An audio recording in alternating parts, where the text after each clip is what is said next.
that Indian Institute of Foreign Trade only do the trade in export, import in goods. But I think services is a very, very important sector, and as you know, the services sector has grown, more in the economy. And now the services sector, as the country goes into the further stage of development, the services become important. Education is, I think all of you are the big leaders in the education sector, a lot of experience. So you know that, internationalization, when it comes to internationalization, India's internationalization in education is almost negligible. If you see all the data differs. Number one, in services sector, there is a problem of data. So different data, different sources. But more or less, if you go by Ministry of External Affairs or Ministry of Education data, the incoming student in India have been somewhere between 45 to 48,000. Although we forecast that, 25, 26, it could be 72 at the most. So, with the enrollment, India is the country with the highest number of enrollment, or second highest anyway, because data is not very reliable, somewhere between 48 million, 4.8 crore to 5 crore in India students are on tertiary education. And almost similar, 4.6, 4.7, different data says differently in China also. So we are either the highest or the second highest, but now India is taking over. And then when it comes to the institutes that I think all of you represent, India has got the largest number of university system in the world with 1400 universities. And colleges, we have got 54,000 colleges. So despite of that, those who come to Indian education system are less than 1%. Foreign. And it works out to 0.1% or 0.15%. 4.5 crore, 5 crore का अगर आप निकालेंगे तो it works out to 0.1 or 0.15. So I think it requires introspection. And one thing that I think, because I'll give more opportunity, there are so many people, and I'll get more opportunity to speak later also. What is very important is we have got a outward flow. India is the largest supplier of students in the world. American education cannot survive without India because 31% students in America comes from India. So that is another thing. There are multiple things. Now what is very important is India is signing trade agreements right and left. And this enables, how the education system become either, positive, how it facilitates it. So facilitation, there are multiple things. The mutual recognition of the courses, the mutual recognition of the degrees, which we have done in the European Union agreement, we have done in the UK agreement. Then, the free movement of the people, that all four modes of services, you talk of, the cross-border, services, mode 1, wherein, e-marketing and, the e-learning takes place. India with, amazing young population, which the industrialists call the working age. 16 to 64 years who can work, but anyway, there are people who work better after 64. That you don't worry, because Indians always remain young. But this is a target group for not only workforce, but especially the young population, which is 16 to 23, 24 is those who tertiary education who goes into that. India has got the highest of them in the world. And therefore, despite of that, so there are a lot of things to be remain. We have got the Foreign Educational Institute coming to India. Incidentally, I chaired long back 2-3 committees. One was the entry of the Foreign Educational Institutes in India, that UGC one. Then I chaired a committee of that global, citizenship education for the UGC. So we have made certain draft, but implementation, despite of all the NEP, I think in 2020, it forecasted that by 2025, India will have 3 lakhs students coming in. But still the ratio remains somewhere between 50 to 60, thousand. So there is a lot of implementation gap. And with this, we have got a galaxy of intellectuals today to discuss with, and who will come with their own, great ideas. And I am so, grateful to all of you. each one of you. So some people we could make in panel, some we could not incorporate in, adjust in the panel, but each one of you are equally competent and intellectual with experience. So welcome to all of you. And the first panel we have got, again, it is probably the very potent panel that we have got today, where we have got, Professor Premvratji, Professor Sahasrabuddheji, who have been, the spearheaded and led the education system in this country. So I think let the session begin, and thank you. Namaskar, namaskara, namaskaram.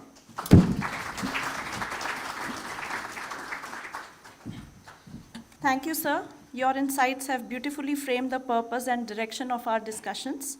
We now move to our first thematic session, a scene-setting session on internationalization of higher education, global trends, and policy perspectives.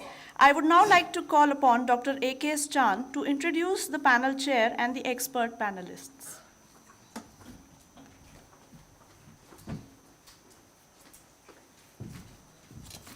Okay, thank you, Dr. Ginni Chawla. So, as per the today's Vice Chancellors Conclave, where the main theme is Reimagining Internationalization of Higher Education for Viksit Bharat 2047, we will have the first panel session.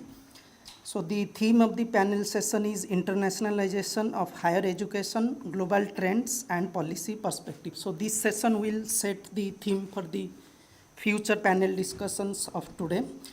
And I would now first like to invite our eminent panelists to the dais. Then I will introduce them one after another. So first I would like to invite the chair of the panel session, Professor Premvrat, Vice Chancellor, Professor of Eminence and Chief Mentor, the North Cap University, Gurugram. Sir. Thank you.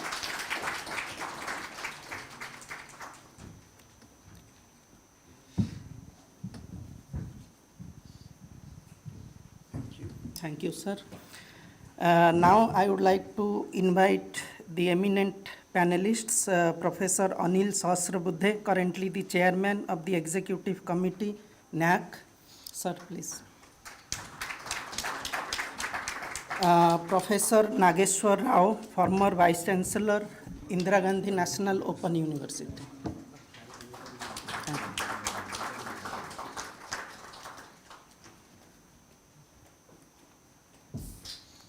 Thank you, sir. Professor K.G. Suresh, Director, India Habitat Center, former Vice Chancellor, MCU.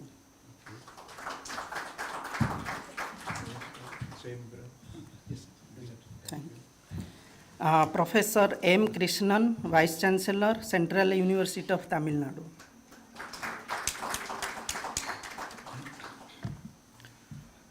Mr. Vivek Sharma, IRS, Managing Director, Footwear Design and Development Institute.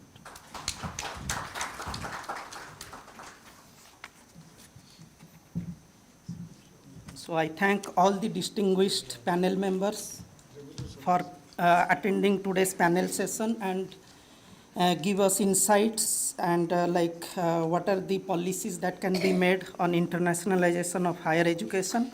First, I would like to introduce today's chair, Professor Premvrat, former Vice Chancellor, UPTU, Founder Director, IIT Roorkee, and currently the Chief Mentor of the North Cap University, Gurugram. Professor Premvrat is a pioneering academic leader and researcher with over 55 years of experience. He completed his BTech and MTech from IIT Kharagpur and his PhD from IIT Delhi. He is currently Professor Emeritus at IIT Delhi and serves as Pro-Chancellor, Professor of Eminence and Chief Mentor at the North Cap University, Gurugram.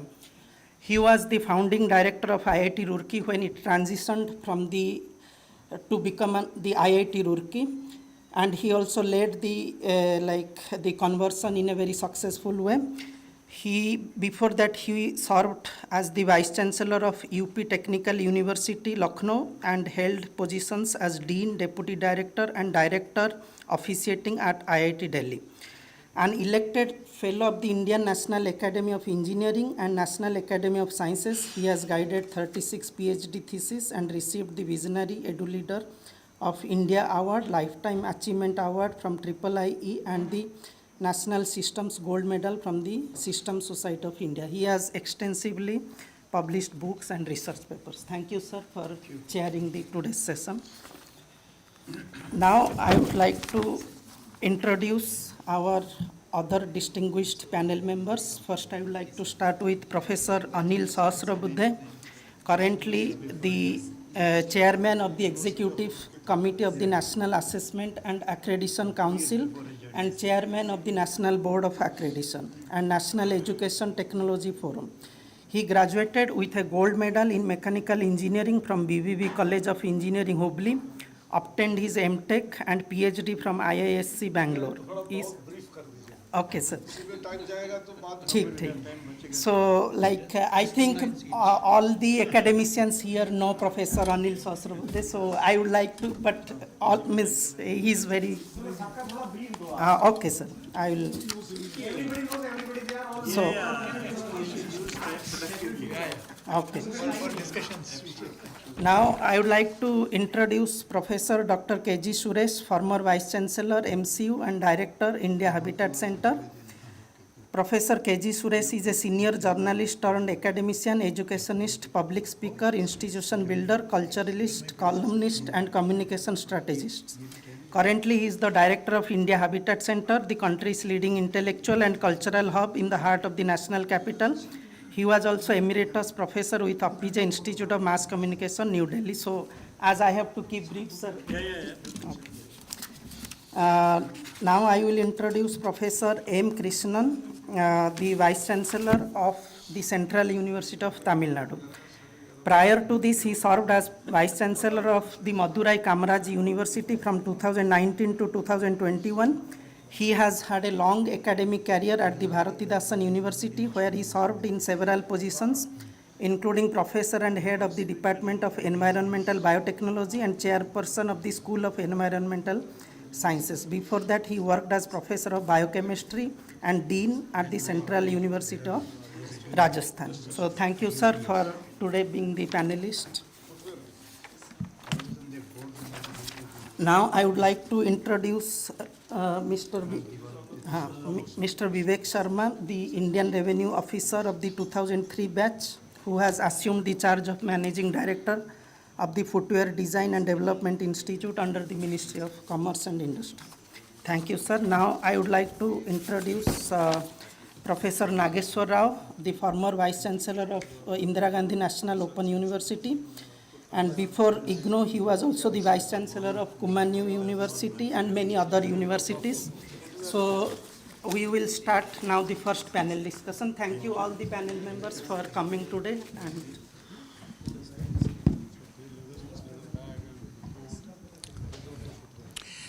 distinguished panelists, very eminent Vice Chancellors and the delegates to this conference, ladies and gentlemen. At the very outset, I would like to first thank Professor R.M. Joshi, who has facilitated my presence here, for his very nice invitation. And of course, now the session that I am supposed to start with is the first one, primarily rephrases the title of this conference. In fact, I noticed that, Professor Joshi, you need to revisit your own institution's mandate and reimagine IIFT, because intellectual resources have never been considered as foreign trade. We've been focusing foreign trade only in terms of commodities and goods, whereas on that count we are not really very strong, because the value for money our products offer to the global world are not that great. But our intellectual resources are perhaps the best material on you.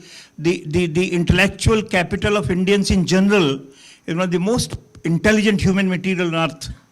We have not recognized the untapped potential that this requires, and therefore, when you say reimagine, I'm going to paraphrase each of your title. Reimagine means that incremental improvements won't do.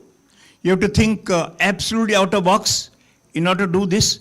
Internationalization of higher education, particularly higher education, because I think at the school level education, we might not have that core competency that our intellectual resources at the research and teaching level. So higher education.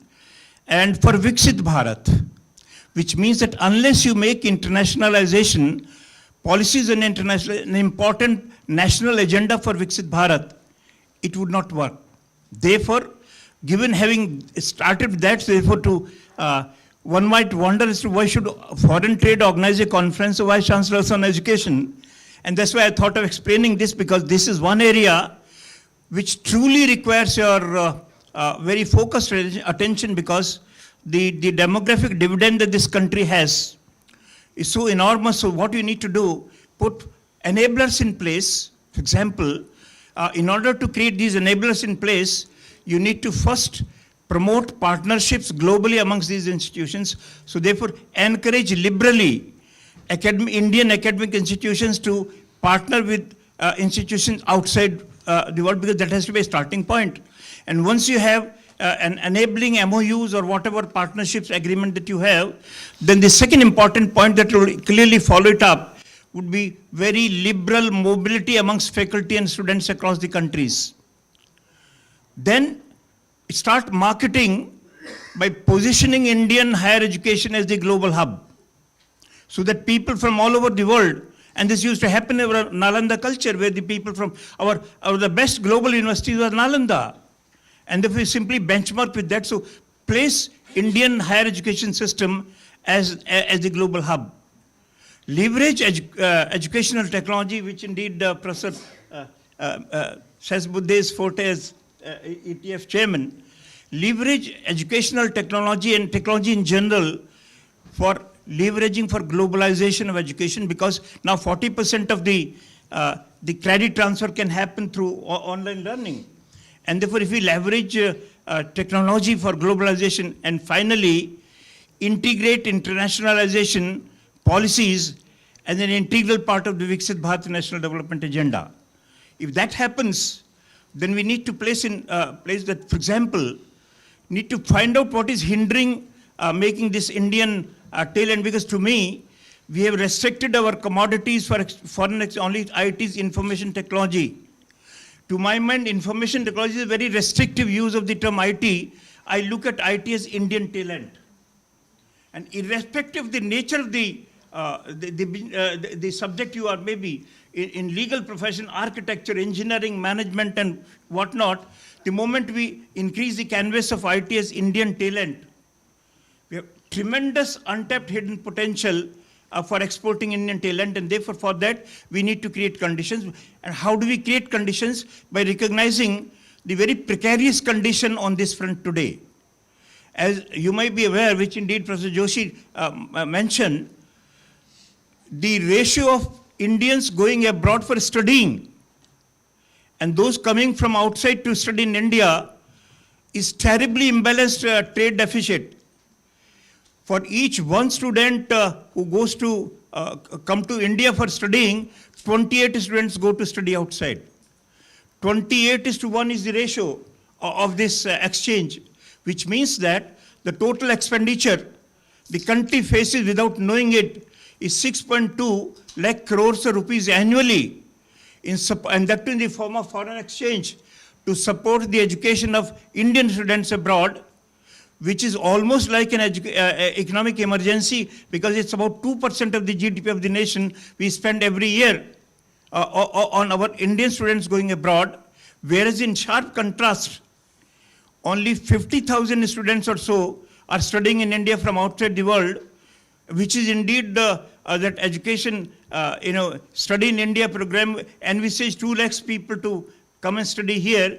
We are still able to meet only 25% of the target, only 50,000, which means that there's such a tremendous potential, is almost an untapped potential that the Foreign Trade Institute has in this direction. Only thing you have to recognize that intellectual resources is also a resource. And this points out our strength in this country, because I have always been saying, even a person who may not be formally educated is a very brilliant person.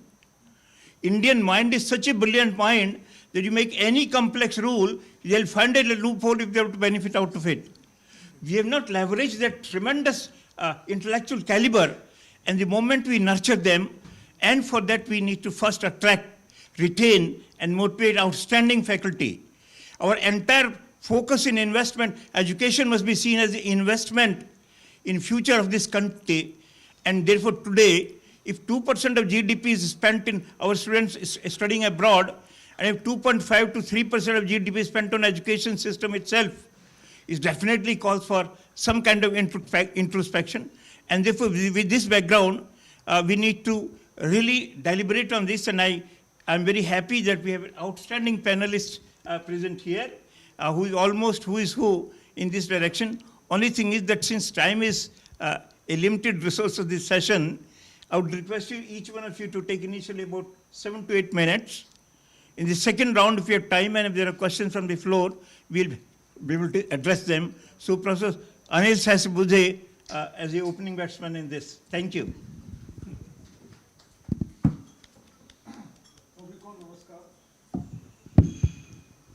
प्रेमव्रत जी ने बहुत ही बेहतरीन तरीके से introduction किया, तो वो खुद already opening batsman हो चुके हैं, तो मैं तो वन डाउन बैट्समैन हूँ अभी. By the way, he has put in many interesting ideas which are very, very important. One of them, which I also reiterate, the one which appealed me was when we talk about Indian Institute of Foreign Trade, we always talk about trade in terms of mostly goods and services. And we have GST, and therefore goods and services taxes are also there. But what about intellectual capital? How do we make use of it? Has never been thought of. It has been left to the Ministry of Education alone. So I think we must collaborate, Ministry of Education and Ministry of Trade and Commerce, thereby both educational institutions and those who are in the industry will work together towards this particular intellectual capital being made use of.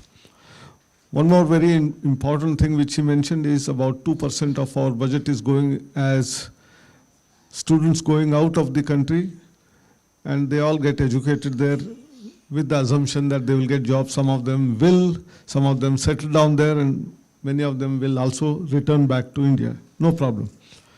But in order to overcome this drain which is happening, both in terms of, sometimes we used to call it as brain drain, and also in terms of financial drain, the UGC has come out with regulations for establishing foreign university campuses in India. One of them has already come up, that is Southampton University in Gurugram. 16 others have been given LOI, they are in the pipeline. Some of them coming up in Mumbai, some in Bangalore, one in Chennai, and the others in the NCR region. So 16, and there are 2-3 applications pending to be given LOI. This one will facilitate our students not to go abroad, but to get the same degree from Indian soil. There are 2 advantages. The fee is substantially lower. In most cases, it is 1/3 to about half. So at the 30% or 50% level, you will get the degree of the same foreign university by being in India. That is as far as direct tuition fee is concerned.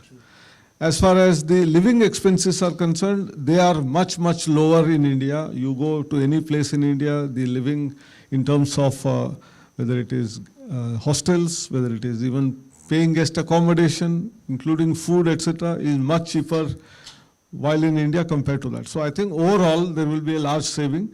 That 2% which you are telling will come down to about less than 1%.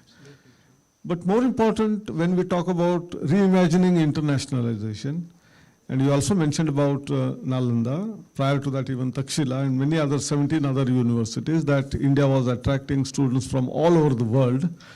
That is our real forte, and we have missed the bus. For more than about 1200, 1300 years, we have not been able to get foreign students to come to study in India.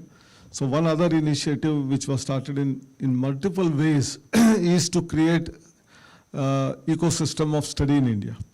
But it has not taken a long route which we expected or wanted to have, and still not more than about 50,000 students come to study in India from especially either Middle East or African nations, some Asian nations, but otherwise no foreign nations from developed country come here for studies.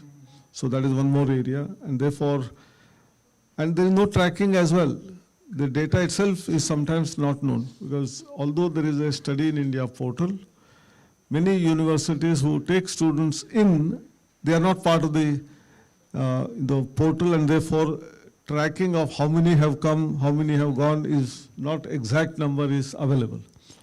So my appeal to all Vice Chancellors is to engage in the Study in India portal, become member of that, because this is one where one-stop solution is made available for the students from anywhere in the world to apply, to get admission, and then the smooth sailing in terms of all the processes that our Ministry of Home, Ministry of External Affairs has put in terms of facilitation. That means a student wanted to do some medicine or agriculture or engineering or sociology or psychology can have due discovery through this portal. We'll know what are the institutions, which are the good institutions, and instead of applying separately for each one of them, can give a single application to multiple institutions. Unlike applying for foreign universities, our students apply 7, 8 applications. Each place they spend money, but in India, we are free of cost, and then discovery based, you apply for multiple institutions. Whichever institution based on their internal rules and regulations selects, a candidate will come to know on the dashboard of the student. And that is also reflected in terms of informing the corresponding nation's embassy of India that such and such a student has been selected. Whichever institution finally he selects, that is also intimated to the embassy, therefore the visa processing becomes smoother. And when the candidate comes and joins, whatever FRRO registration and many other compliances which are required to be done, also taken care by one of the faculty in charges who has been selected as coordinator for foreign students. Thereby, the entire journey of the student coming from abroad to India will not face any difficulties. In fact, this is the most important part. In the past, we have had issues when a student has not registered in FRRO and goes to visit either Agra or Meenakshi temple sometime. Some cops in that state will catch him and say that, where is your registration? And then they face a lot of legal difficulties. So all these issues are taken care of absolutely smoothly through this portal. So our institutions have to come forward to register and make themselves seen, visible to the students all over the world. This is number one, which is also very, very important. Secondly, many students may not come here to study a full-time, maybe 3-year, 4-year, 5-year, whatever programs of different disciplines, but they may be interested in Indian culture, Indian music, Indian dance, and very many short-term, some kind of professional courses which they will be interested in. Such organizations and institutions who are supporting such kind of education must also be part of this platform. Thereby, a student from US may not be interested in doing engineering in India, but certainly want to do Indian classical music or dance, which is very, very significant for them for understanding the Indian diversity, Indian culture, Indian traditions. So I think this is another area where we need to work on. Last but not the least, there are lots of scholarships from IC's, Indian Council of Cultural Relations, as well as through the Ministry of Education for studying in India. Awareness about that is also required to be done. And a campaign, I have seen at least couple of countries do this campaign. I have seen Australian universities and delegation of them coming to India, going to different places, and then advertising that students have large opportunities in Australia. Of course, US universities also come, UK universities also come and do it. And some other countries also are doing that. Why not? Our Indian universities as a delegation go to multiple countries, invoke what are the best practices in India vis-a-vis rest of the world. Our national education policy with its flexibility is one which we should be able to advertise, because unlike in the past where there were a lot of rigid regulations, now we talk about regulations being light but tight, and therefore a lot of ease of doing business has happened. all our Indian students have been given a unique ID called APAR ID. Today there is a registration of more than 31 crore students, 310 million students, both from school education and higher education, which is linked to the academic bank of credits. So our Indian students also, when they go from one university to the other university within India or outside, those credits earned can be transferred and can be made use of in the academic curriculum of that particular university. It is not just the online education which is obtained through SWAYAM and other MOOC platforms, but also physical visit to another university as an intern or short-term, one full semester. All those credits also can be transferred to the academic bank of credits. And therefore, when we talk about reimagining internationalization, we must explore all possibilities of engagement with all the universities of the world. Of course, there are MOUs which our universities have been doing, but many a times these MOUs remain on paper in the almiras, but how do you effectively make use of those opportunities in terms of student exchange, faculty exchange is also an important element which very few universities are able to do it. I think that is another area where we must work hard. And the life of those students who come from outside, the experiences they gain here in our institution becomes what we call as branding exercise. You don't have to advertise. If a student comes here and stays for 2 years and his life is comfortable, he is happy, he enjoys learning here, he will be the brand ambassador of these educational institutions abroad. He will become not only an alumnus of our institution, he will become brand ambassador of Study in India program. I think with this opening remark, I conclude here. I'm sure if you do all of this, Viksit Bharat for 2047 is certain. Thank you, Professor Sasbuddhe, for very, he's touched up a very large spectrum of issues which indeed are very critical, but particularly 2 points. A, involve the Indian embassies abroad to proactively handhold and support, because till now we have not really recognized the role of Indian embassies abroad in leveraging education. So the moment they are recognized, so if they should be used to the hilt. And secondly, once they come here, you ensure as Vice Chancellors, ensure that they go with a great experience back. If these two things, which indeed is pointed out, are really outstanding aspects, with now, since I don't have a sequence in which to go, I'm assuming this that I move from right to left, and therefore, first I'll request Professor Nageshwar Rao to make his observations on this. Thank you.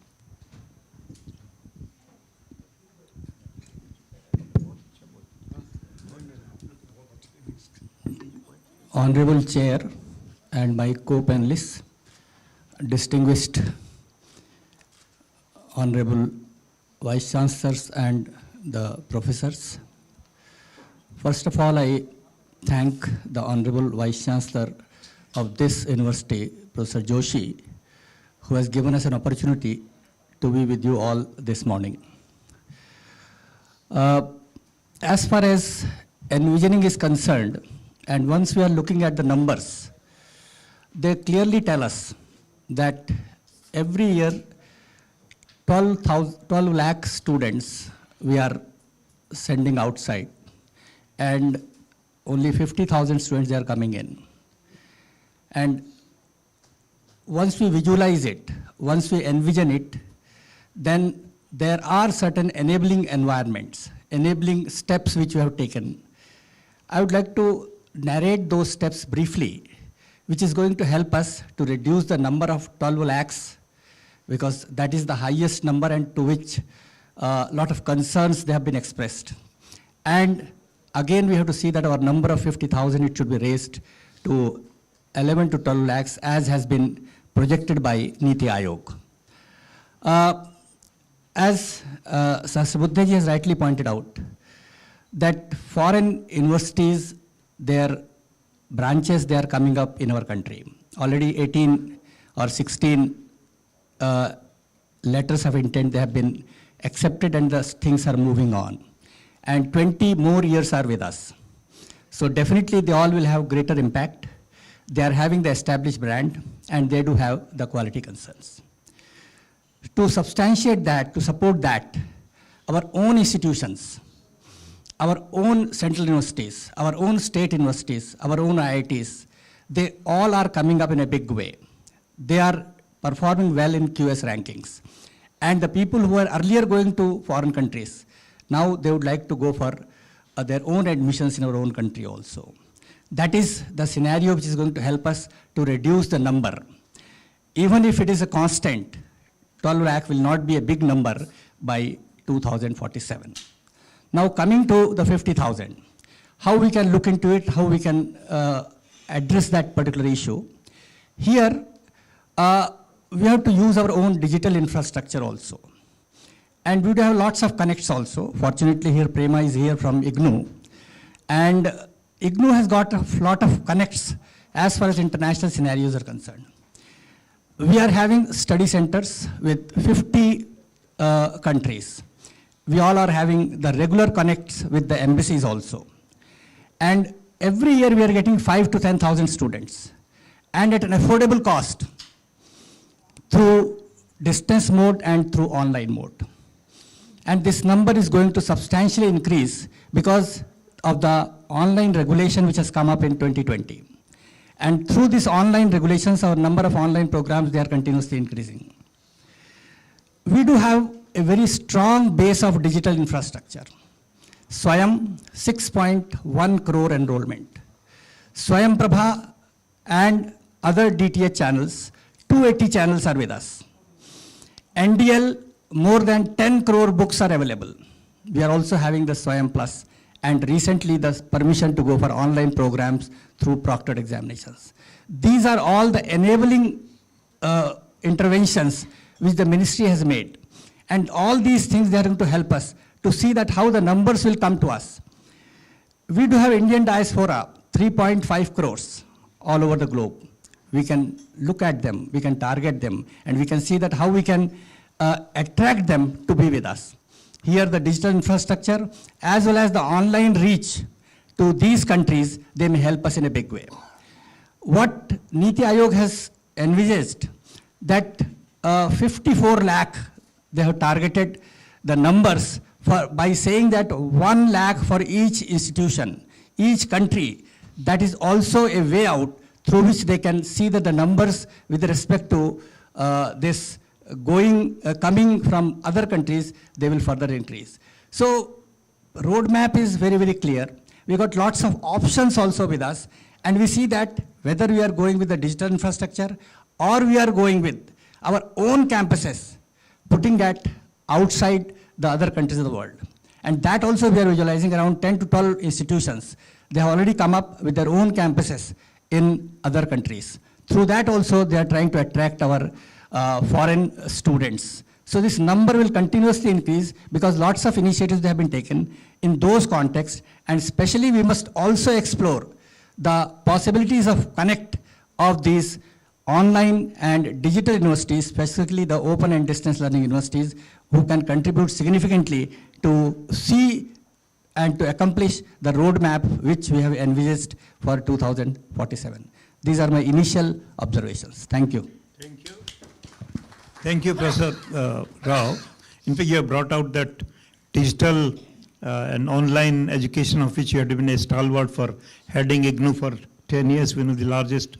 Now, therefore, that's something is a positive thing. And since our national education policy indeed is a very major spine of our policy perspective, which permits you 40% online education, flexible, modular, and rooted in Indian education system, yet having respect for global.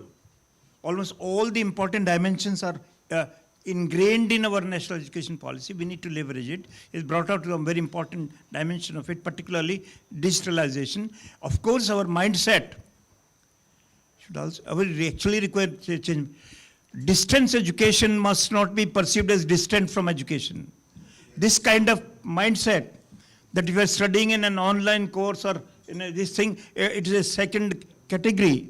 So this major mindset change is required, and if that happens, we'll be able to leverage digitalization, internet, and all the tremendous e-resources available in a big way. Thank you very much, Professor Rao. Now it's my pleasure to invite Mr. Dr. Professor Krishnan, the Vice Chancellor of Central Tamil Nadu University, for making his observations on this. Thank you. Thank you, sir, Chairman and other panel members. I think we got lot of information how we can reimagining the internationalization of higher education, looking for 2047. Right. I am coming from a Central University of Tamil Nadu. When I joined 4 years back, I thought that to attract that not only the foreign students and other students from different part of that country, first we have to establish the best university and infrastructures and everything. So I can introduce that my university started in 2009 with 1 faculty members with the 4 students. But now we have 200 faculty members with 5,000 students we are having in the campus. Why I am telling this one? This university attracts the students from Kashmir to Kanyakumari. There are about 5,000 students living, and it looks like a mini India of the Central University. Why I am telling this one? Once we have the students' number, we can able to increase that number of publications, and we can increase that infrastructure by getting the fellowship, and we can increase that the ranking of the university, because ranking is very important, not only attract the Indian students, but also attract the foreign students. So after having this all infrastructure, I think Professor Anil know that 4 years back, the Central University of Tamil Nadu, there is nowhere in ranking. But now we got that A plus in the NAC and the NRF ranking. Last 3 years we are maintaining less than 100. You can see that what is the use of it if you are seeing that. Now the Government of India, Ministry of Education and UGC looking for the ranking and provide that infrastructure. By that, we got almost all the funding. I think you can take the FIST or PERS or ANRF, we got it. So by that, we increase the infrastructure of the university. By that, the students are, going for that good publication and also attracting that not only the again foreign students, but also the Indian students. When I am seeing that I enter into the university, we have only 2 or 3 foreign students in this campus, because you know that Central University of Tamil Nadu, it's own corner of India. Even I can see that rather than near to Chennai, we are near to the Sri Lanka. It's 14 kilometers away from Sri Lanka. So that's the way we are living. So, but if you are seeing that, when I enter into the university, there are only 4 students, foreign students in this university. But now 140 students from various countries are available in the Central University of Tamil Nadu. So for that, we have to increase the infrastructure by providing that what you call the good hostel facility, food and other infrastructure like instrumentation and other things. As my chairman rightly told that, 2 important things where we are attracting the students from foreign country. One is, I think no need to tell that we have all the resources in India. Always we are proud to say that India is the richest country in resources. You can recall the Taxila and where other Indian university attracted so many students. Even the great scientists like Einstein told that he got the Nobel Prize, the basic from India, because zero invented by Indian universities. So such a way we were there. But why we lost it? Because of that Western, we are always towards that Western country. But now the scenario is going to change, where we are attracting more students from foreign. 2 important area we are attracting the students from foreign. One is music. music, and also the culture. When I was there in the selection committee, Indian students for that foreign universities, where our students are scoring very good mark, but when you are coming to the skill, it's very less. But now we have to thank NEP, where we are giving not only that what you called the education, but also we are giving along with good skill. We are giving where the students are attracted by foreign countries. Finally, I can say, because of the infrastructure, because of the ranking, because of that, the fund what we are getting from Ministry of Education and also that from various countries, now, even 2 days back, the University of Southern Britain University from France came to my university. They want to, frame a, center in the university system where they want to bring that what you call French students to the Central University of Tamil Nadu to learn that culture, music, and also that media. So that's a way the Central University attract more students. But what I want to say that to attract more students, as they told that 1:28, but days are not far away. That number can be reduced. We also not, giving more importance to that Indian students should be there in Central University, and also we can attract students from foreign country. And also that there is one, industry, Dexion from US, they are coming to India and giving the fellowship to my students to give that more trained students to foreign country.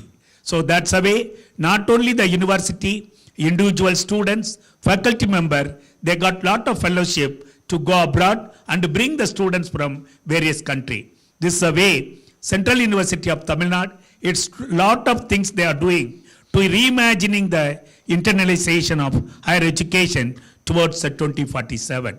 Thank you very much for giving the opportunity, sir. Thank you, Professor Krishnan. Well, friends, in fact, we got it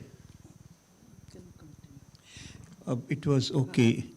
It was 1:15 earlier, it's 1 o'clock now. 1:15 is fine. Yeah, actually, I got two sets of requests. The session can continue till 1:15. So we have some more release of time available for this, for discussion. And I can also butt in here and there. Professor Krishnan has mentioned two important aspects which I would like to highlight. One is about the research publications and the ranking. Now, these are two areas where India should have a major reimagination, re-engineering. And for that, we have to overcome Macaulay mindset. All of your Vice Chancellors, in all your selections, you hardly give respect to any Indian publication. You hardly recognize a paper which is published in Indian journals, and you say, okay, it has to be Scopus indexed. It has to be that. Imagine what a tremendous resource wastage is taking place in the garb of that. You don't recognize that, for example, and I'm as much a culprit because I'm part of the process. I recently published, I still have continued to publish, 2 of my books are coming next week. We publish in foreign journals, published with foreign publishers. They're fleecing us. As authors, you do research, you spend huge time to conduct research, and then you give it to them. They'll ask you, are you willing to publish in an open access? And if you agree a huge amount, because this Journal of Advanced Management Research, which accepted my paper, give me the choice. Do you want it to be published under open access? And I recognized that for doing that with the Emerald, I had to pay something like 3.5 lakh rupees. Which obviously mentally I'm not, you need to overcome. But then I said, no, I want it to be published in general. Do you know what they have done? So fleecing is taking place indirectly. They've given me a soft copy of my paper. Copyright is with them. And if I want to download my own paper, I have to pay something like 33,000 rupees. This is the kind of a mental mindset we all have created. As Vice Chancellor, I want you to sensitize your soul.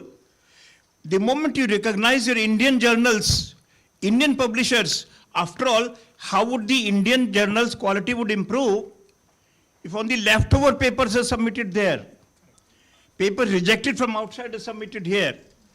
Therefore, it's time that we overcome this Macaulay mindset, and that's the reason why a person would study rather in Uzbekistan and Kyrgyzstan instead of studying in some good Indian university. Because they think anything foreign in education is much better than that. Therefore, this overcoming Macaulay mindset, where and therefore the moment you recognize, similarly, the ranking, QS, as you know, QS ranking which the world is talking about, these are two individual entrepreneurs who founded this company. They're just Q is one Corlelli or as is Siemens. These two people have grabbed the world market in ranking. And we all are patronizing the only 11 Indian universities out of 1400 find place in top 500. It's time that we look at, revisit, why can't we make our ranking mechanism, our accreditation mechanism is so respected globally that they will come and getting the recognition for our accreditation agencies like you have for ABET. Our NEC, our NIRF, our NBA should be recognized globally. They will come and get it done instead of we saying we are AACB accredited, we are AMBA accredited, we are QS graded. And this Macaulay mindset is coming where people are minting money, exploiting this mindset so that anything foreign is great. And since he mentioned these two aspects, I thought of bringing this calls for a change in the mindset. You start respecting your Indian journals, you start respecting your Indian publishers.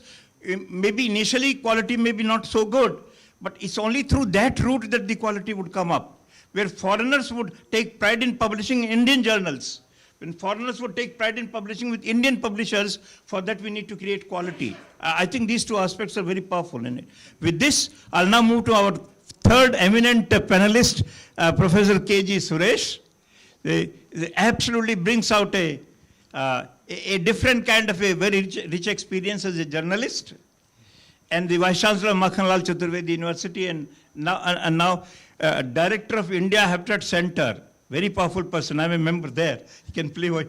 So he'll bring out the aspects of journalism and the Indian culture, social system, because under new education, national education policy, the tremendous potential of Indian culture, music, art, IKS, not only for Indian students, but attracting outsiders to come to IKS can play a very vital role.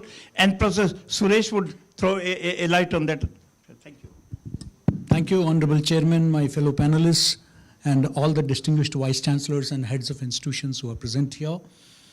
First of all, my compliments to Professor Joshi for organizing this very important conference on a very significant subject. And I'm sure the deliberations here, we are going to,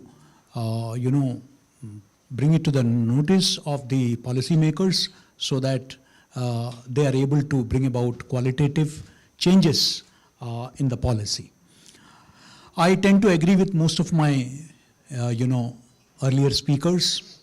And I just wanted to, I totally agree with this entire concept of a mindset change, because no amount of policy change is going to make a difference unless we are going to have mindset change.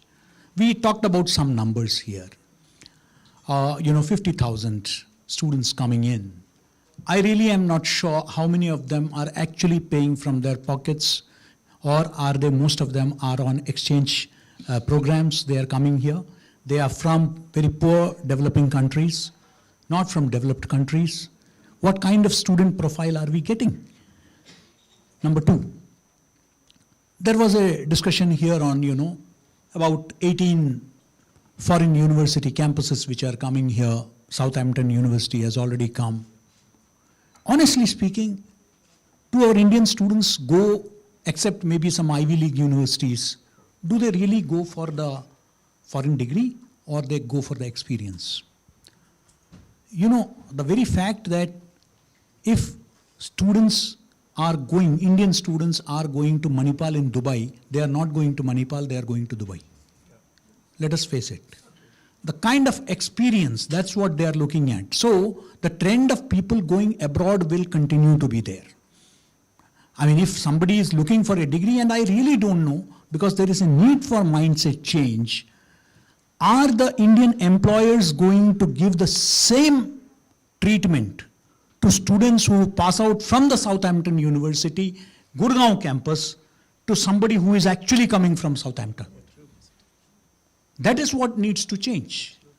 You know, if somebody is saying that, okay, you have n number of campuses which is coming up, we already have so many private universities, they add on to that, and if they are going to get the same treatment as Indian students, because here there is a mindset, because I shifted to academics from the industry, and I know that in industry, anybody coming back with a foreign degree or a diploma is given far more importance than somebody coming from the brightest of Indian institutions.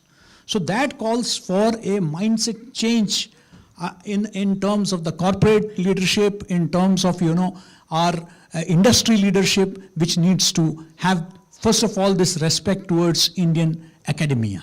That has to be, and for that, Indian academia also has to earn it. Are we also, Professor spoke about the Indian cultural aspect. Honestly, I think that if the foreign students are coming to India, they are not coming here to the campuses for McDonald's. They are coming for masala dosas.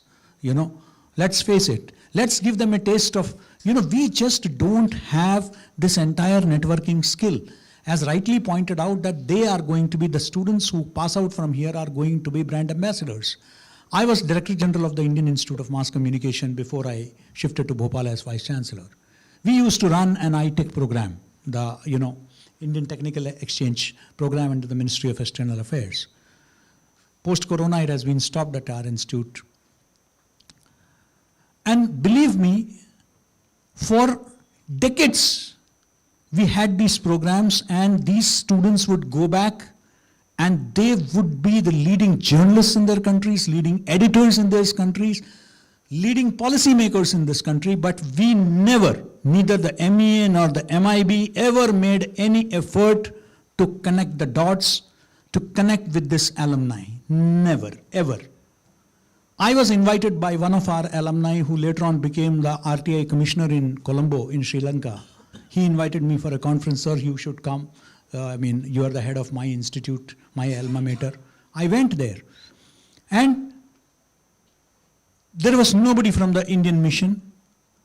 I think that the Indian mission, why is it that even now, every year there is a meeting in Delhi, in Mumbai, in Calcutta, in Bangalore of all the British chevening scholars. They have regular meetings. How many Indian institutions from where students have passed out have alumni meetings?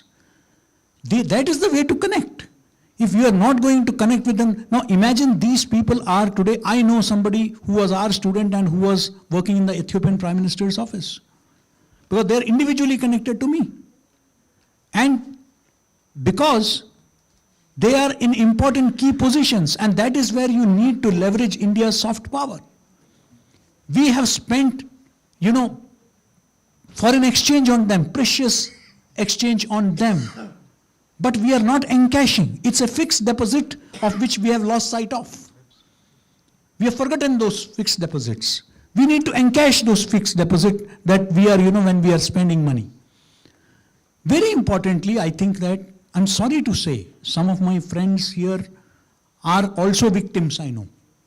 First of all, let us overcome, I'm sorry, that there is a parochialism within, even in central universities, they expect people from their respective regions as the vice chancellors.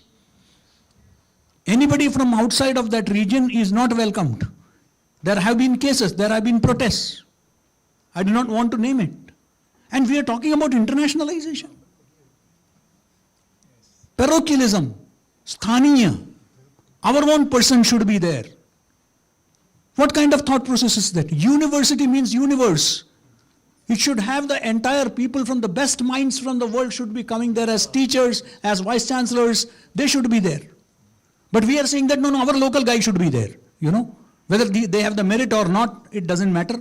But we should have. If there are merits, fine.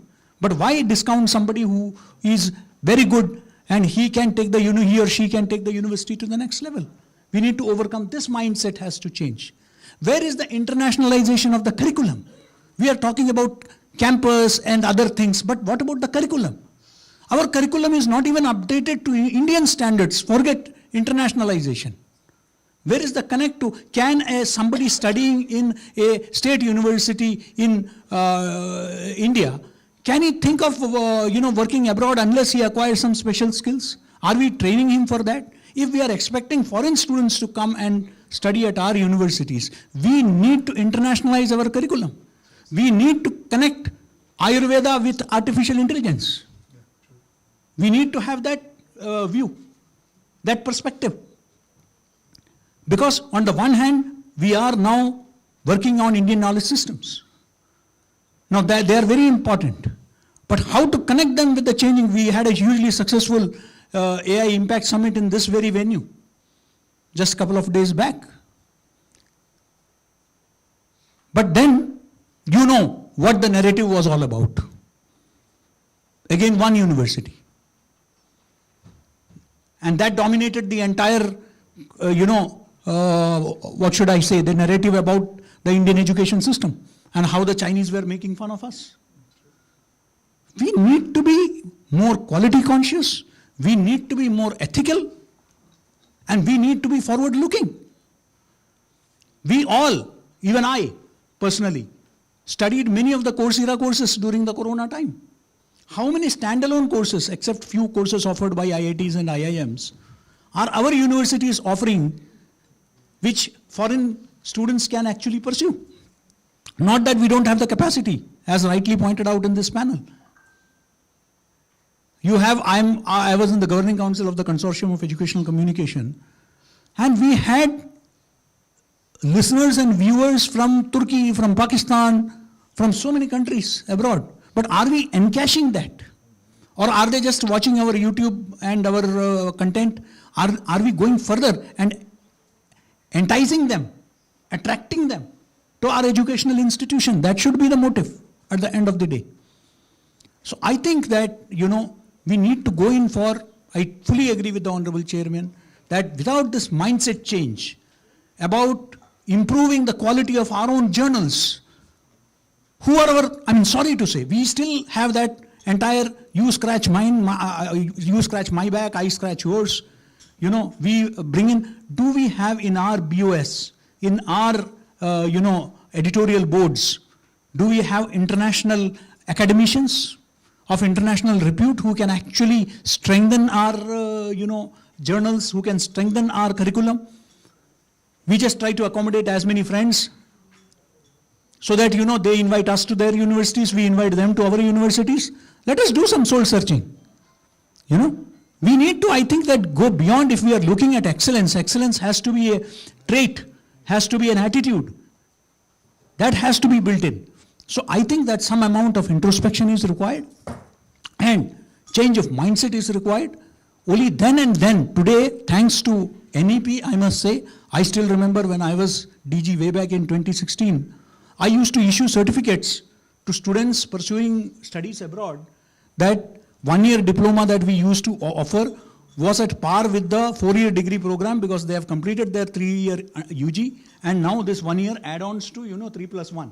But today we have a 4-year, integrated program. So today our, framework is at par with that of the Western, or the global standards. But what about the curriculum? What about the quality? Last but not the least, the research collaborations. That's very important. What do at the end of the day, a lot of our students are going abroad because of that research collaborations and the ambience, the promotion, the support given to research. Thankfully, now slowly but steadily, our own institutions are going for incubation centers and other things. So we are promoting, but this needs to be fast-tracked. This needs to be priority items. Let us remember one thing, and that is the last point I would like to make in this initial thing, that we have been primarily teaching and learning centers. Our universities will have to diversify and expand to become research centers.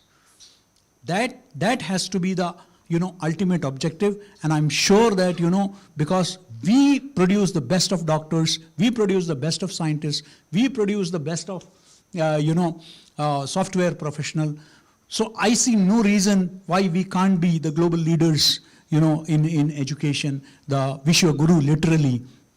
I see no reason why that can happen, but what is required is an attitudinal change, a mindset change, a prioritization of what is important, and certainly, there's that standardization, that benchmarking that is very much required. Thank you so much. Thank you, Professor Suresh, for a very, very outstanding theme on which you have picked up, because as I mentioned in the beginning, Indian minds are great, but our mindsets are fairly lousy. And unless minds and mindsets match, is simply a wishful thinking that we'll become a global leader. So what our focus has to be therefore in change of mindset, because globalization, as you mentioned out, you have to first come out of parochial mindset. You have to start respecting somebody else's culture without compromising with your own culture. You can be very proud of your own culture, but without belittling somebody else. That's an openness of mindset that indeed is required. You have to also respect others' food habits. Suppose you get students from outside India, and our own students from India start almost demonstrating that you will not take a non-veg food in this mess.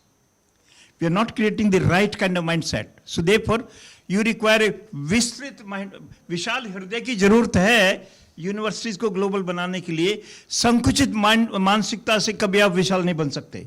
Therefore, this is a very powerful, very, very powerful issue that he has raised, and I think we need to address on that. Similarly, we need to identify what are our core competencies. I am sure that we cannot export Indian education to Americans for studying engineering or science here. Our investment is low, but in arts, culture, music, so therefore need to identify almost like export potential.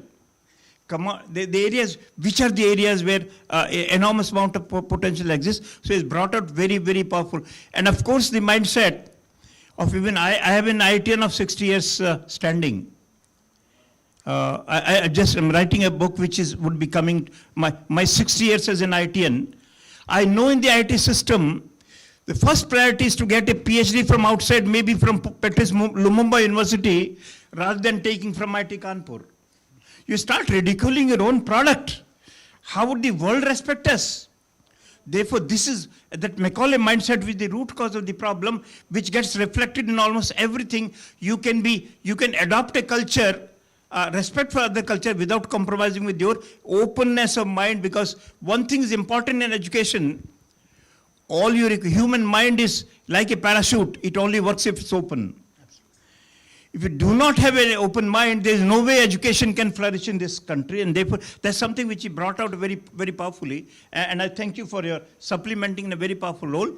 I now come to an officer of Indian Revenue Service, and I was happy to learn that he is from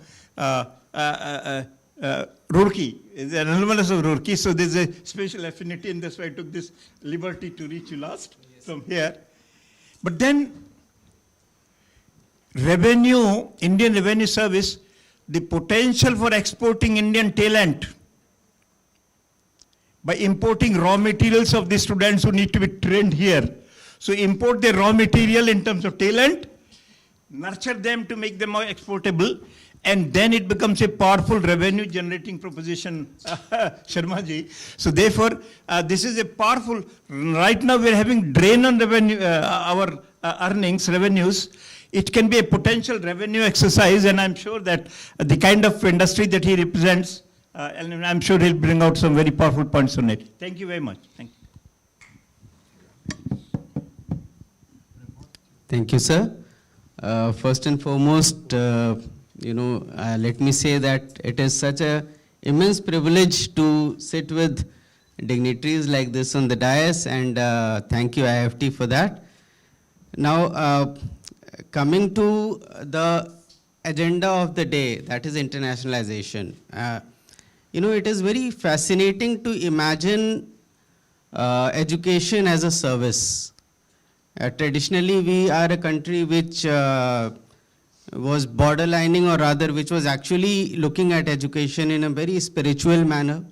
And gradually we somewhere, migrated to the rote learning model, which all of us have been a product of, and now we are talking about education as a service. So I like to emphasize on 6 points which I have kind of worked out from my experience. That first and foremost, we have to, shift to that service mindset. The thought that, a teacher or a university or an institution is the, the source of all knowledge and experience, and then the student is there somewhere like a deenhin garib bechara, and we have to tell him how he should, learn, how he should experience, and how he should lead his life. From that, the moment we start looking at a student as a customer, as a client, I'm already seeing a lot of uncomfortable faces when we talk about this argument, because it is naturally, it is not very intuitive when it comes to Indian education system. We don't look at a student as a client, we don't look at a student as a customer. So when we are talking about exporting these services, exporting these things to foreign students and foreign, takers, then we have to have this fundamental shift where we have to merge the traditional parampara that we have of, focus on a holistic character and deep ethical grounding, down to the modern service mindset, which emphasizes on administrative agility and student centricity. I can say this because, since my 1 year in FDDI, I have been saying this to my team for the last, from practically the day one, that student who is sitting across you, you make him run from pillar to post to get a small NOC and stuff like that. He is the one who is your customer. So when we talk about foreign students, we have to be more concerned or more conscious about the fact. Now, the primary argument that we have is that we have to work on our product. In a time when information is cheap, information is available at a drop of a hat with AI coming into picture and things like that, information will not sell. We have to sell what people are looking for. We have to sell creativity. We have to sell, analytical abilities. We have to sell. I can already see the panel is also not agreeing when I use the word sell. But the fact is that is what we are talking about. We are talking about services, delivery of services, and in a very crude manner, it is selling, what we have to sell. So we have to also work on our product as to exactly what we are offering to the rest of the world. Now, from a static degree, are we offering degrees to the rest of the world, or are we offering skills? Are we offering such program which actually lead to, improvement in the quality of life of the student, improvement in the career prospects of the student, and to, help them lead a more fulfilling life, all in all. We all know, being a father of a 15-year-old, I know the Gen Zs, they think in a entirely different way in what we used to think in our times. And, these guys, they just want something more holistic, something the one thing that they hate from the word go is somebody preaching to them what things are like that. So we have to also, reimagine our approach to education as to what we are offering, and from the final product being a degree that we are offering, we have to shift to a skill passport sort of a thing, which, pretty much is emphasized in the NEP as well, where we list down, the National Credit Framework as we know it, that we list down what skills a person is carrying, what skills they are trained in, and what they are going to take across. Now, we also have to, review the pedagogical approach to this, new model of education that we are talking about here. Going from that classroom structure of, there was a professor sitting, and now PowerPoints have made it worse. So with somebody standing there, running through a PowerPoint and we have had instances of a student watching reels sitting in that very classroom with everybody having a mobile today. We have to review that entire thing, with 40% online education coming into, acceptability and institutions like, I'll not name institutions, but there are talks of institutions where a lot of education happens in the cafeteria, or a lot of education happens in the, in a round table, sitting in a lawn, or, I come from an institution which is primarily industry focused. So more than 50% of education takes place on the shop floor of the factory. So we have to also review our pedagogical approach when we talk about these things. Now, we have to also kind of re-engineer the entire institutional mechanism, the way we enroll people. I know when it comes to FDDI, we have to do all sorts of that social media and Instagram tamasha to attract students to join FDDI. Now, 10 years, 20 years, when we were, when I was appearing for, sir, way back in 1995, when I was appearing for then University of Roorkee, nobody used to, even look at a newspaper advertisement of University of Roorkee. Everybody just knew it was there. But now there is so much competition among the institutions also to fight it out. I know for a matter of fact that NIFT takes their admissions down up to September 30th. That is the kind of insecurity that is, and we do that too. We went up to October this year to take students' enrollment. So we have to also review our entire institutional approach to education. And last but not the least, the policy and economic framework. Coming from the government, it is difficult to say, but still, somewhere there is a lot of relevance for the government to still continue in education, to still support educational institution. And I'm sure a lot of that is already happening, but if we want to bring in changes quickly, that kind of support has to be there. And although we have allowed 100% FDI and FDI and things like that, but still somewhere, wherever there are, viability gaps that are existing, I think the government needs to pitch in to make institutions sustainable. So those are my few words on this. Thank you. Very good. Thank you, Mr. Sharma. You brought out a different dimension of treating student as a customer. This is again a very weak aspect of Indian. Normally we give very low priority to a customer. I see in a lighter vein, customer to us is customer. Once he has paid the bill, then he becomes a persona non grata, so it requires a mindset change once again. But however, in the context of education sector, treating student as a customer would be the limit, because he is a customer, internal customer to us, but he's a product. So he's basically a very special type of a customer, who is customer in terms of deriving customer delight in the classroom. But he's our product for the rest of the world.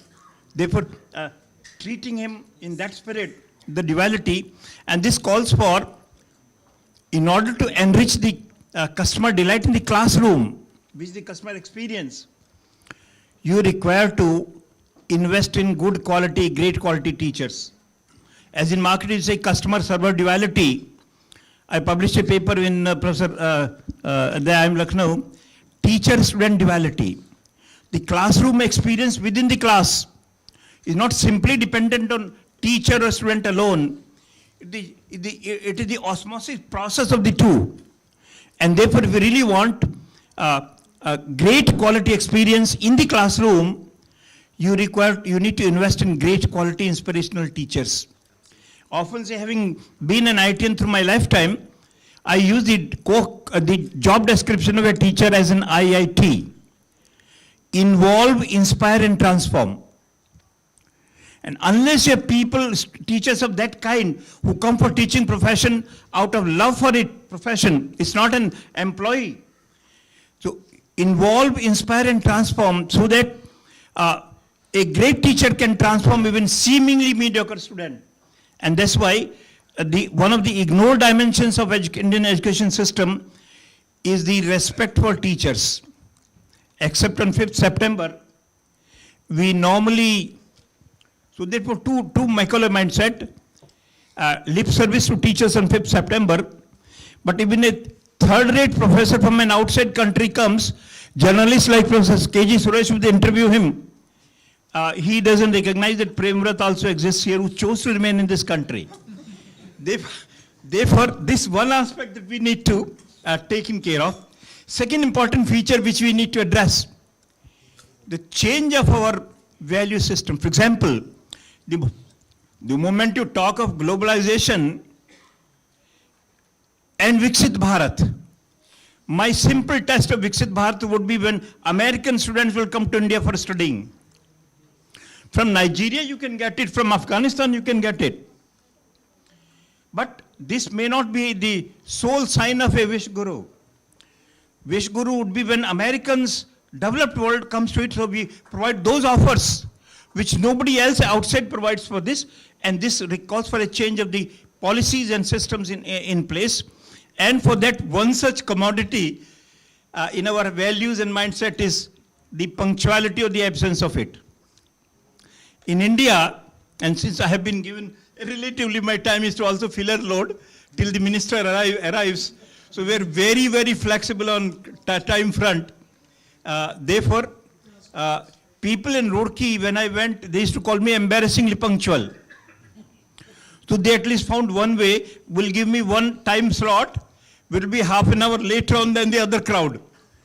Otherwise, they'll give me 7 o'clock, I'm there 7 o'clock, and I'm the only person in the hall. Today also, Professor Joshi told me come at 9:30. I came here at 9:20 because I put margin for a traffic jam, etc., which is not my control. So I never had to explain why I'm late. On this front, punctuality, unfortunately, our track record is very, very poor. And just to bring some degree of lightness here, I'll bring out, when I was Dean of Postgraduate Studies and Research in IIT Delhi in 95, we started this collaboration with IIT with TUs, the Technical University of Germany, for master's program. 1 year studying in India, thesis work was done in US, in Germany. So I wanted to launch the first Jattha from IIT Delhi because we took the initiative. So we assembled in Senate room. There'll be a tremendous punchline in it later on.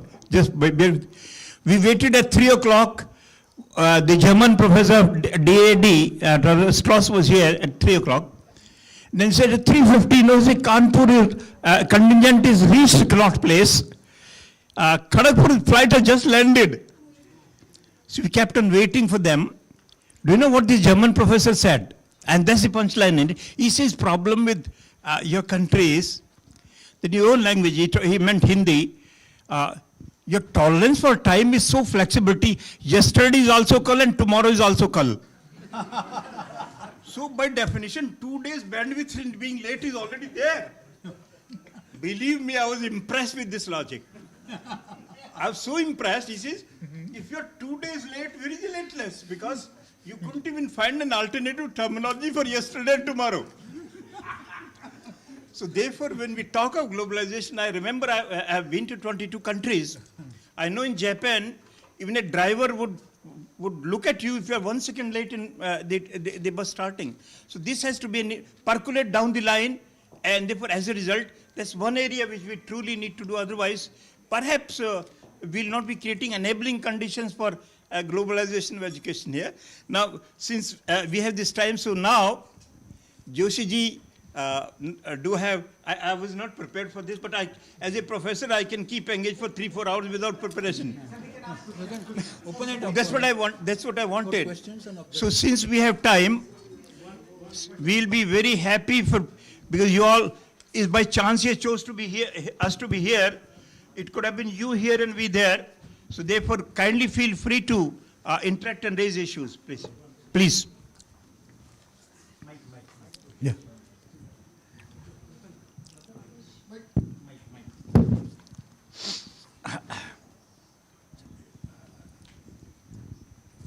Thank you, sir, for the opportunity. This is for Professor Sahasrabudhe. Niti Aayog mentions about the campuses setting in India from you said 16 and I think Professor Rao said 18. But Niti Aayog somewhere tells about 333, the numbers, probably projected numbers maybe, in its study. What I just wanted to tell is, what are the enablers you are putting for these,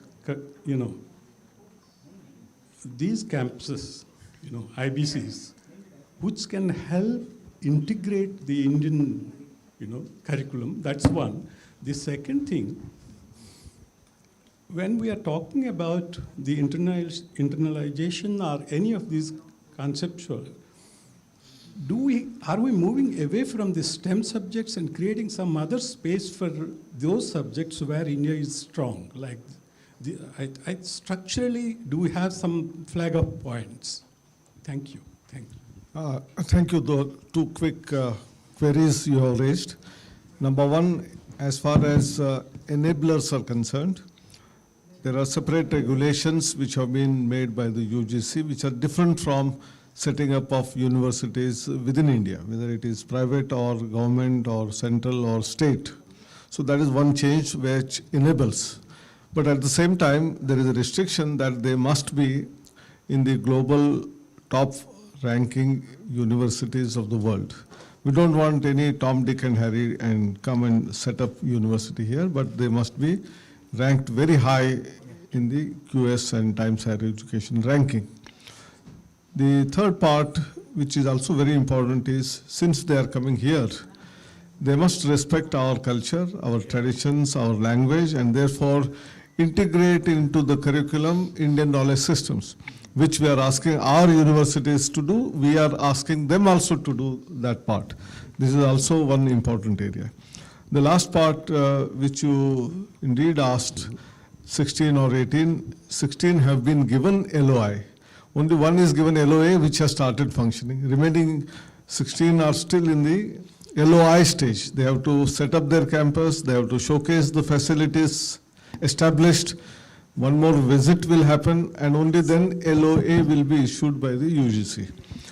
And the other two extra, which Dr. Nageshwar Rao said, they are in the pipeline. They are not given LOI, we have to evaluate them. So I think both numbers in some way are correct. But it is not some 300 odd universities which are coming.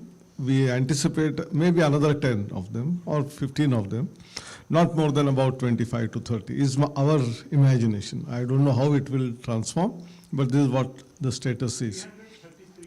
No, 333 वगैरह कोई नहीं है. Is only around 16 right now. May go double the number, maybe about 30. Is what in the steady state. You asked something else.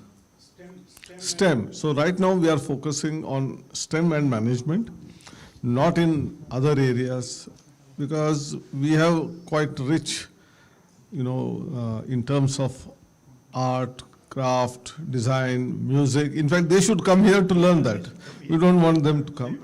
But in certain areas of STEM, the development that the West has made, although the beginning of science, beginning of technology, beginning of even astronomy or architecture or building construction is all from India. But they have taken it forward, more instrumentation, more facilities that they have developed, and therefore we want such things to come here. And therefore it is STEM areas for which we are permitting and not in other areas. Namaskar, sir. Namaskar, sir. My name is Dr. Somnath Mitra from Indian Institute of Technology, Gandhinagar. Professor Premvat mentioned about leveraging the Indian embassy to the hilt, if I remember, and I am using it to the hilt, I must tell you. And I'm getting immense support. That's it. Immense support. Within 48 hours, I'm getting the support. And this is one. And I must acknowledge this with the, the group here. But, I have been interacting with Ministry of Education, Ministry of External Affairs, now Ministry of Commerce. So so I have to look into these three ministries. Is there any kind of a central agency who would be responsible? Maybe I don't know how and when. Because I see a little silo, because I've been working with MEA and Ministry of Education, now Ministry of Commerce. So your thoughts, your ideas, sir.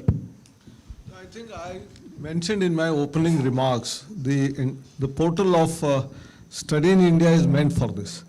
While designing the portal, we, AICT, took care of meeting with MHA, MEA, various embassies, and then their requirements are taken into account.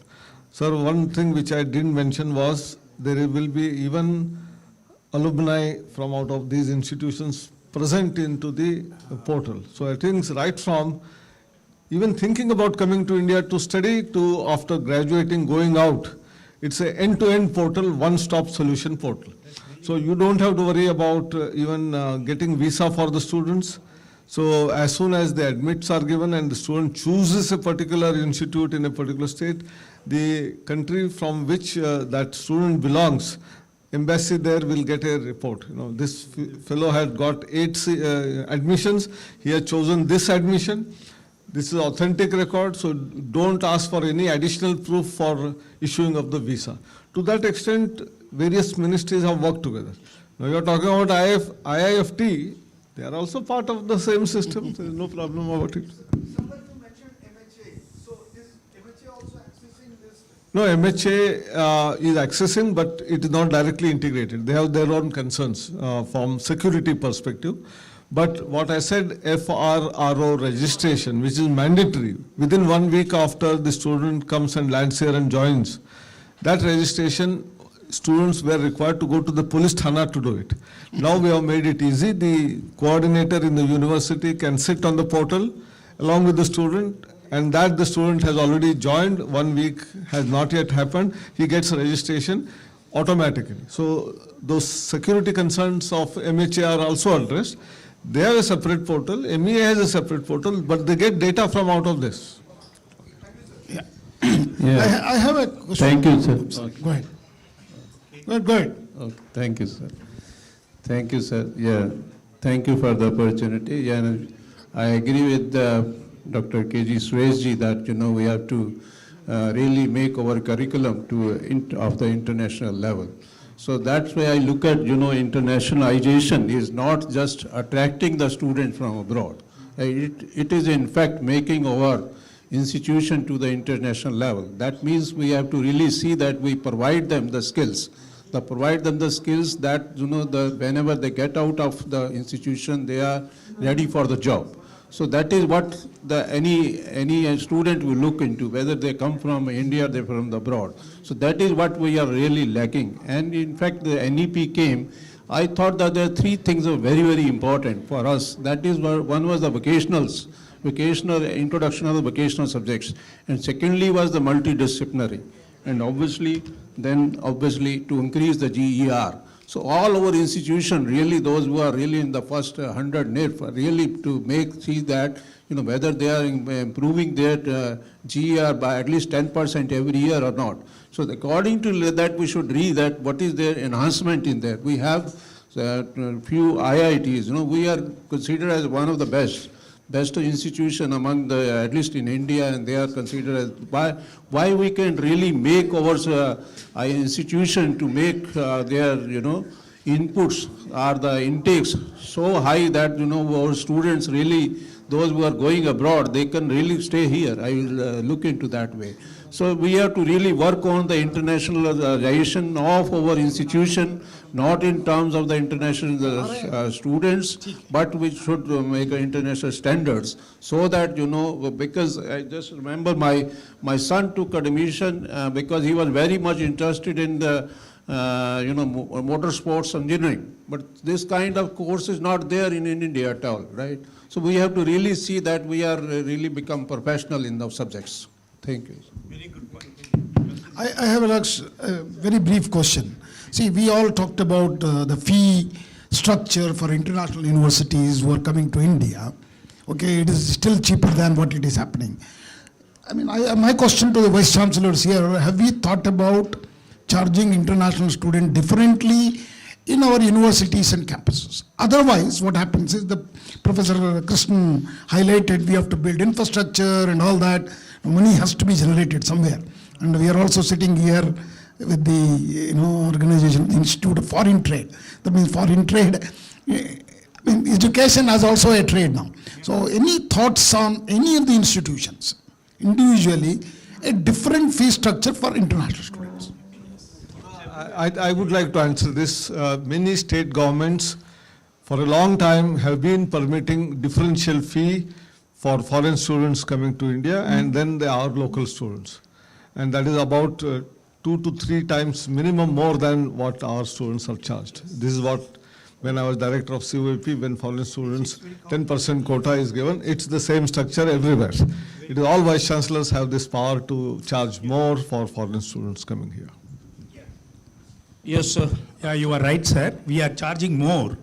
One, we are giving the separate kitchen and also food. So where you have to charge more. And hostel facility also, they need a individual room with the kitchen. For that also we are charging. And fee structure also, it's doubling with that our regular fee structure. So we are charging more when compared to regular students, sir. Please. Just wanted to add on that at IIMC, for NRI students, we used to have a different fee. They used to pay us in dollars. And secondly, they did not have to go through the examination process. They had to come for the interview.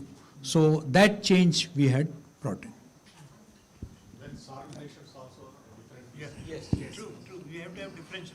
Yes, thank you very much. I am Dr. Anil Mittal. I have come from Kurukshetra University, Kurukshetra.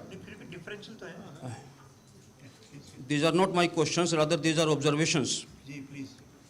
Number one observation, it has been talked about that the inbound and outbound ratio is 1:28. One person comes to India and 28 students goes from India to abroad for the purpose of education. But the question is, when they are moving outside, what is the reason behind it? The reason could be, as Professor Suresh sir said, they are going to visit Dubai. They are taking admission there for the Dubai purpose, or maybe the employment purposes. So definitely we would be required to see in that aspect also. We would be able to brought students from abroad in India if we are able to offer the jobs, the employment. Second thing, foreign universities are visiting India. So here question arises whether they'll be accommodating the foreign students or Indian students. If they'll be able to accommodate Indian students, definitely things may happen that again there might be a repetition of the story of East India Company. Third observation, in India we always talk about that rupee is declining vis-a-vis in US dollar.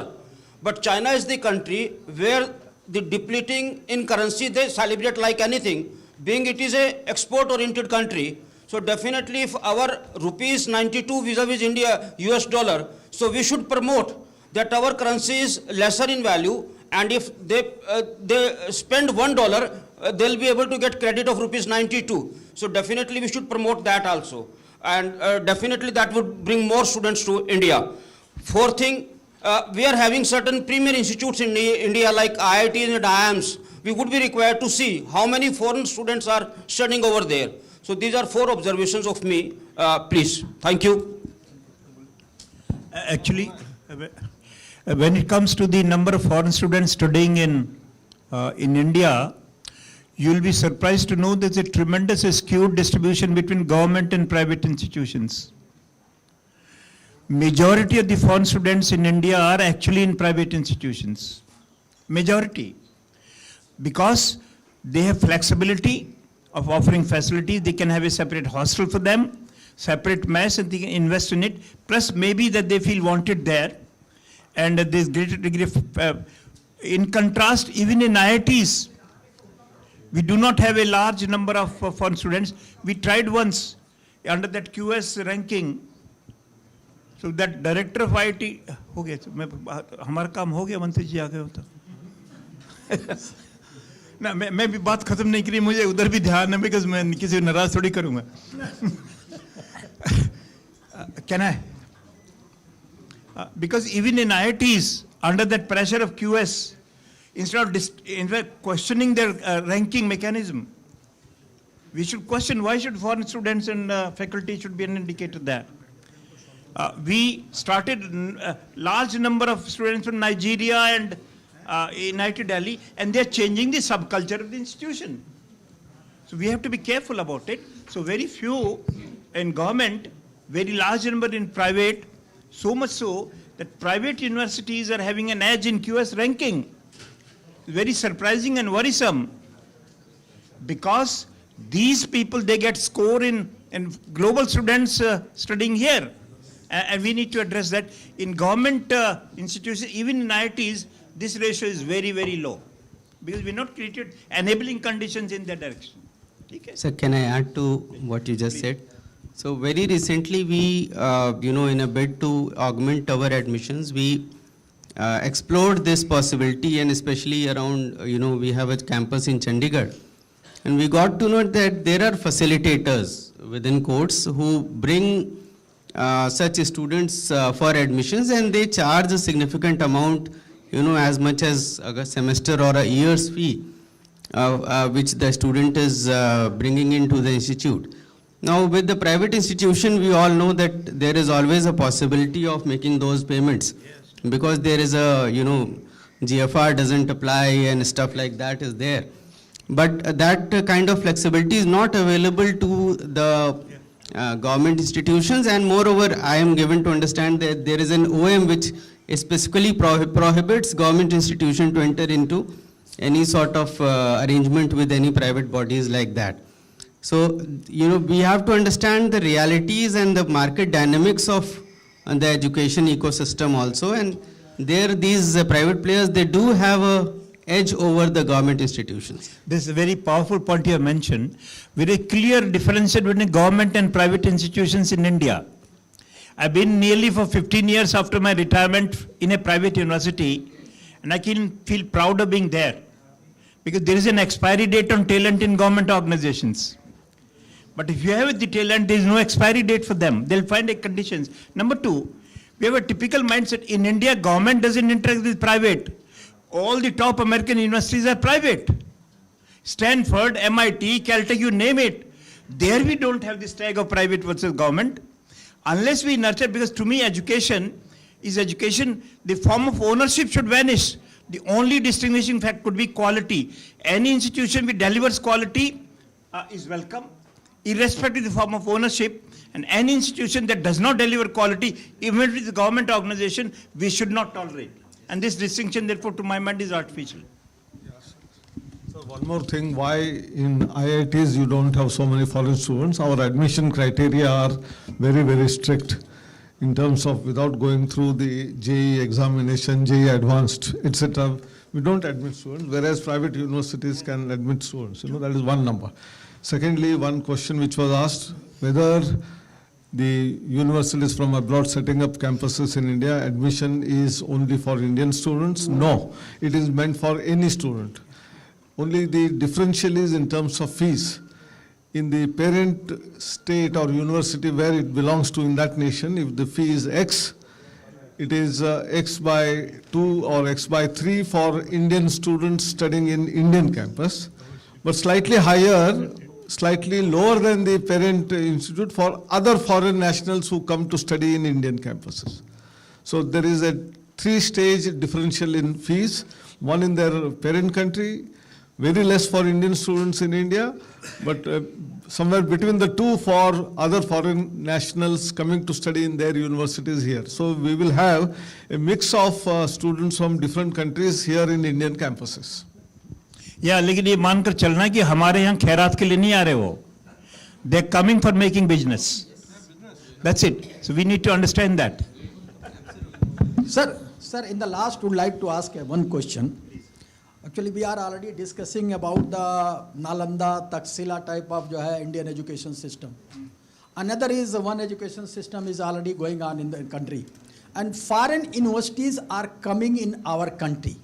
So there is any comparison in all the 3 type of universities in our country? Why we are always even discussing about the Nalanda, Taxila type of university, basically on the ethical grounds. So what are the weaknesses and strength of Nalanda and Takshila side of university, or in present university system going on in the country, or coming university in our country?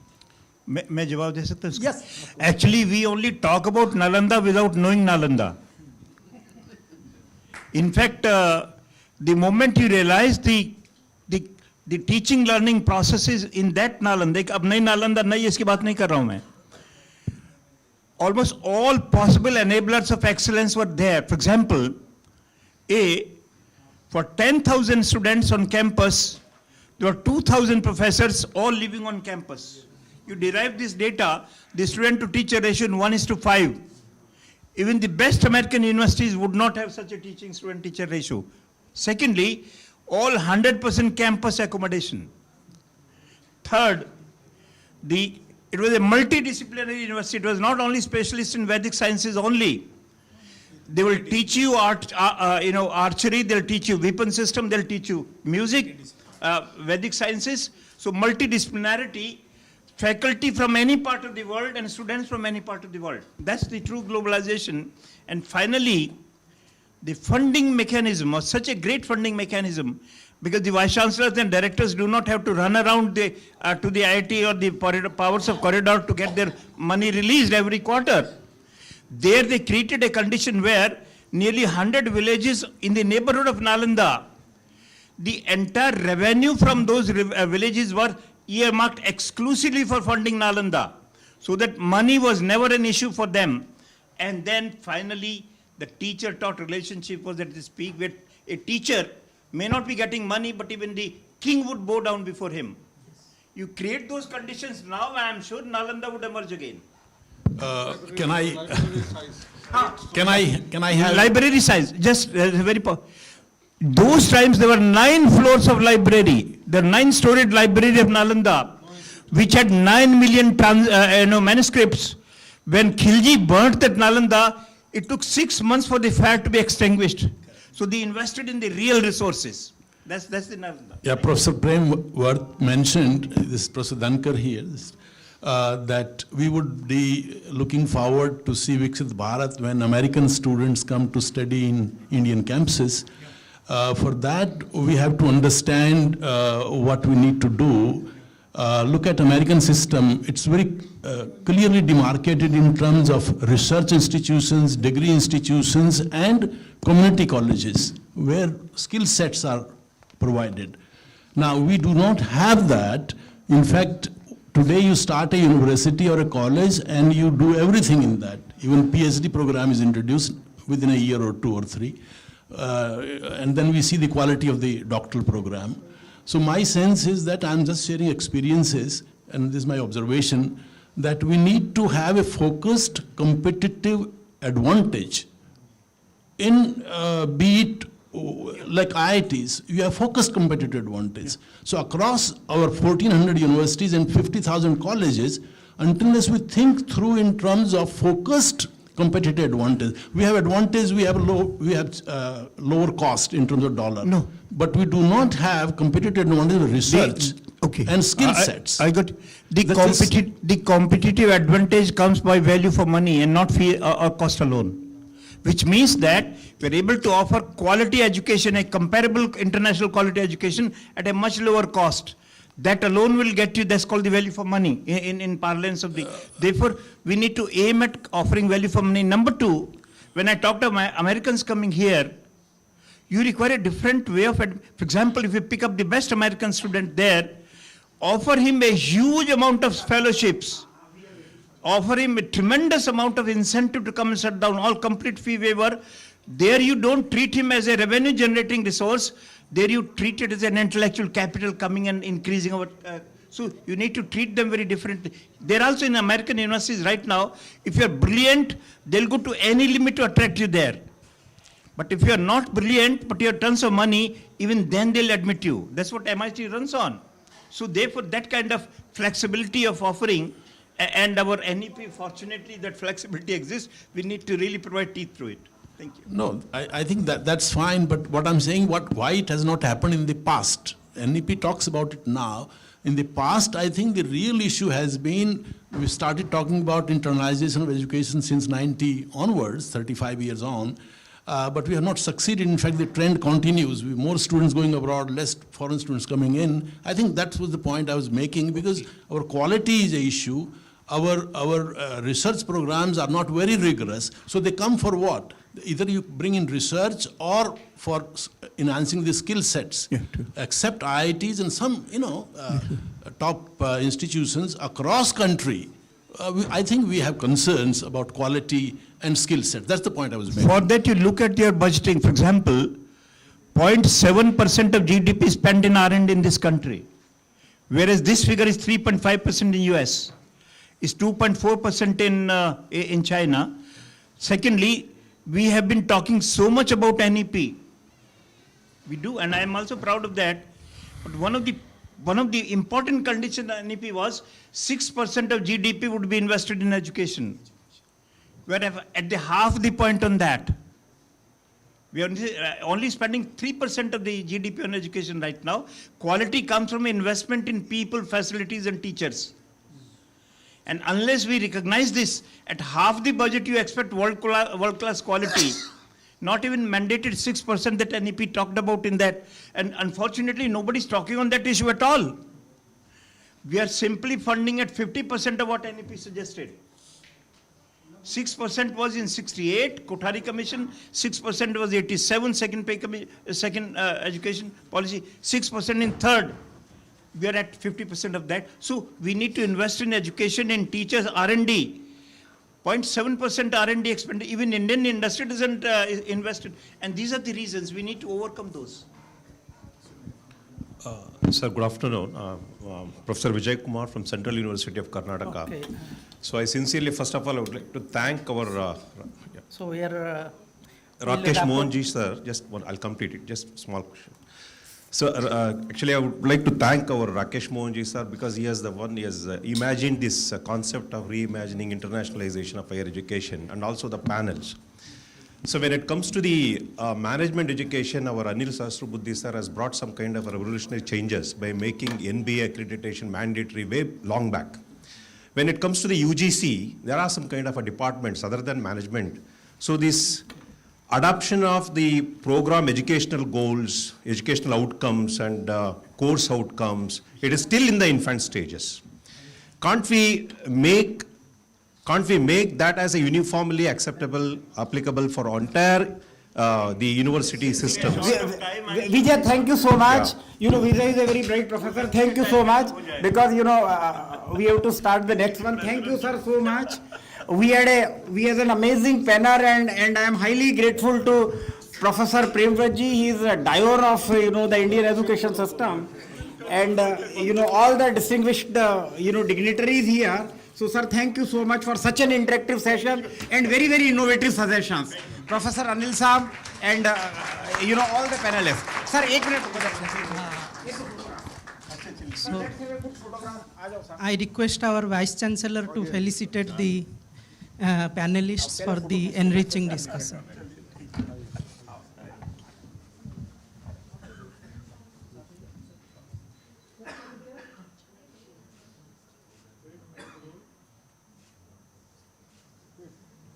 Thank you. अरे sir 1 minute रुको, facilitate करना है। अच्छा, facilitate करना। यार ये तो बहुत सारी इकट्ठी हो रही है मेरे पास। Thank you. ये तो मत कीजिए ना। Thank you very much. कहाँ रखेंगे ये बताइए। खेलने जगह नहीं है। ये क्यों देते हैं आप? देना बंद कीजिए। भावना का सम्मान करते हैं। Sir, thank you. ये भी रखवा दो। इसमें नाम भी लेंगे। इसको तो लिखा होगा। Thank you. हाँ, इसी में उससे प्रॉब्लम होता है। Thank you, sir. Trade it, throw it, nothing. You can't do anything about it. Sir. Thank you. हाँ, thank you है, लेकिन ये मत कीजिए। अगले बार से। ये कहाँ रखेंगे ये बताइए मुझे। ये सेम पेज में अलग है। Then why are you doing it? किताब अलग से कर दो भाई। आ जाओ। If you have Thank you so much for being if you have suffered that, don't make us suffer more. मैं वही तो बोल रहा हूँ मैं तो आप जानते हो क्या होता है बहुत जल्दी आप बोल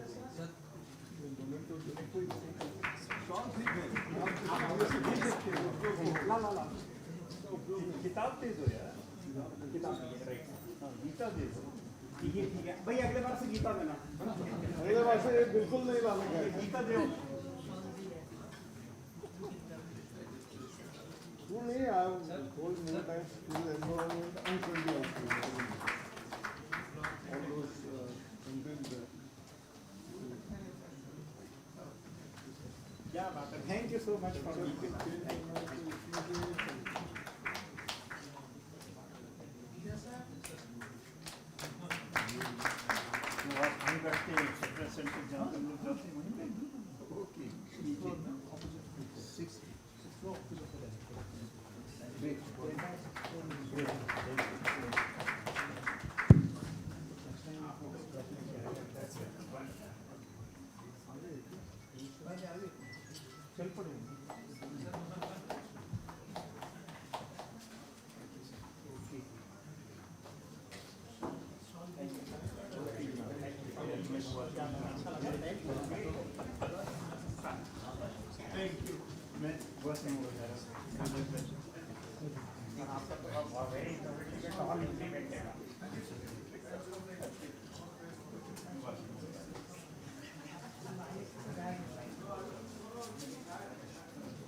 check. Hello, hello. But I'll start with the Ganesh Shlok and then Yakundi.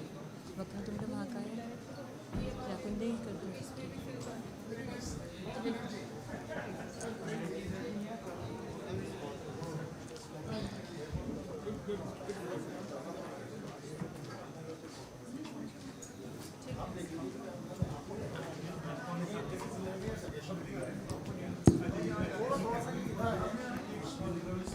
I request all the dignitaries and the guests to kindly remain seated as the guest is about to arrive.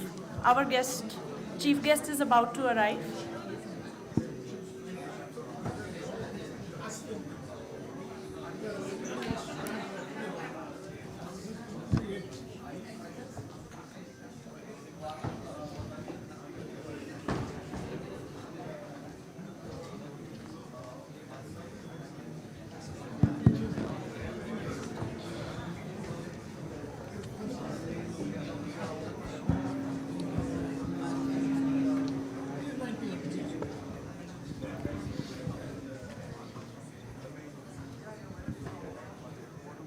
Request all to be seated.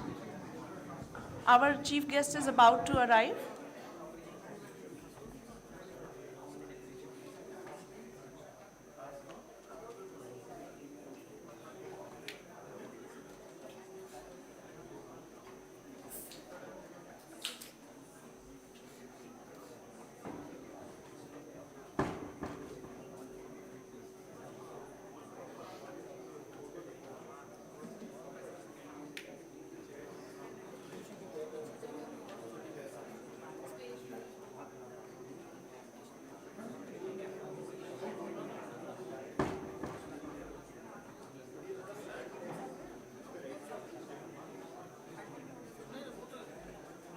अच्छा ये तो है ही slant नहीं वो तो सीधा हो जाता है पर ये पता है एक चीज़ कर सकते हैं we can put a table here like this ठीक है वो बोल दो जल्दी कर दीजिए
साइड में रखो, बिल्कुल बिल्कुल से टिका के बटन रहेगा ना।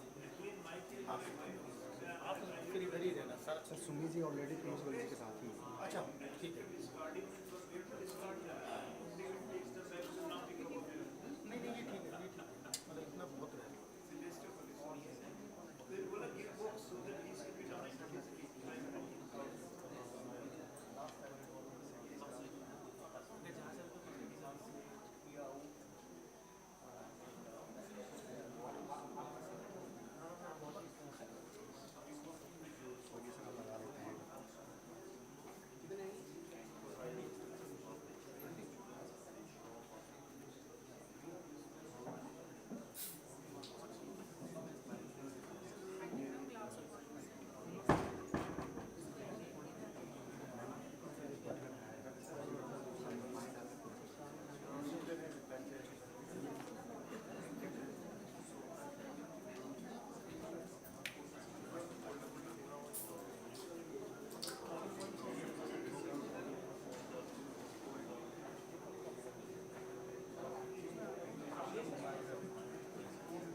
से सर अगर पढ़ेंगे तो कुछ ना कुछ गिर जाएगा। अच्छा तो क्या करें आप जैसे सिर्फ डायरी और पेन रखिए बस, और कुछ मत। पैड और पेन रखिए, लेकिन हमारा और कुछ मत। नहीं, हमारा जो उसका जो पूरा इसका वो है, अगर बाई चांस सर पढ़ना चाहें ना पूरा साइट है।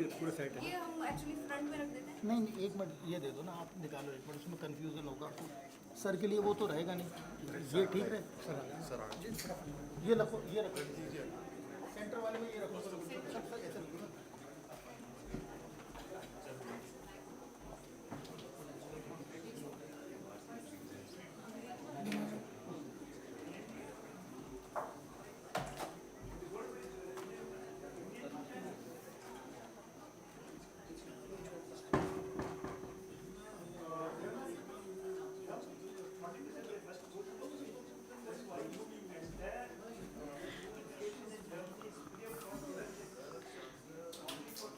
Our sir is here. Request all to please stand.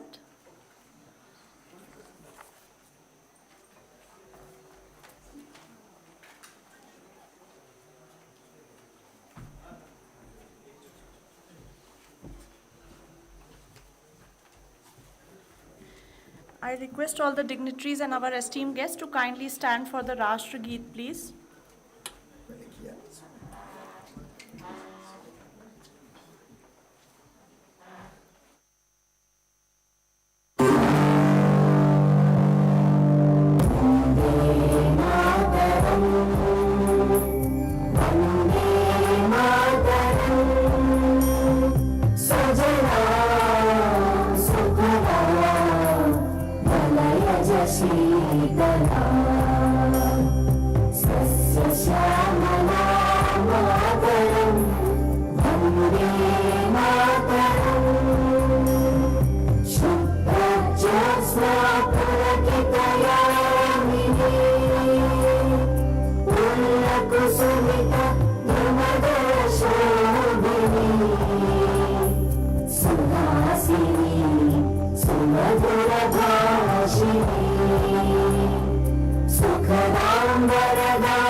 We now commence the inaugural ceremony of the Vice Chancellors Conclave 2026 on Reimagining Internationalization of Higher Education for Viksit Bharat 2047.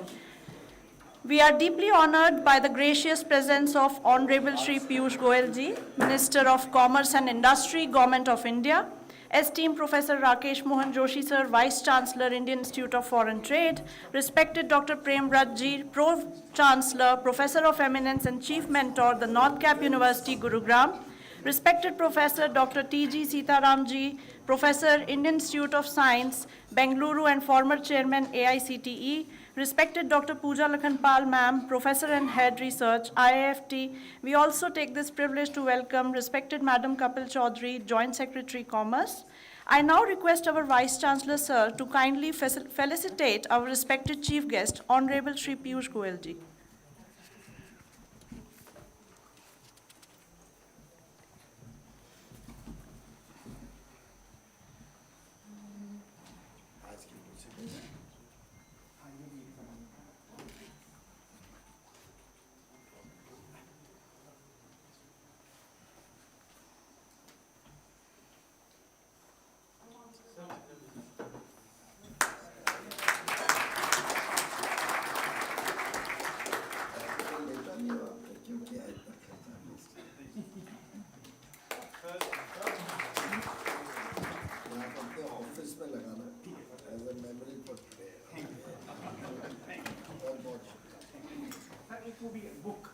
We launched a book.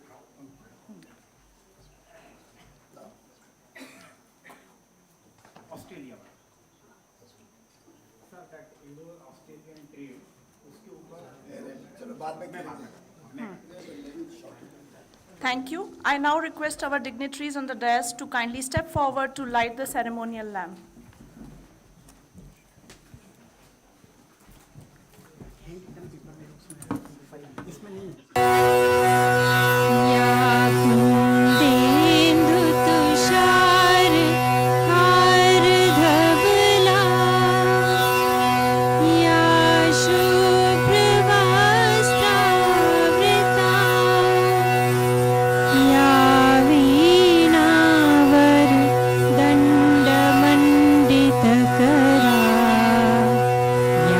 श्वेत padmasana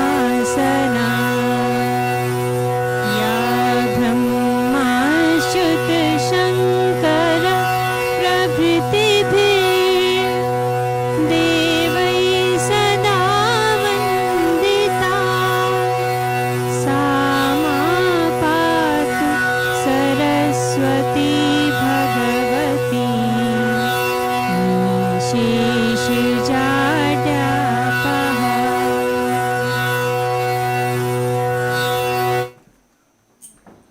Thank you.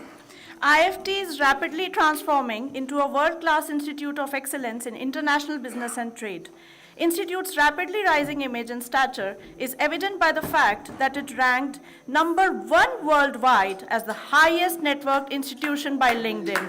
It secured first rank in the Times B School Ranking 2026, 17th rank in NIRF, and top positions in Outlook, iCare, and India Today ranking, among others.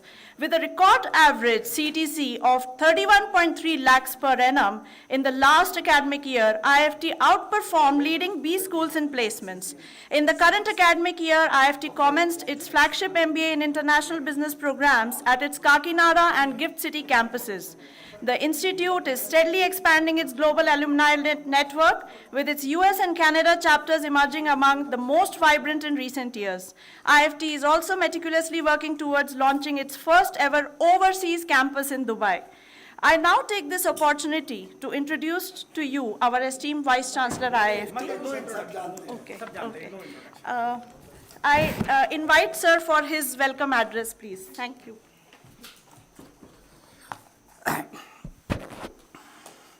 Honorable Shri Piyush Goyal ji, Minister of Commerce and Industry, distinguished dignitaries on the dais, Professor Premvrat ji, Shri Professor Sitharam, very distinguished guests. All of you are not on the dais, but there is no difference between the Vice Chancellor sitting here and Vice Chancellor sitting here. I am highly grateful to each one of you for being with us. And I'm highly grateful to, our Honorable Minister who could make it. He has just landed from, Mumbai and directly come to us to interact. And, because there is a paucity of time, so we'll have it only an interactive session. Sir, we had a session in the morning, which was chaired by Professor Premvrat ji. Professor Premvrat has been the founding director of IIT Roorkee and the founding vice chancellor of UP Technical University, and all these vice chancellors we interacted. And sir, as you are aware that India, our outgoing number of students is much higher. India is indeed the highest supplier of the students in the world, accounting for almost 13 lakh students which is going. India is the largest supplier of student to United States of America, foreign student, which is about almost 31% students are going there. And when it comes to incoming student, the incoming student in India for last 10 years has been hovering between 48 to 50,000.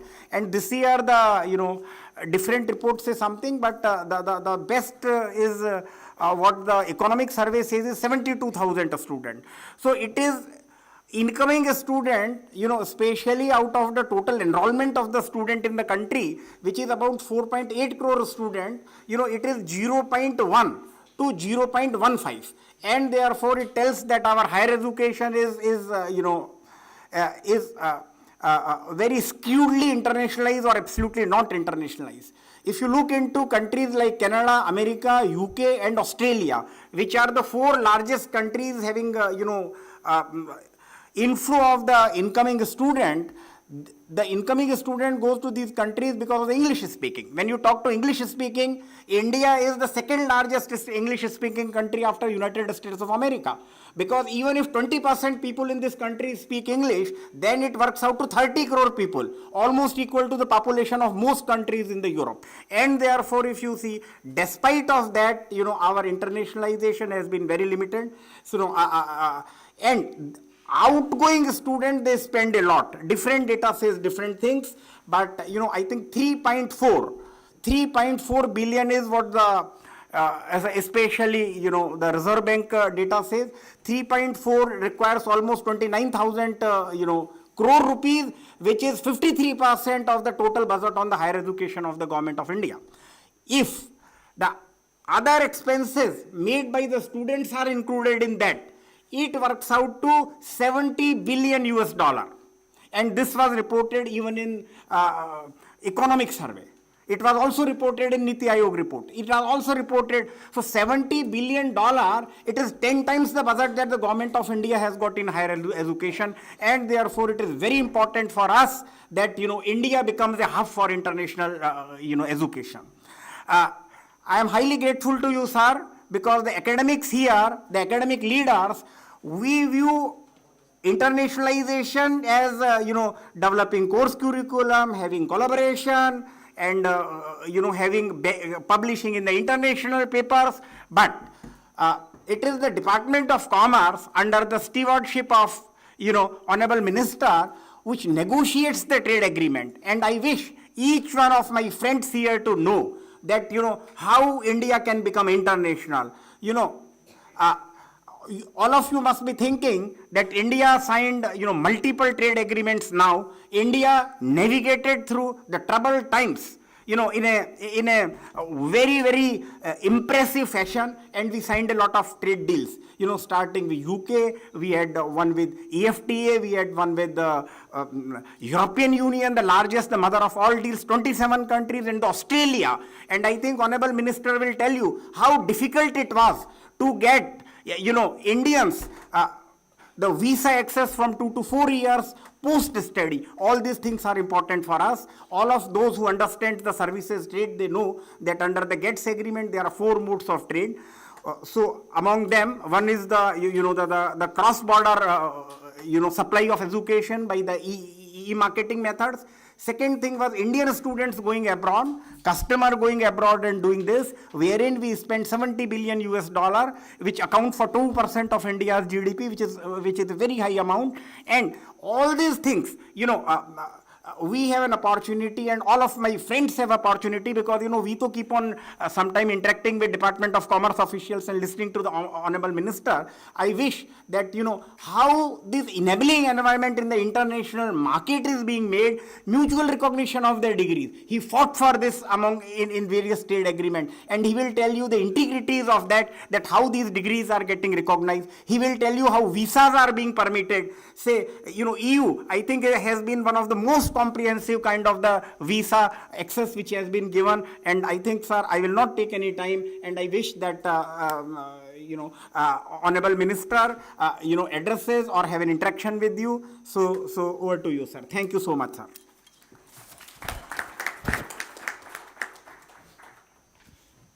No, I'd love to engage with you. I'd love to talk to all of you, hear from you what your ideas are, what your thoughts are. But truly delighted that Commerce Ministry and IIFT under Commerce is taking a lead to explore the potential that education as a service has for our export earnings, for our taking high quality Indian education to the rest of the world. In fact, all those statistics you mentioned are a result of years of keeping Indian education closed to the world, of keeping our method of running institutions, educational institutions, archaic, old-fashioned, not evolving with the times, because of which I suspect we landed up with a large number of students going outside the country and missing out on the opportunities that India could have offered our students much earlier. We've been hearing about changes in the educational policy for years and years. But sadly, many governments came and went. Many education ministers made an effort. Many prime ministers promised us reform of the education system. But it was only after 2014 that a very serious effort was done, engaging with educationalists across the country in drafting the national education policy. In the past, there used to be several vested interests which did not allow us to evolve our education policy with the times. there used to be a very leftist-oriented thinking in education, which unfortunately kept India deprived of modern-day education practices. And I'm really happy that under the leadership of Prime Minister Modi, after extensive consultations, the National Education Policy 2020 was finalized. If I recall correctly, we had nearly 3 lakh inputs and feedback from across the country and overseas. 3 lakh, which every one of those inputs was given given a lot of importance, was given weightage, was considered carefully, and we did not hurry into coming out with the new policy.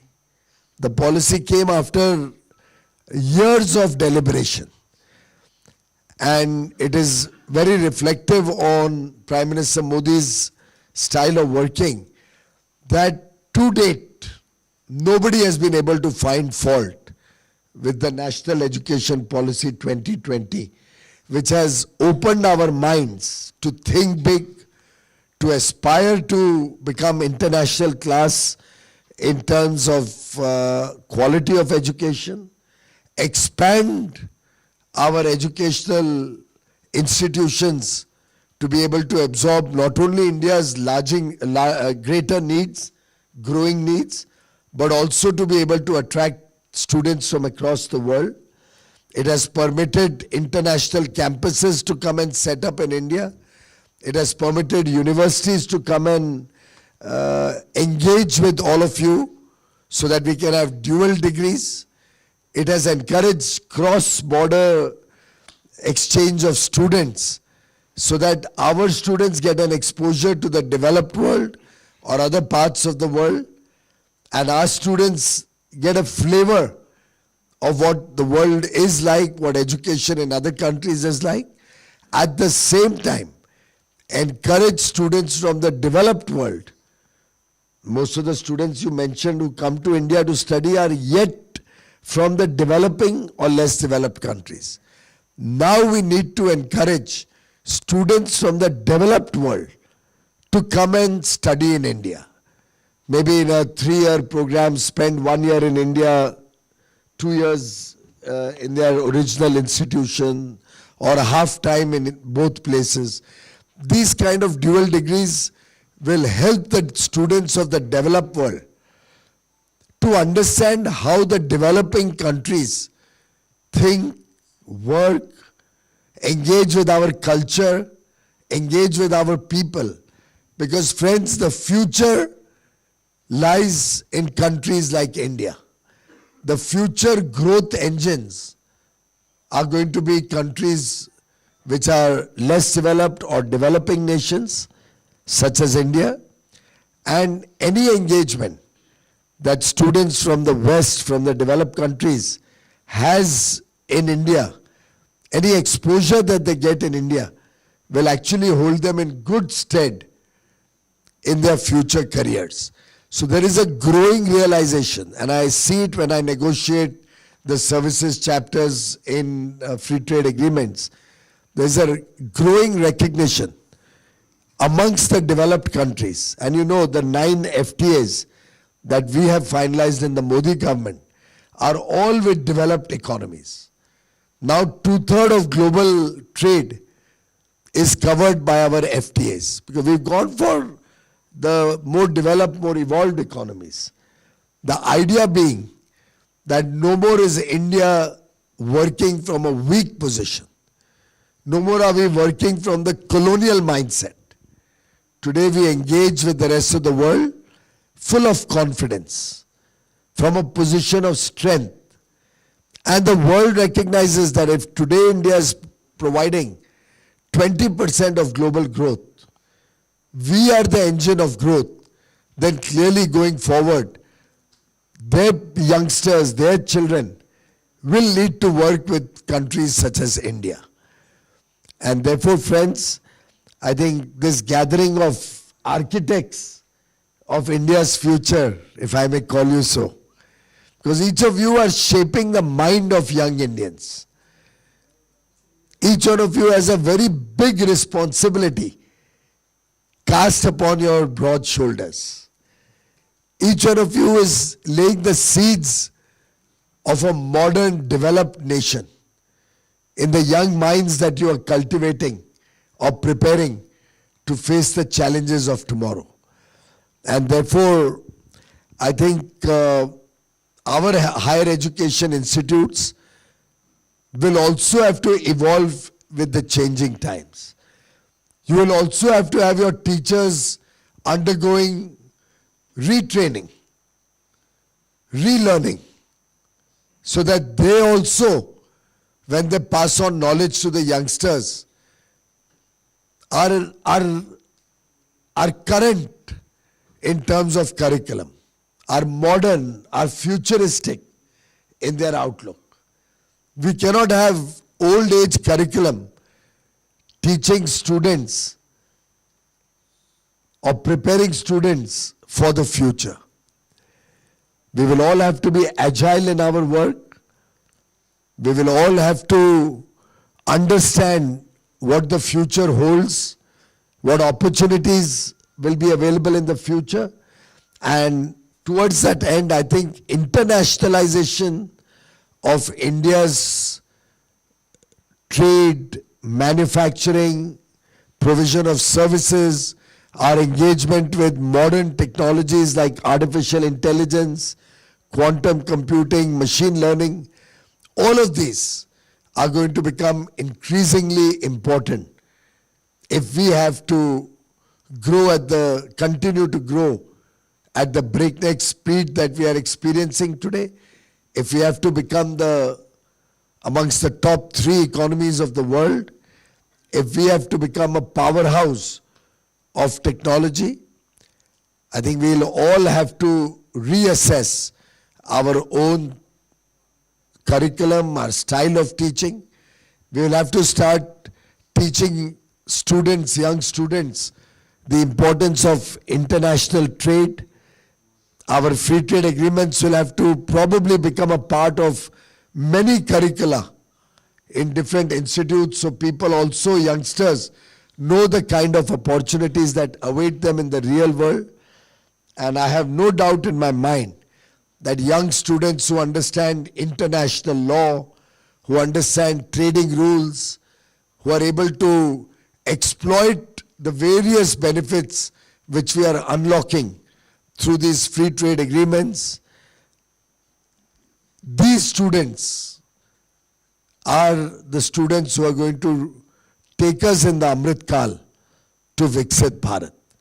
And the moment we all adapt to these modern times, whether it's in terms of our teaching techniques, our facilities, our own teachers' understanding of the future of the world, I have no doubt that students will no more look to go abroad to study, but rather we will start attracting students from around the world to come to India, so that when we meet 7 or 8 or 10 years from today, the same equation of 28:1 that you have shared with us today will be reversed, and we'll have 1.3 million students from abroad coming to study in India and a few handful going out of India to study. I can only tell you I have studied in India all my life, except doing some courses in some of the universities in other parts of the world, short courses or exchange programs. I did my law over here in a government law college. I did chartered accountancy here. Before that, I was in a school which was supported by the Mumbai Municipal Corporation. I never paid fees in school more than 8 or 10 rupees a month. The Municipal Corporation of Mumbai supported school, who used to pay my teachers' salaries. I have reached over here. So I can assure you that there is nothing, no shortcoming in India, and nothing that we cannot surmount. But if we rest on our laurels, if we live in the past, if we think what we are doing is just perfect and don't change with times, then we will be left behind. And I think that's the one message that I can share with you. You are all strategic assets of this country. And we bank upon you for the future. You are going to shape the young minds who will write the destiny of New India. Literacy is not just studying the books. Literacy is not just passing an exam or getting a degree. Literacy is preparing each one of us and the children of our country to be good citizens. Literacy is to prepare them to engage with the biggest of challenges that the world may face. Literacy is preparing them with an open mind to think out of the box, surmount challenges, engage with new technologies, and engage with the world to make India a Vishwa Guru. और आप हमारा अंगूठा मत काट लेना, पर मुझे लगता है जो आदर सम्मान जो एक स्टूडेंट के नाते मैं आपको बता सकता हूं, आज भी कोई टीचर मिलते हैं स्कूल डेज से भी, तो जो हमें जो उत्साह आता है, जो अच्छा लगता है, उससे बड़ी गुरु दक्षिणा सैलरी नहीं हो सकती है. जो आदर सम्मान हमारा भारत आप सब के प्रति देगा, जो आदर सम्मान आपका अधिकार है और जो हम सबकी जिम्मेदारी है, मुझे लगता है वही सबसे बड़ा मोटिवेशन होगा for our educationists to help in this journey in the Amrit Kal. I wish all of you the very best, and I'll be happy to exchange ideas with you, share some thoughts that you may want to highlight, which can help me do my job better, help me also open my mind to the world of tomorrow. Thank you.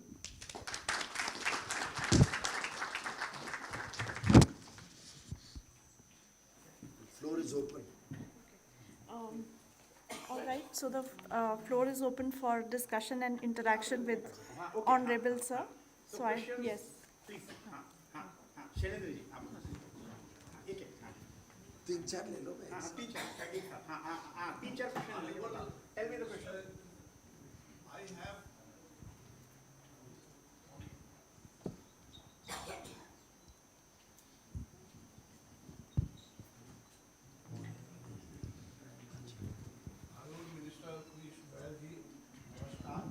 I have few suggestions which emanate from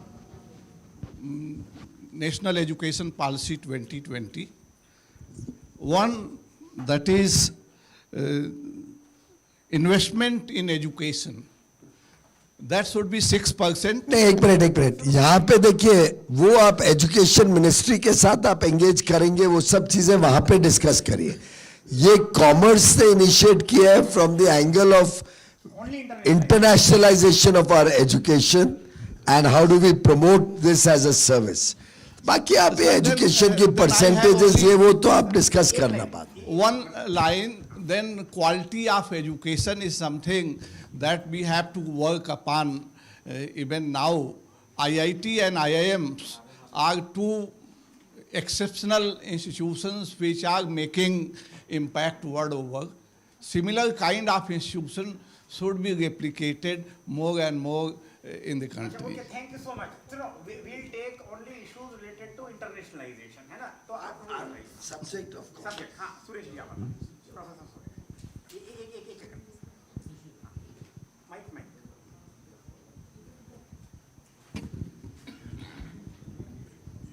Just you tell your name and in a line what you are doing. What is this? अच्छा, question. Okay, sir. Sir, my name is Professor K.G. Suresh. First of all, hats off, sir. This is unthinkable that any other ministry other than Education Ministry is conducting a workshop of Vice Chancellors. I mean, so hats off to your leadership and to Professor Joshi. The second thing is that you rightly pointed out, you see, two things for which Indian students go abroad. One is the experience part of it, and second, the jobs. Are we, our industry, ready to prepare? We have, of course, some CEOs from international, global community who are there heading institutions like Indigo and others. But are our industry prepared to take students from abroad locally? We have about 18 universities which are setting up campuses. Secondly, our universities, can our industry, because at the end of the day, it's about practical, up-to-date, curricula. The internationalization of the curricula is very important. So can some of the industries mentor, adopt some of these universities, and let us have a cluster approach wherein we groom in this industry at par with the education sector, at par with the global universities, and then attract the global students. This is just a suggestion. Thank you. Yeah. Well, thank you, sir. That was a very eloquent upholding of national education policy. I am Professor Nagaraju from Hyderabad Central University. There is one particular phrase in NEP, internationalization at home. I think this is one phrase probably your ministry, your leadership throws better light than others. Your thoughts on it would be useful. Thank you.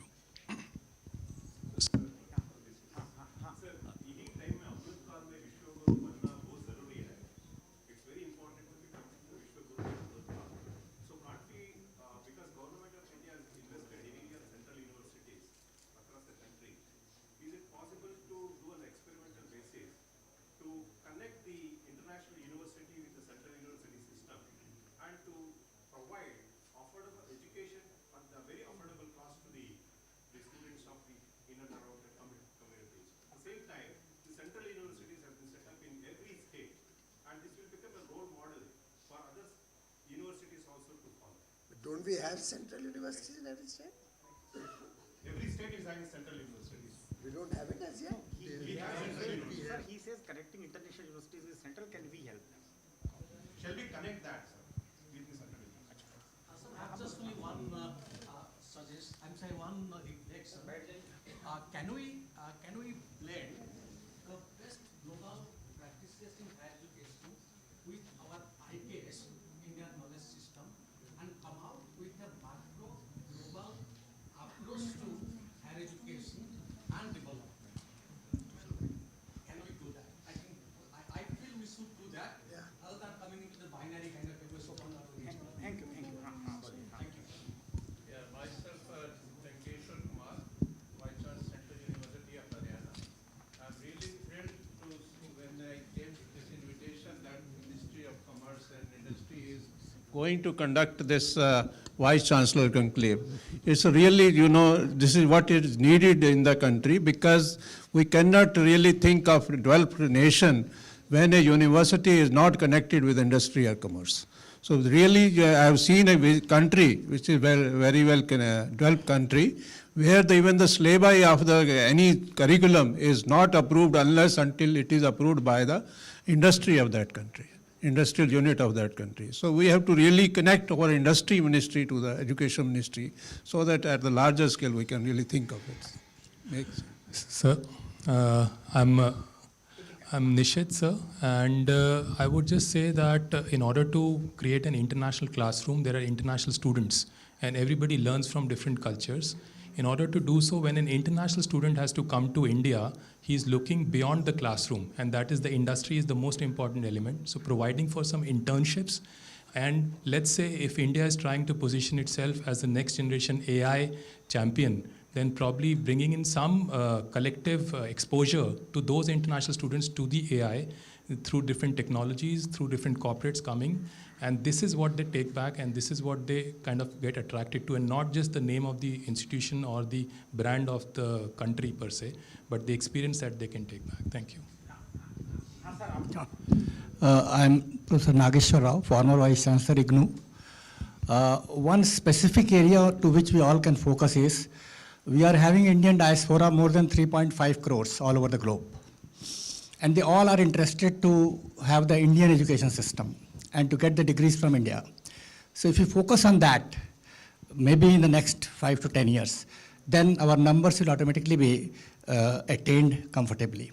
Thank you. Good afternoon, Minister.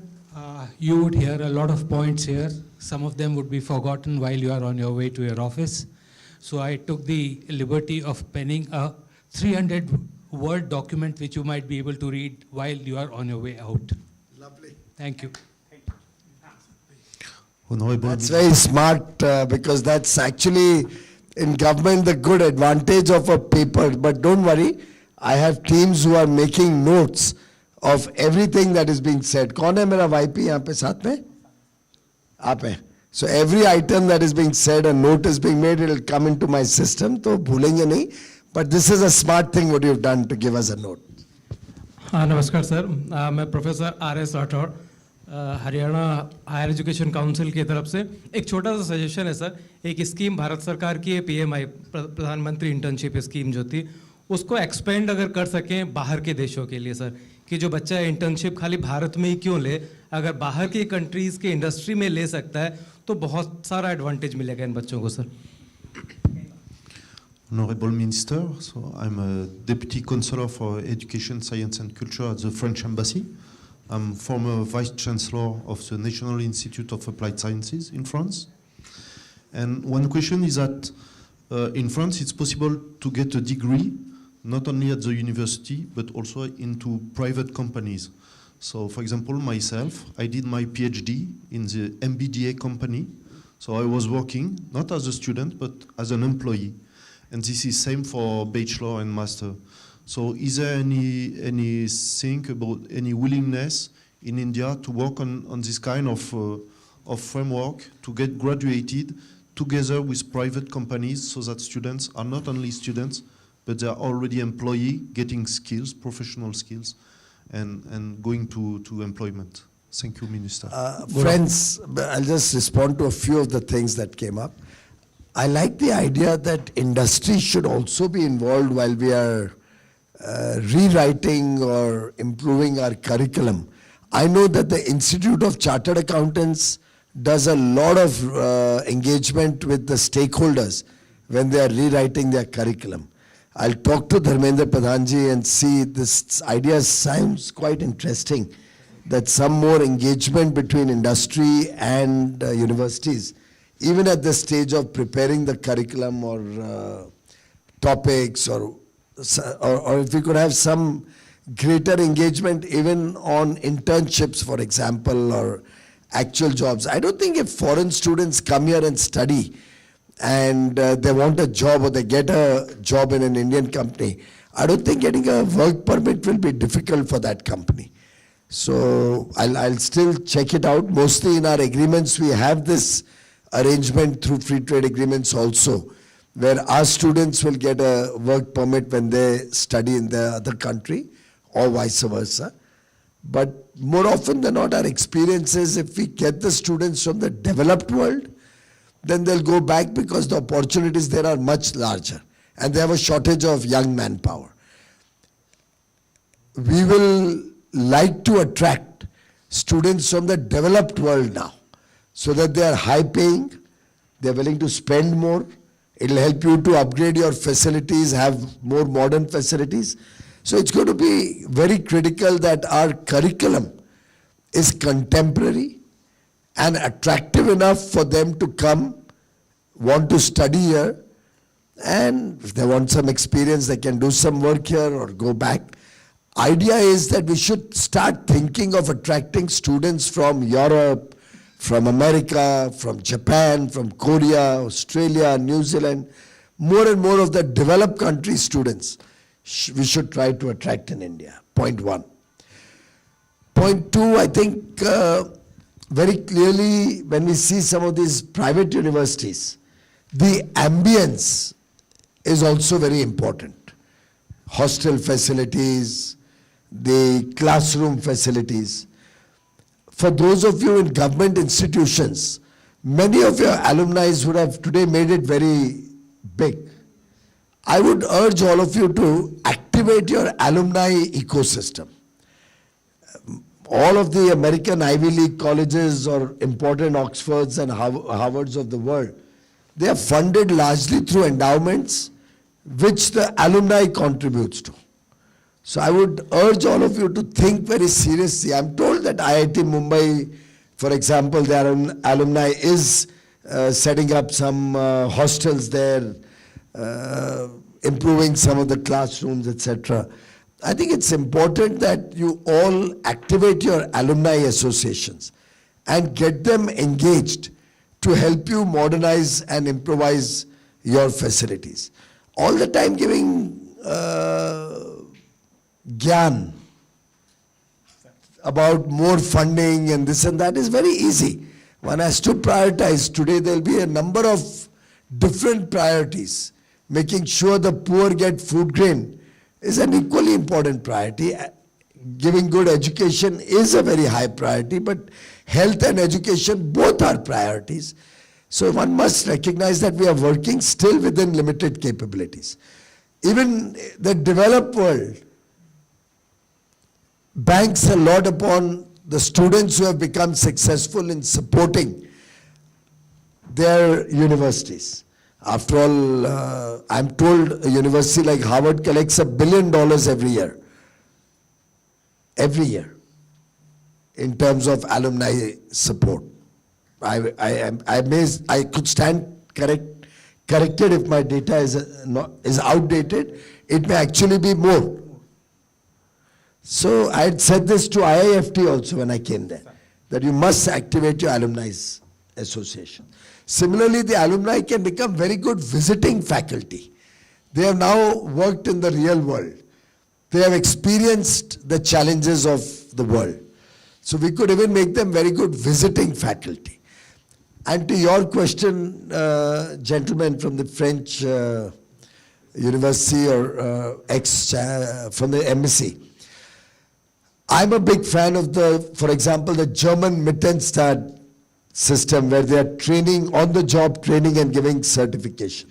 I don't know, I'm not an expert on India's education policy. I don't know what the current situation is. But certainly, if you combine that on-the-job training with a university in partnership, then I think that is very much the best way to teach somebody. So let's say if IIFT and some actual logistics companies were to tie up, and this person who's working in the logistics company also takes some online courses with IIFT, maybe also teaches what he's actually doing on the job to other students in IIFT, if there could be a two-way engagement, I'm sure the IIFT would be able to give a degree, PhD or whatever to such students. It's something which I'm not an expert at, but maybe, Professor, you could study how we can expand the interlinkages between on-the-job training and classroom curriculum so that we can actually have a far, far greater practical knowledge being imparted to our students. Yeah? But friends, I have to deliver a lecture at the National Defense College. I'll have to be there in the next 15 minutes. So I'll take your leave, but I'm really glad that you have taken this initiative. Let this not be the last. Let it just be the beginning of a very, very new symbiotic relationship between the education sector and us. I wish you had called my colleague Dharmendra Pradhanji. Next time, please make sure that he's the person who leads this initiative along with you.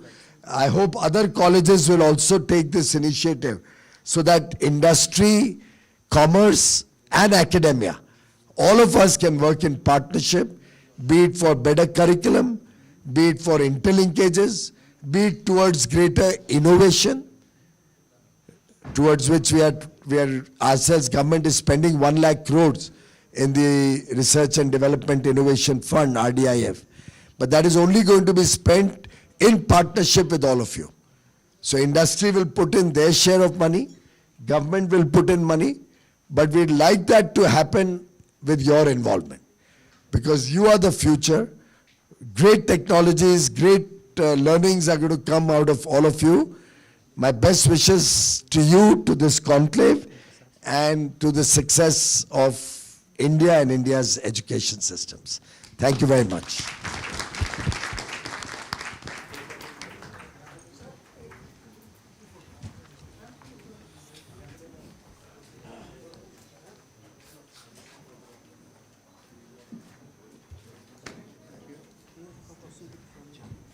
We are immensely grateful.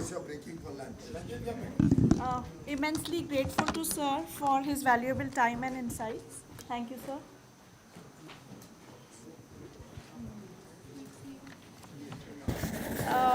We now break for lunch, and I request all the dignitaries and guests to kindly reassemble by 2:45 for the post-lunch panel discussion. Thank you.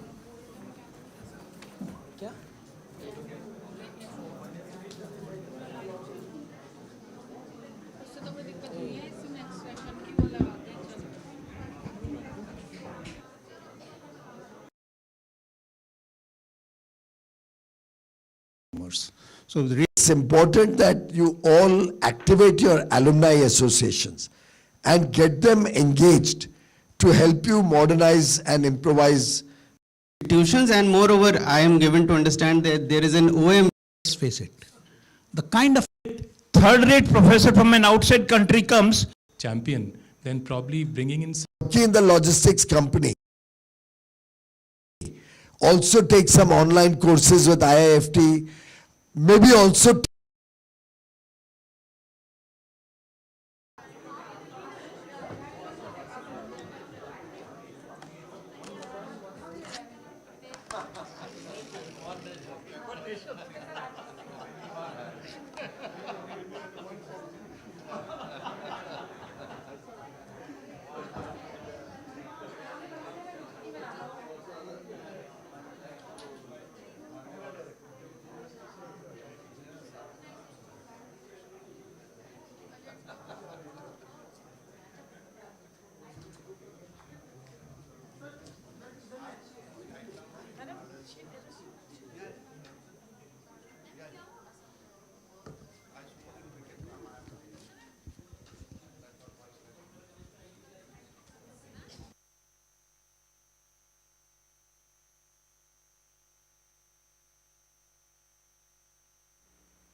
All right, request all the guests and dignitaries to please settle down. We now begin our next session, for which I'd like to invite Dr. Divya Tuteja to introduce the panel chair, lead discussant, and the expert panelists. Thank you, Dr. Ginny Chawla. Good afternoon to everyone present here. Internationalization is no longer a peripheral activity. It is at the heart of how universities teach, research, and engage with the world. A warm welcome to the panel discussion on internationalization of higher education, partnerships, student mobility, and global opportunities. Without much ado, let me invite the distinguished speakers of the panel discussion to the dais. Let me begin by introducing the chair of the session, Professor T.G. Sitaram. He is a distinguished civil engineer and senior professor at the Department of Civil Engineering, Indian Institute of Science, Bangalore. Sir, please join us.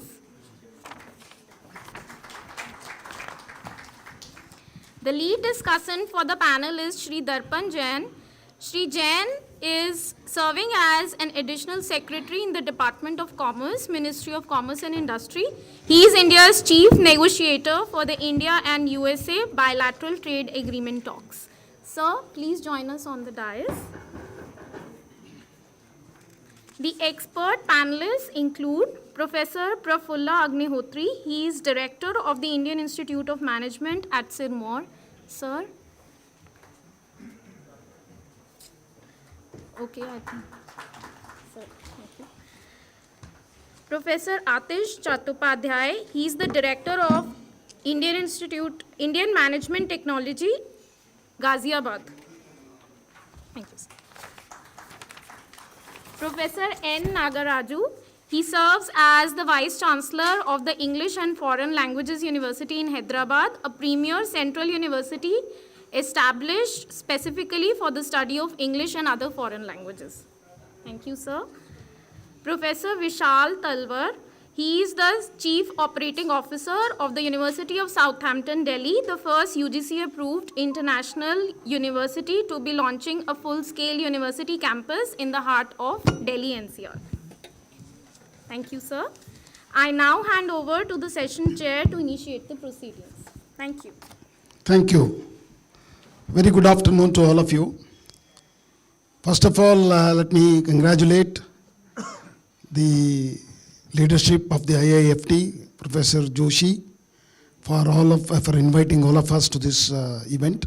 And also since morning we have engaged with one panel, and then Honorable Minister spoke very eloquently on the internationalization of higher education. And it is first of its kind, because we at Ministry of Education, because I served as a director of IIT, later on as chairman All India Council for Technical Education. So this is a topic of AICTE and UGC and Ministry of Education. But I'm very happy to see IIFT under the Ministry of Commerce, and it has been chosen, this topic, Commerce and Industry. And it is really heartwarming, and congratulations to you. So distinguished panelists and all the Vice Chancellors, I think we had a very good lunch, sumptuous. So it's a time, I think I already see, many of them are already finished. But anyway, welcome to this session on reimagining internationalization of higher education for Viksit Bharat. So we have heard from the morning, many issues. First of all, I would like to highlight, some of the efforts of AICTE in the direction where Honorable Minister was saying very clearly, we have to bring Honorable Minister of Education to this meeting. So I thought I will give some of the initiatives what Ministry of Education has done in this direction. Particularly, All India Council for Technical Education is the regulatory body for all the professional courses.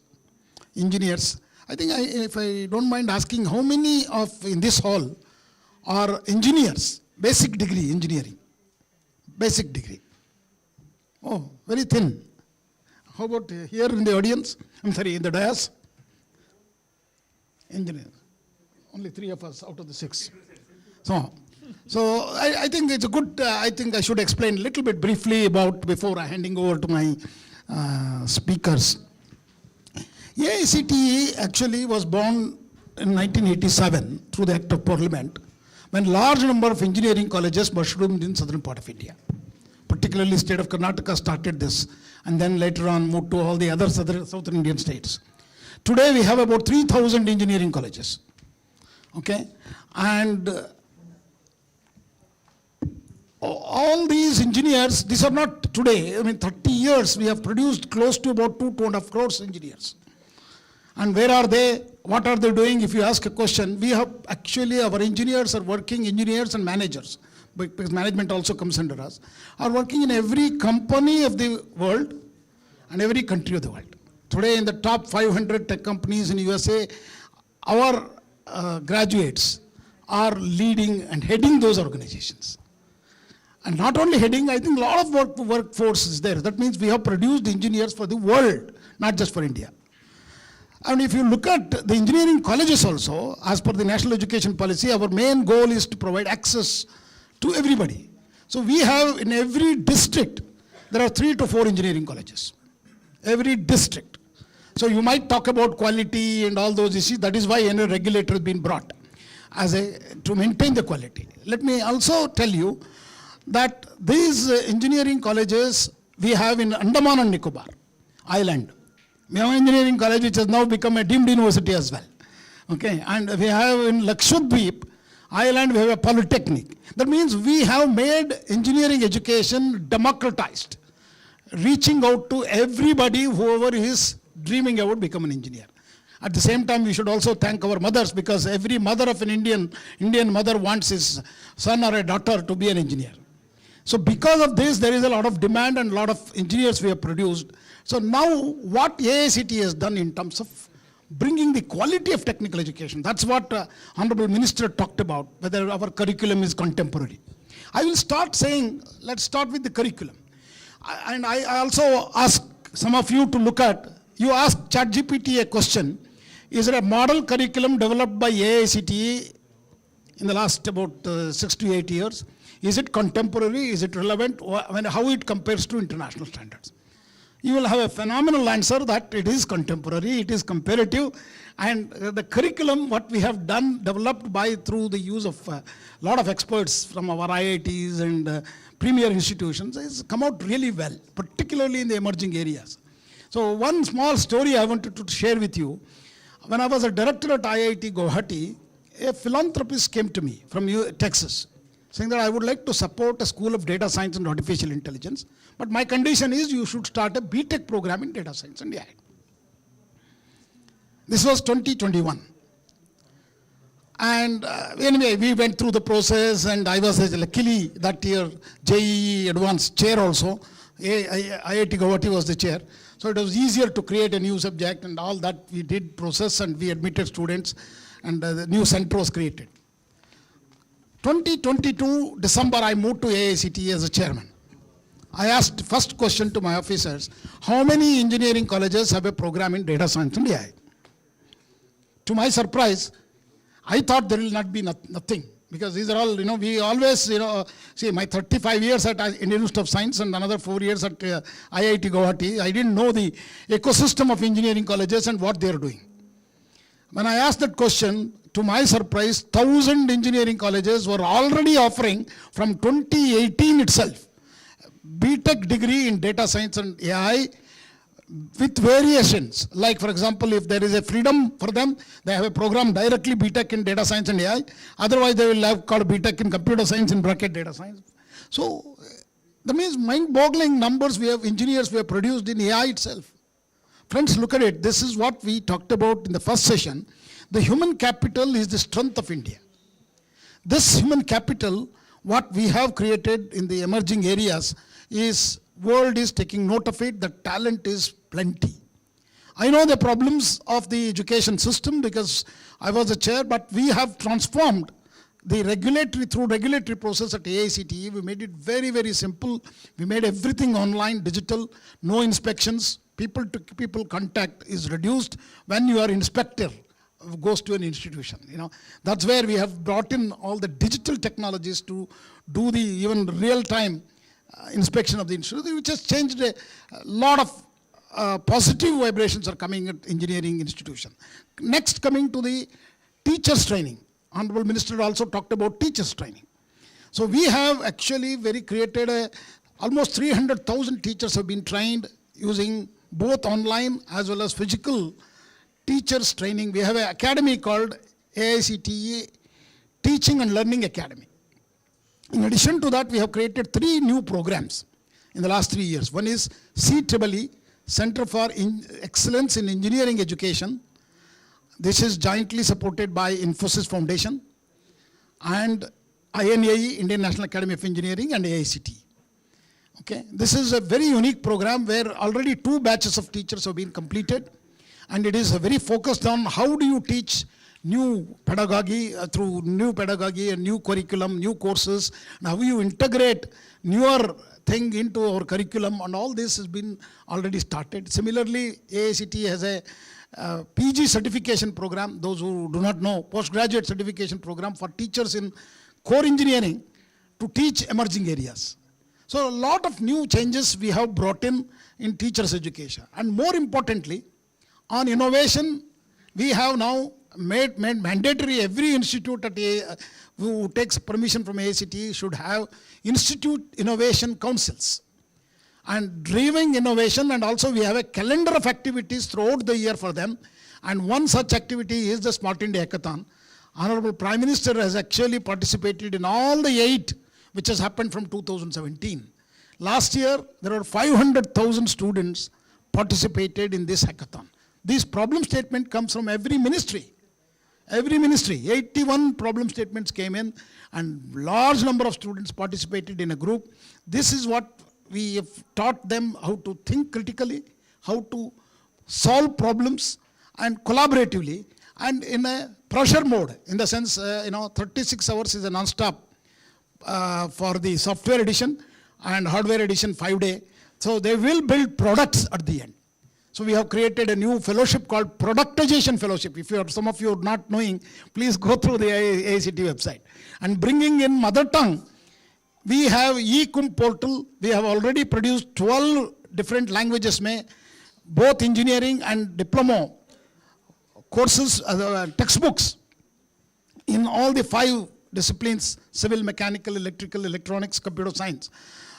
In regional languages, these textbooks are not run-of-the-mill textbooks. We have not taken some books from the library and just translated into different languages. These are all outcome-based education technique. Engineering education, when we became a signatory to the Washington Accord in 2014, that is what MBA is now accrediting, based on outcomes. So these textbooks, what we have put in e-cum portal free of cost to everybody, is outcome-based textbooks. Every unit has an objective and an outcome. So similarly, now we have started programs in regional languages also. Recently in Pune, first batch of data science was being completed by the students of BTech in Marathi, and 75% placements have also happened. Placement is also very clear. And regarding placements, we have a portal now with AICT career portal with almost 7 lakh employers on that, okay? And internships have been made mandatory, and industry interaction is now with many industries. We have a twinning programs, and we also started actually talking about, collaborating with other outside institutions. We have twinning programs for many of our programs through our universities. So there are a lot of changes on ground has happened in engineering and management and design courses in the country. That's where we brought internationalization also today.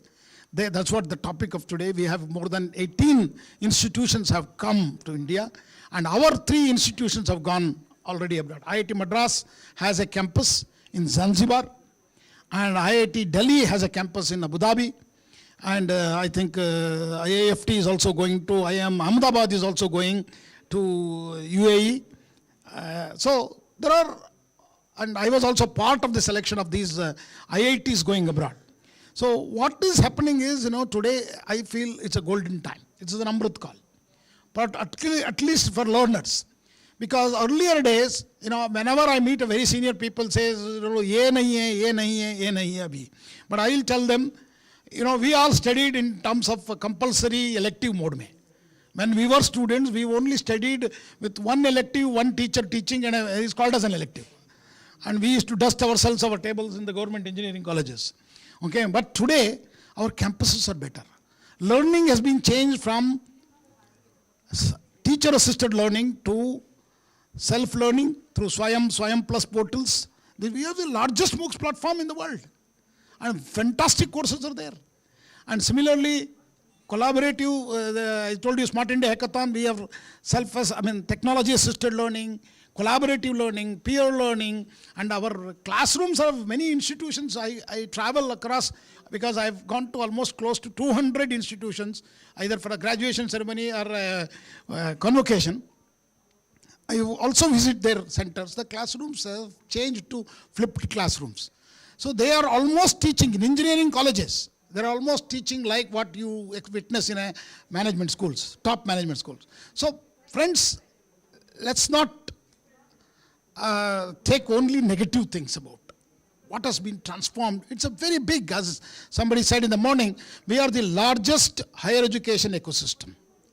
And we have come from 1% GER in 1947 to 11% in 2001.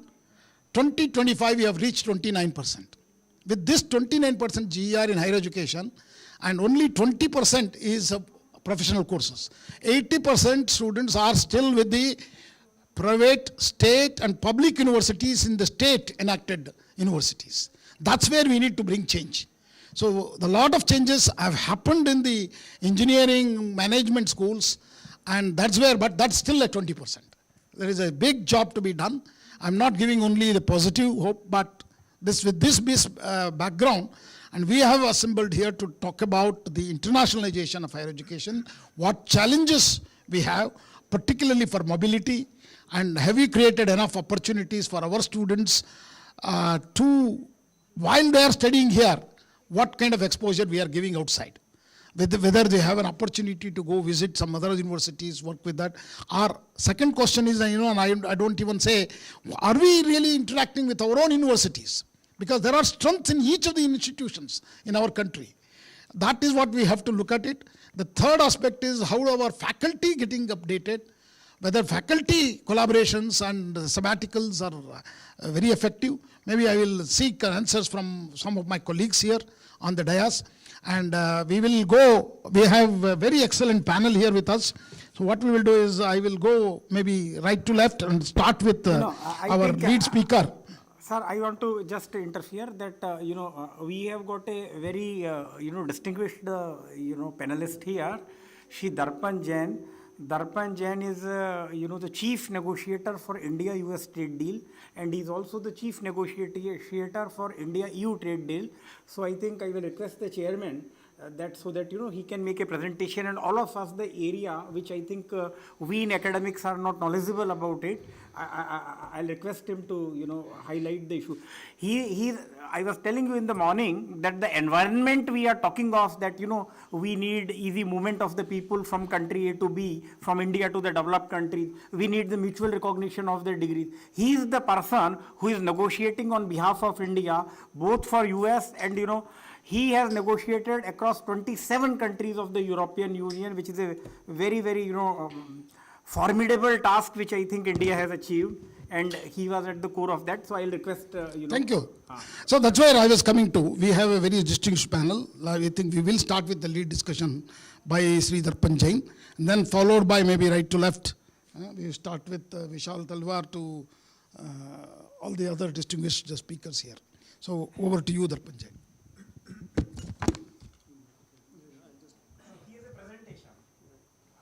Shall we sit there? I think that will be better. It will be there. It's here. We can see it. You might be blocking their views. No, Are you okay? Again, coming back. So, thank you so much. And thank you, Professor Joshi, for calling me. It's a privilege to address such a august gathering. I don't think I can present anything which is new to all of you. It is all information which everyone is aware of. I have just tried to kind of bring together some information to ensure that we have some good discussion in this session. I thank the chair for laying out the context, and also a lot of good work which has happened in last 20 years, the progress which India has achieved. But then the challenges are very big. So where do we go from here is something which we have to see. And Professor Joshi was mentioning that why Department of Commerce, why am I here? What is our role? Whether we like or not, education is being traded. In international trade in services, education is an important category in trade in services. And you may not believe, we are one of the biggest importers of education. In my budget of import of services, which is around $200 billion, around 10% is education only. The numbers sometimes are located in different places, but if you just imagine, we will show you some numbers as to how many students are studying outside, what could be the fees they are paying and what could be the expenditure they are making.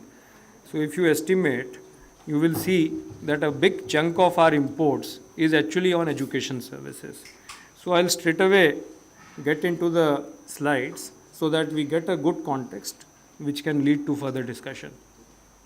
Now, a reference was made on the gross enrollment ratio. So this is what is there in our education policy, which was announced in 2020. And all of us know that our aim is now to move from around 28-29% gross enrollment ratio to 50%. So the number of students who are currently in the higher education system, I understand, is more than 4 crore. Now this 4 crore will become 8 crore by 2035. I mean, if we have to achieve the aim which is mentioned here.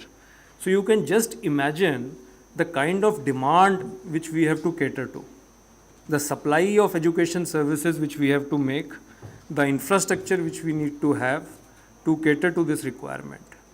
So 4 crore additional is 400 lakhs. Do we have the kind of plan to cater to that requirement? I think that is very important. And then we also want that whatever services we provide, educational services we provide, they have to be affordable so that all students in India, they are able to access it. They are inclusive, no one is left behind. High quality, because if education service is of a poor quality, then it does not make any difference to the life of that person. And then it should be globally recognized. This is something which I have added. Normally in education, we understand that there is an iron triangle. The iron triangle is access, affordability, and the quantity. How do you manage the three? So there is a trade-off. The moment you try to increase the quantity, quality suffers or affordability suffers. So this iron triangle is something which we have to break. In fact, I have added another edge to it, maybe made it an iron square, that they should be globally recognized. Why they should be globally recognized? All of us have been talking about demographic dividend, developed countries aging. India would be the key supplier for trained manpower, for people who can provide workforce for the future world. So I think very, very key high-level objectives which I could see from our policy are: how do we make future-ready workforce? Second, globally recognized workforce. And third, can we make India as education hub for the world? This is an aspiration. This is something actually when we were making a vision for Department of Commerce, and when we were looking at educational services, role of education services in the world, can we make India as education hub for the world, which therefore provides at least 10% of international education services by 2047. Now we can do a little bit of deep dive. Some numbers, all of you are quite familiar. I mean, you can see the number of students who are, so there is a very, very nice, so most of my data is actually taken from a report which has come out, a study report which has come out on internationalization of higher education by Niti Aayog. I would request all of you to refer to that. It is available on the web. It is a comprehensive report comprising all detailed facets of the subject. Now, if you see the numbers, I mean, 69 lakh is the total students who are moving from one country to another country for the purposes of education. And which are the key countries which are actually receiving these students? The host countries. So you can see, I mean, USA is on the top, UK, Germany. Not that these countries are always very, I would say, receptive and very welcoming. In a lot of these countries now, I mean, there is a pushback from their internal stakeholders also. Like we have seen in USA, you would have seen, lot of inquiries and lot of, audits are being done before students are admitted. UK also was doing a lot of, I would say, review of their policy on allowing foreign students. There is a big report which is published by UK government. They had appointed a separate committee for that. Germany, France, even Canada, which has emerged as a very significant player. Canada also has now put in caps. Earlier there were no caps, now they have put in caps. So these are the key countries, and if you see India there, so this is, as a percentage of the total enrollment, if you see these numbers, India you can see in that context. So, we have a very, very, very long way to go in terms of having international students study in India.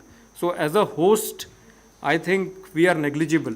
We don't have any presence in terms of hosting foreign students to come to India and serve as an education hub. So the goal which I mentioned in the beginning, we are very far away from that goal. You can just see, in UK, 22% of students are foreign students. Canada, 39%. And some of these countries are now actually cross-subsidizing their own students by levying higher fees on foreign students and subsidizing their own students. So they are also using that as a mechanism to finance the provisioning of education within their own country. So that is an important point I thought I'll mention. And in terms of course, we can all, have differences on whether a rank is actually a real reflection of the quality of education, whether it is comprehensive enough, whether there should be a rank at all, whether it can capture all the nuances.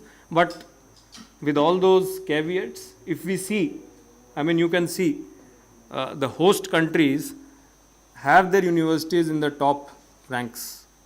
And we are still nowhere. And you can see the number of students which we have. So we are less than 50,000. And remember the first slide which I showed to you, 70 lakh students are actually traveling to different countries to get education, and we have 50,000 as something which we have achieved till now. Now, how many students are, but though we are not, hosting students, but we are a big provider of students. And this is what is causing imports of services, which I was mentioning, that educational services imports is one of the big imports which we are making. So you can see 12,54,000. These numbers have fluctuated because of COVID. It came down in 1 year and then again it has increased.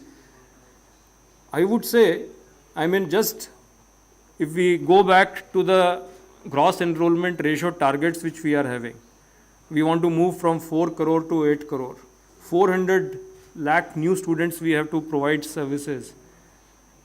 How this number can actually shoot up like anything if we are not able to provide services?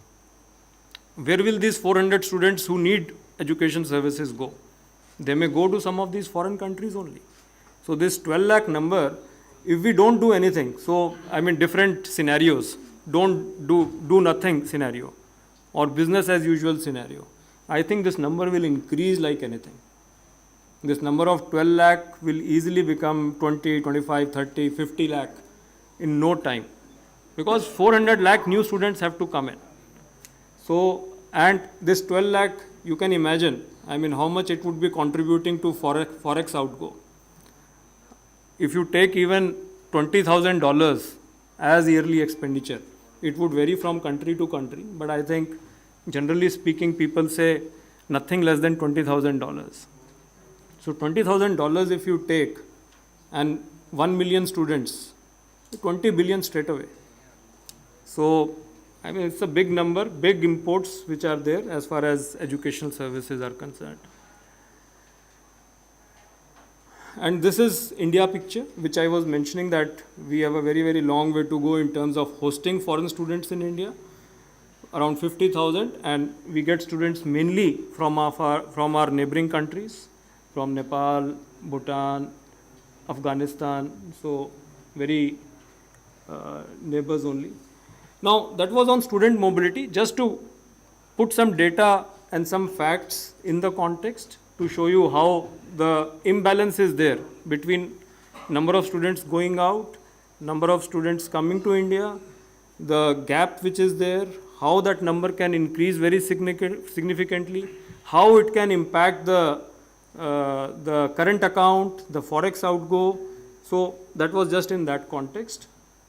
And also how universities are placed in terms of globally global rankings. Now, in terms of offshore campuses, this is just to give a snapshot on whether countries are having their universities establish offshore campuses. So, in fact, we see that many countries which are attracting a lot of students also have offshore campuses. So it is not, I mean, sometimes intuitively we feel that having an offshore campus may actually result in students coming to the onshore campus, but you see UK, US, I mean, they have large number of offshore campuses. And mostly developing countries are the host of such offshore campuses. So, I mean, having an offshore campus actually results in a two-way flow when one can draw that inference. So a lot of work has happened in this in last couple of years. In fact, this is an area which was very, very important. A lot of thinking was going on this area from last, I think, 20 years.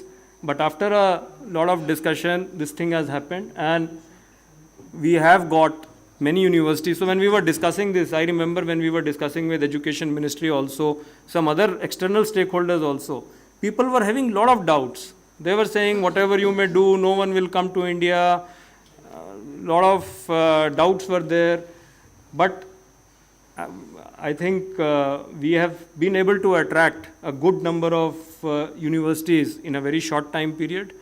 Now, we will have to see how this particular, I would say, initiative go forward. Sorry? Can I take a photo? Yeah, please.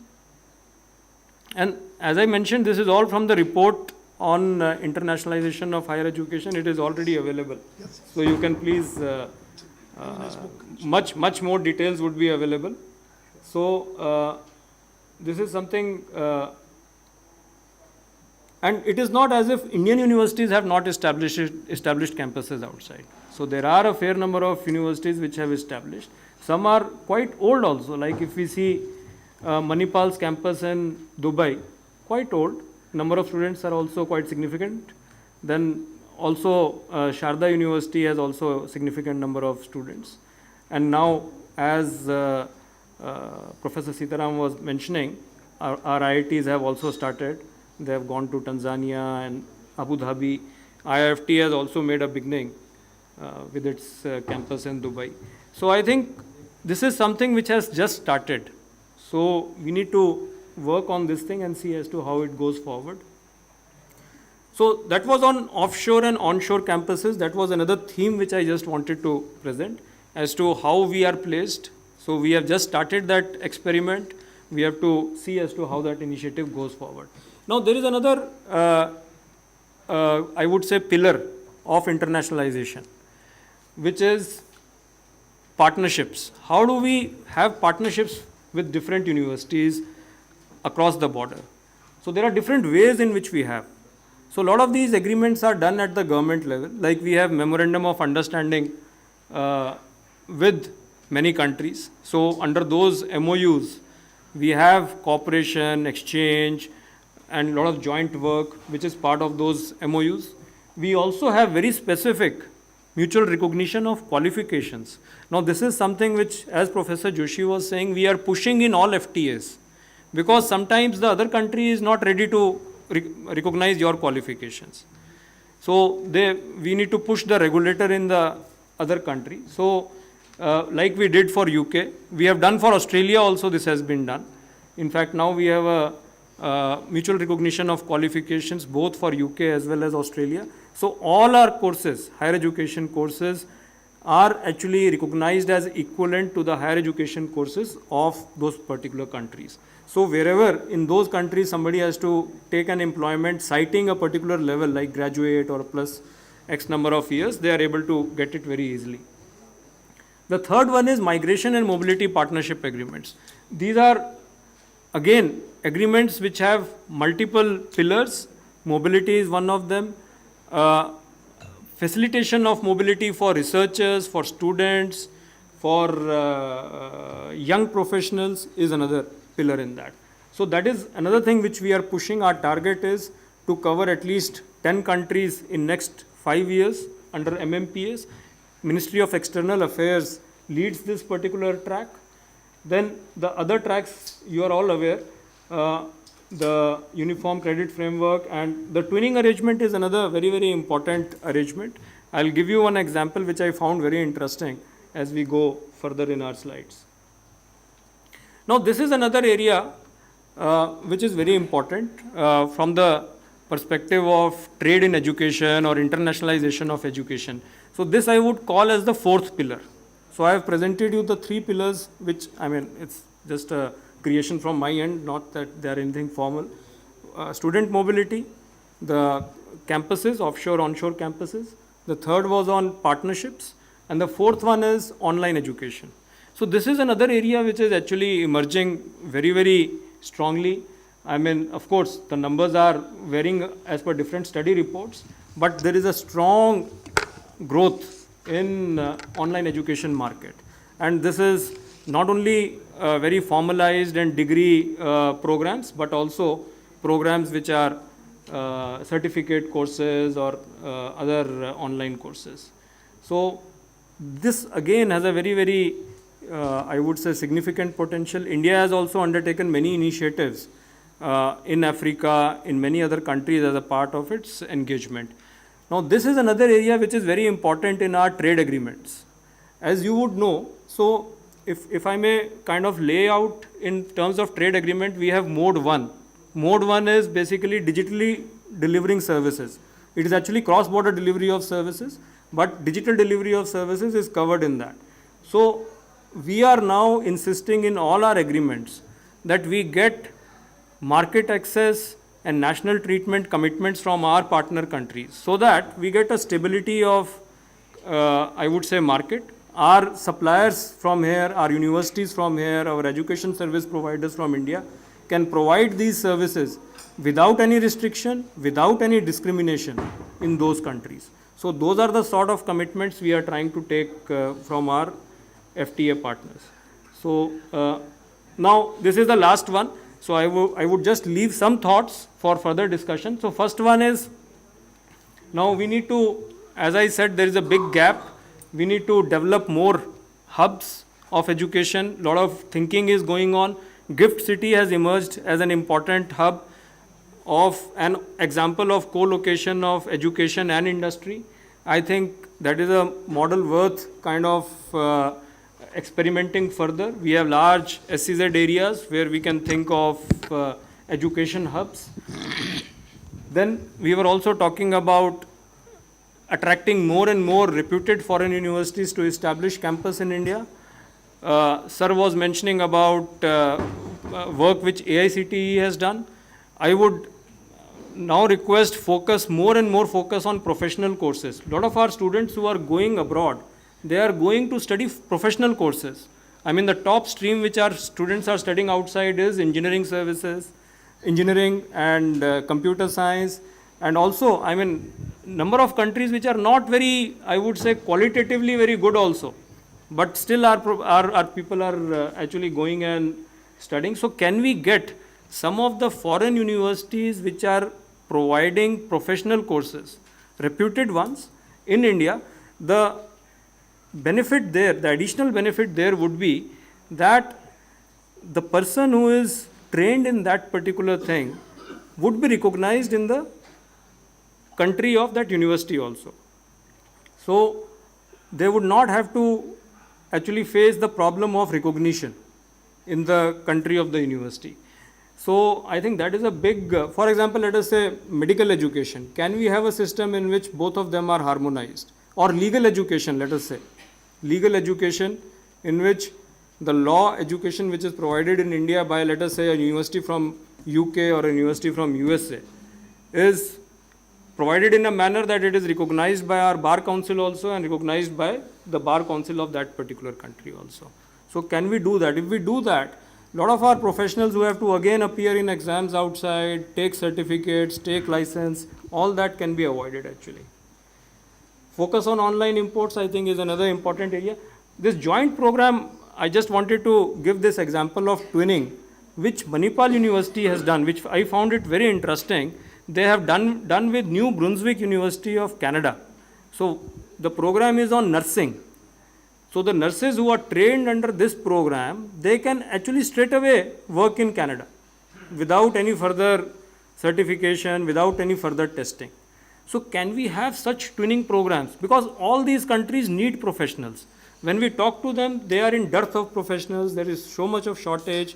So can we have such programs in which professionals are ready to actually work? They are conducted in India so that our professionals, our students don't spend so much money going outside and take this course in that country, and also they are able to then work.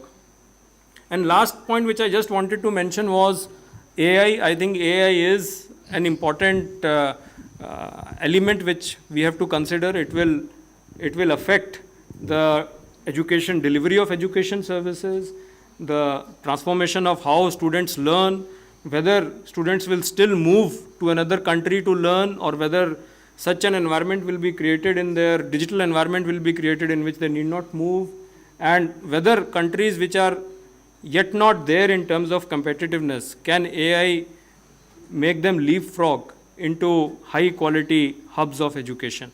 So I think a lot of opportunities are there because of AI. I think we need to see as to how we adopt it. It will depend upon our, I would say, efforts in this regard. So I will pause here so that we have more time for discussions. Thank you. Thank you, Panjain. It was a very comprehensive presentation where you highlighted on the different models what exists for internationalization. And particularly, I was very happy to hear that Government of India is focusing on the professional courses. And that's where I think there is a lot of demand both outside and India, where we also have a strength where we can expand very easily. So that may be a good lesson for the Vice Chancellors to take back to their institutions and try to expand. So with this, the slide can be shared. Yeah, you should ask him. Yeah. And so anyway, let us continue with the panel discussion. So Darpan Jain has put a lot of way forwards also, and also the issues. So I will start with Professor Vishal Talwar from the right side. He is representing University of Southampton here, which started their campuses here.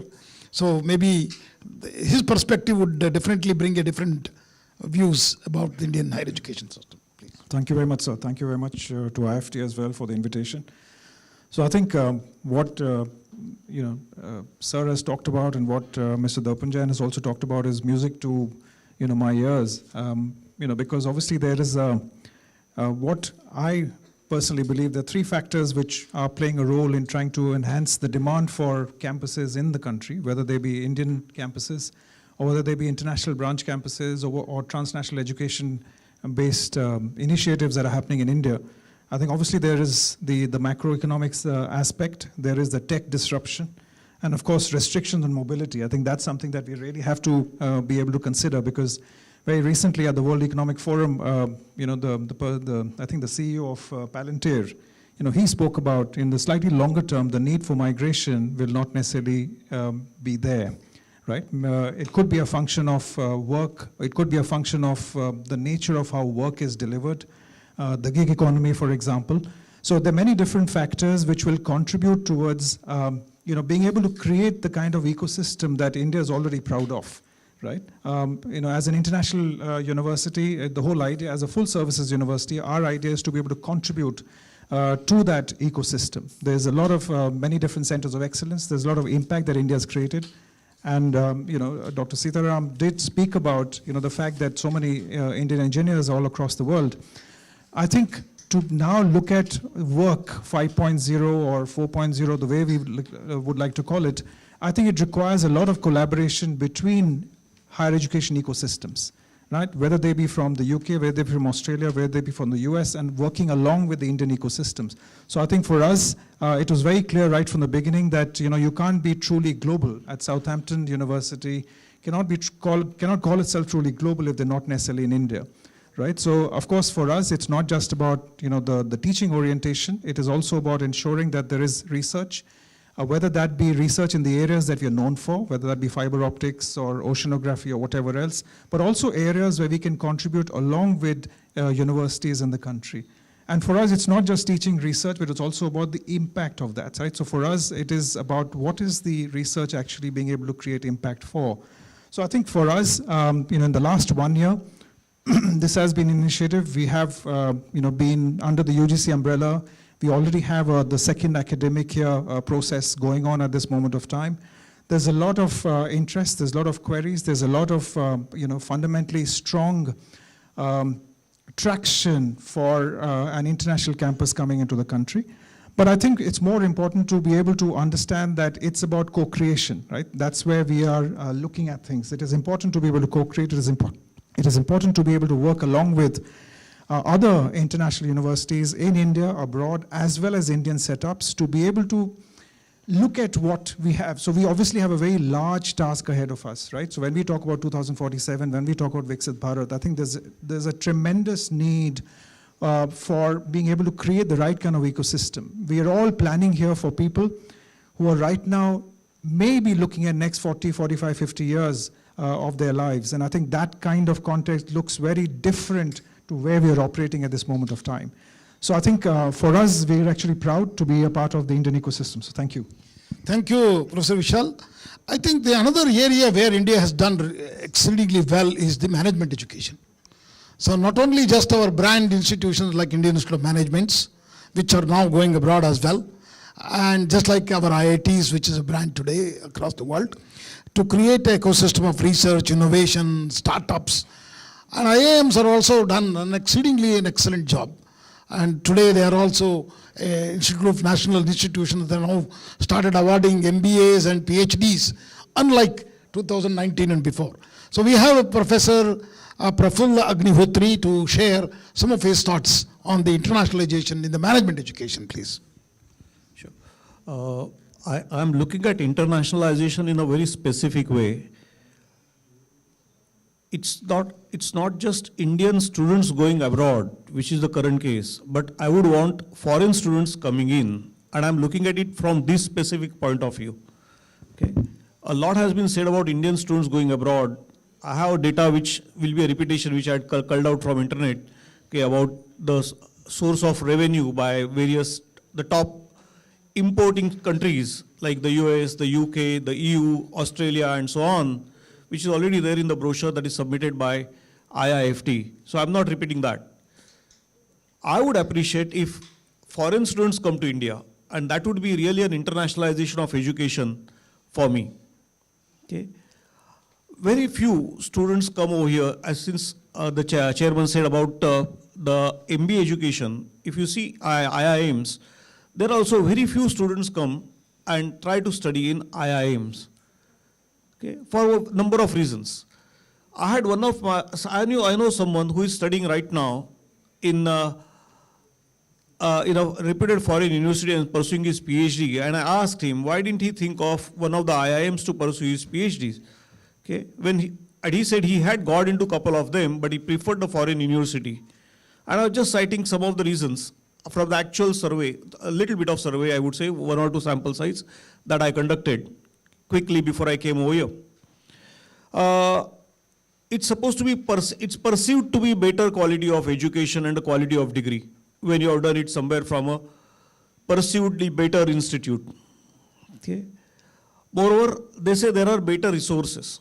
Sometime back we were in Australia and we saw one of the universities and the lab that they had, the fascinating 3D printing lab that they had. I wonder if any of the IITs would also have it in India. So the resources, that's what they stated. Okay. The other factor that is the education is recognized globally.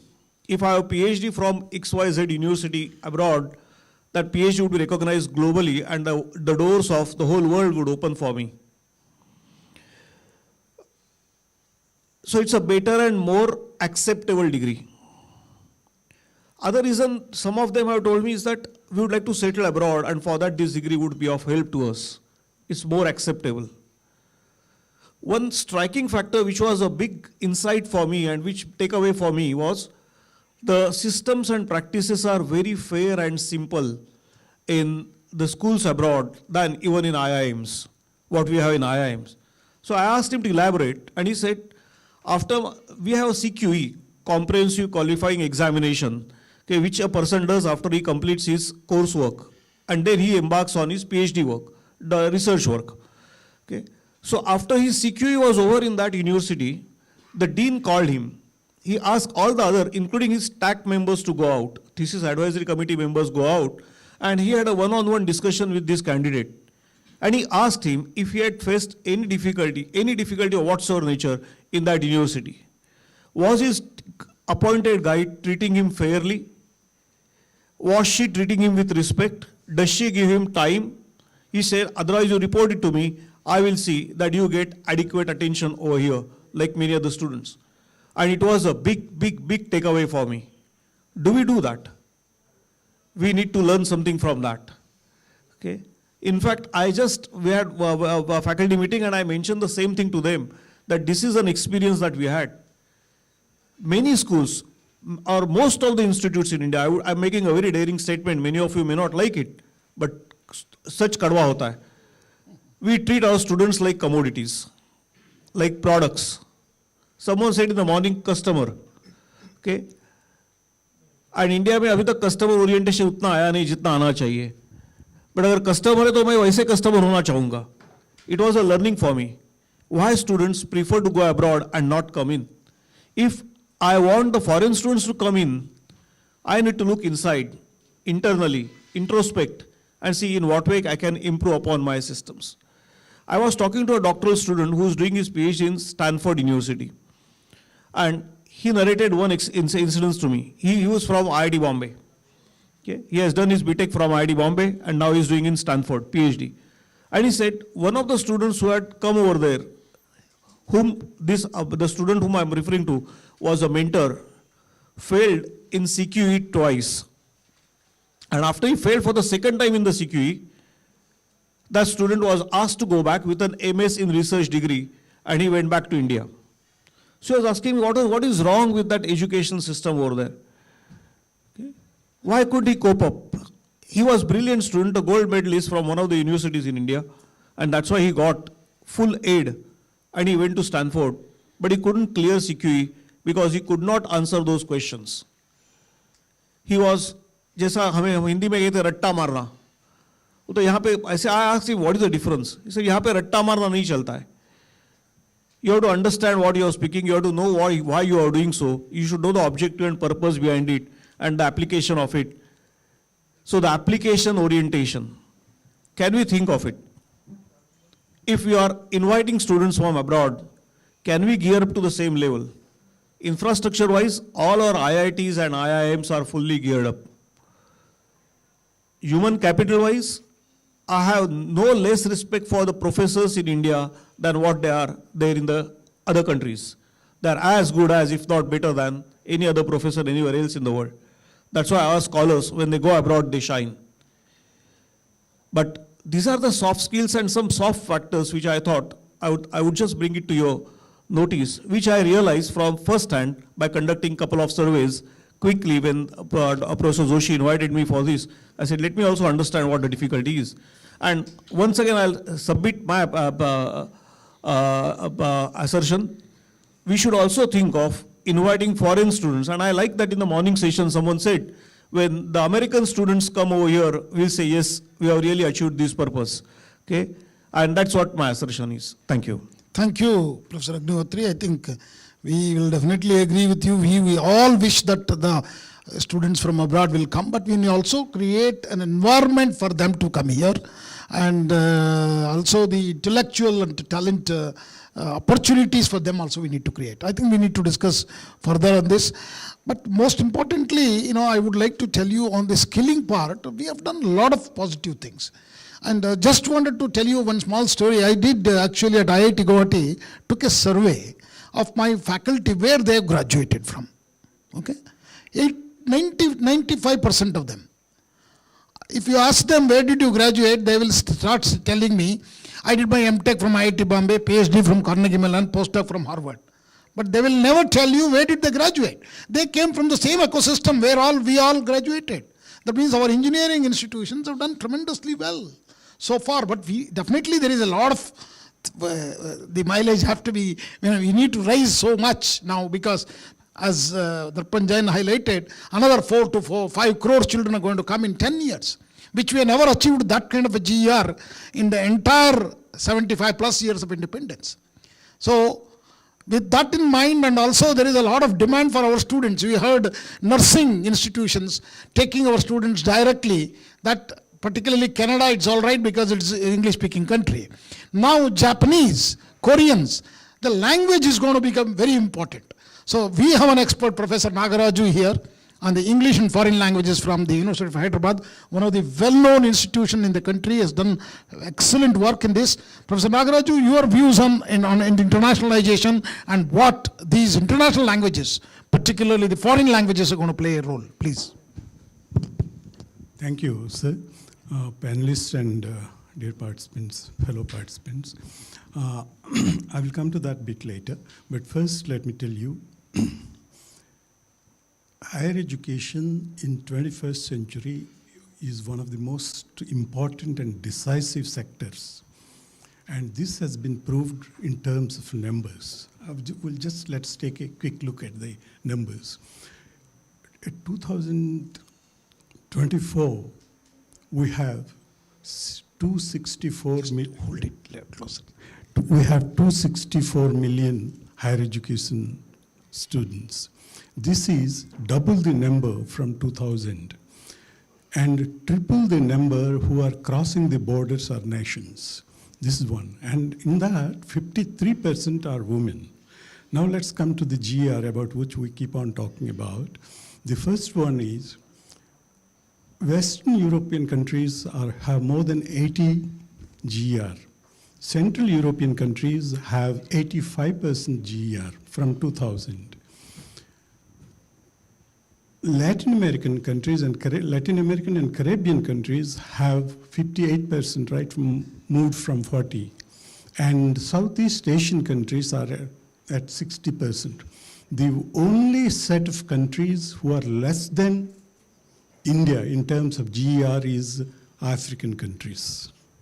They are at 9% and we are at 28 now. I think it's 29%. I think our chair knows better about that.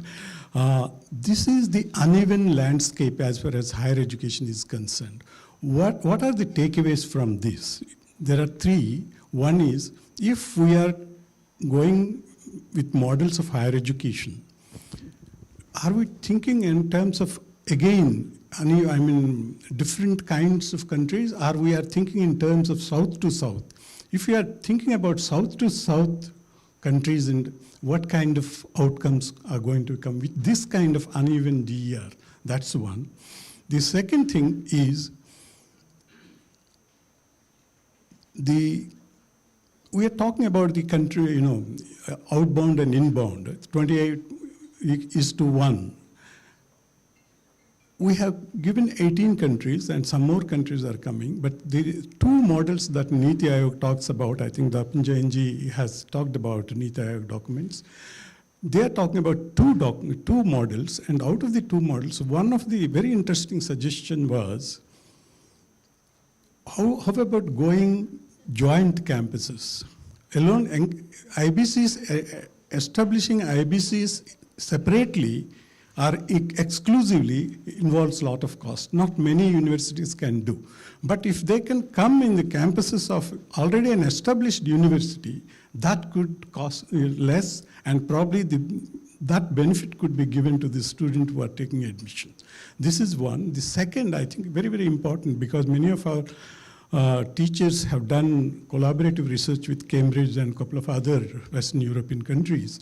They make a lot of difference. A teacher who has done a project abroad in collaboration, when they come back to the university, they add value, not just value, they also give something extra to that student And that is probably, we, at least for now, we should start FDPs on internationalization of education for our faculty. Sometimes faculty could be very rigid.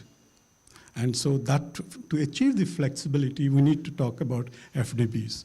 The other thing is, right from morning, I think Vishalji talked about ecosystem. Ecosystem, I think only 15% of our universities are supposed to be having ecosystem, but I doubt if there are even 15%.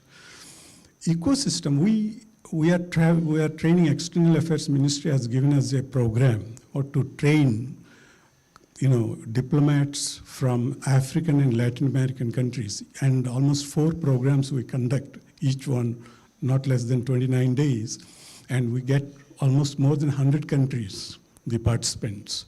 And I'm telling you the ecosystem, what they are expecting. First, there are complaints about accommodation. Second, there are complaints about food. Third, there are complaints about transport. And then they also talk about the cultural immersion. And if you meet all of them, they are very happy. So we have an ecosystem. We have established an international office in our university. We have trying to address all these issues, and only in metropolitan cities it's possible. I don't know if that is possible in tier 2 or tier 3 cities, but in Bhubaneswar and Haryana, they are coming up in international education. I have read some reports about that. The other thing I just wanted to tell you about is, Chairman sir talked about the training. We have been training. The Chief Minister of Telangana went to Japan and he came back immediately and he said, can you train our nursing workers or health workers? We said yes. Now we are training 2,400 health workers who are likely to go straight to Japan and for an employment.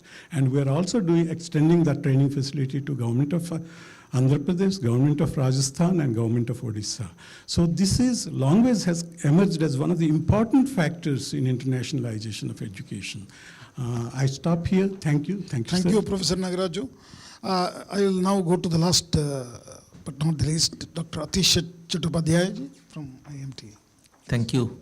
So first of all, 2 things. Number 1, IMT Ghaziabad, IMT itself got a off-campus at Dubai. In the presentation that was missing. The number 2 is this, that when I previously was with SPGMR in Mumbai, and we started the training program way back, I think in 2011 and 12, AICT approved with York University, which is coming today. And with at our Dubai campus, we have got a dual country program, 1 year in India, 1 year in Dubai, which is also AICT accredited. These are interesting figures, and I come here from a different perspective, having seen internationalization from a very close angle. Number 1, I think I liked your idea of SEZ. So I think we should consider creating academic cities the way Dubai has created, and which means that there is an ecosystem of what we are talking about here is in terms of hospitality, in terms of entertainment. Today, education requires that. But how do we make the 2, if we create 2 objectives in this reimagining, number 1 is export and number 2 is reduce the import, both ways, okay. So 3 things I would say, and quickly. Number 1 is we must have an international board, okay. If you look at these international universities, which are in India and which are looking at internationalization, they have an international advisory board, okay, that is number 1. 2, which means we also need international faculty. Sir, as far as India is concerned, I think when we even, enter the faculty names in the AICT portal, for example, we must have a provision for passport. Right now, it is only Aadhaar and PAN. Okay, so I faced that challenge when I got international faculty on roll. So I'm just putting it on, the table. Number 3 is in terms of the students. We need a internship visa also, which is something which the Commerce Ministry can take up. I think these are the 2-3 things which are important. Then if you look at it, the accreditations and rankings become important. Only then the articulation agreements happen. Now if I have, for example, Nishit is here Pratap is here from AICTE and EFMD and AACSB. Now, once you have this international accreditation, then the articulation agreements become easy. And that reduces a lot of things. For example, I was a founding vice chancellor with a startup university in Karzat, Vijayabhumi. Okay, and what just now you talked about, we did a on-campus collaboration, that is Vijayabhumi and KEJ joint campus. Nishit is right here. Okay, and which means students can study 2 years in the campus here, then they can go for 2 years in France, or they can even do the complete 4 years here and get a KEJ degree. But the challenge is for getting, and that is the commerce part, if you have to get a French visa, work visa, then 1 year has to be spent in France. So they can be 3 years in India, then 1 year in France, which means that your export bill becomes 1/4. Okay. Now, for same thing, if I look at it, the articulation agreement with State University of New York or University of Texas, which I have personally signed, 2 years in India, 2 years abroad for a 4-year graduation, or a 1+1, 1 year India, 1 year in the partner university. Now, these are the mechanisms, which means what becomes important. One is, I have to put it in a very short summary, look at academic cities with the ecosystem. 2, some way where the boards can be international, faculty international becomes easier to attract, even short term, and they can be part of the faculty in the role, the way we look at it. If they come on sabbatical, for example, we have a faculty in residence. 3, internship visa for the students. And number 4, the articulation agreements and making this kind of programs 2+2, 3+1, 1+1, okay, more relevant to reduce the export bill and also to attract. So you get, not right now, you may not be getting the students from the developed countries straight away, but definitely we are getting students who are coming for 1 year from these countries to stay and then go back. And of course, the neighboring countries like those, we have got this GMAT thing, and people coming from some of our neighboring countries who are studying here for a pathway to Europe. I think that is the starting point. I just wanted to put this on the table. Thank you. I think we have heard all the panelists, very important points emerged. But one thing I would like to add before I throw open this to the audience to ask some question. Indian higher education system today stands at a very important juncture. With the vision articulated in the NEP 2020, India has clearly emphasized internationalization as a strategic priority. That is very clear from this meeting itself, IIFT organizing this event.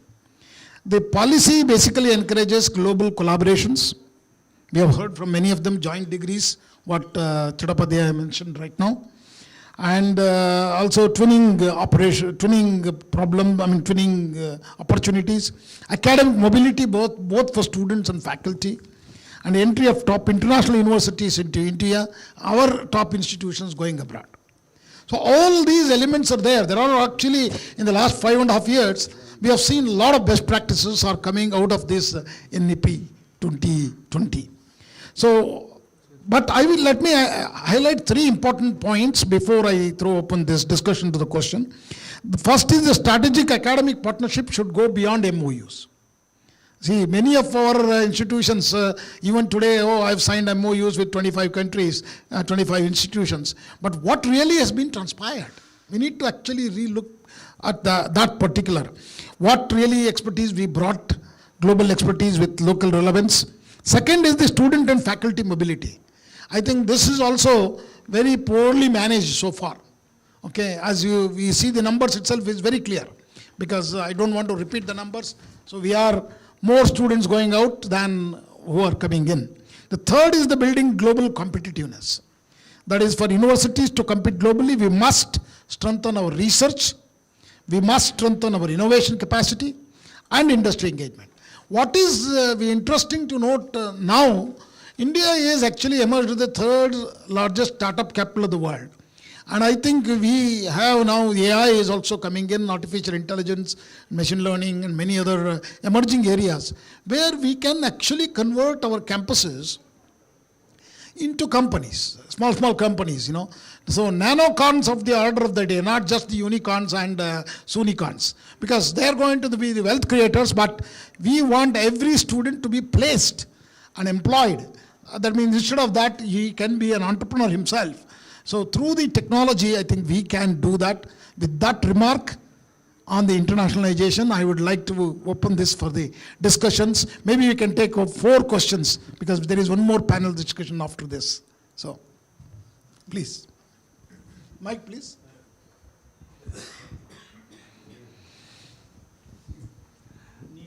This is Professor Ravindranath, Central University of Kashmir, Vice Chancellor. Actually, I have 40 years of experience as a internationalization, because as a research scholar, I first landed in Netherlands to present a paper with the support of CSR travel guide. During that time, I felt, morning, the minister, Honorable Minister also mentioning about the trade related to the education. So then I felt it. So where I have seen in every room where I was staying, right from the bedroom to the living room to dining hall, having all electronic gadgets and the facilities.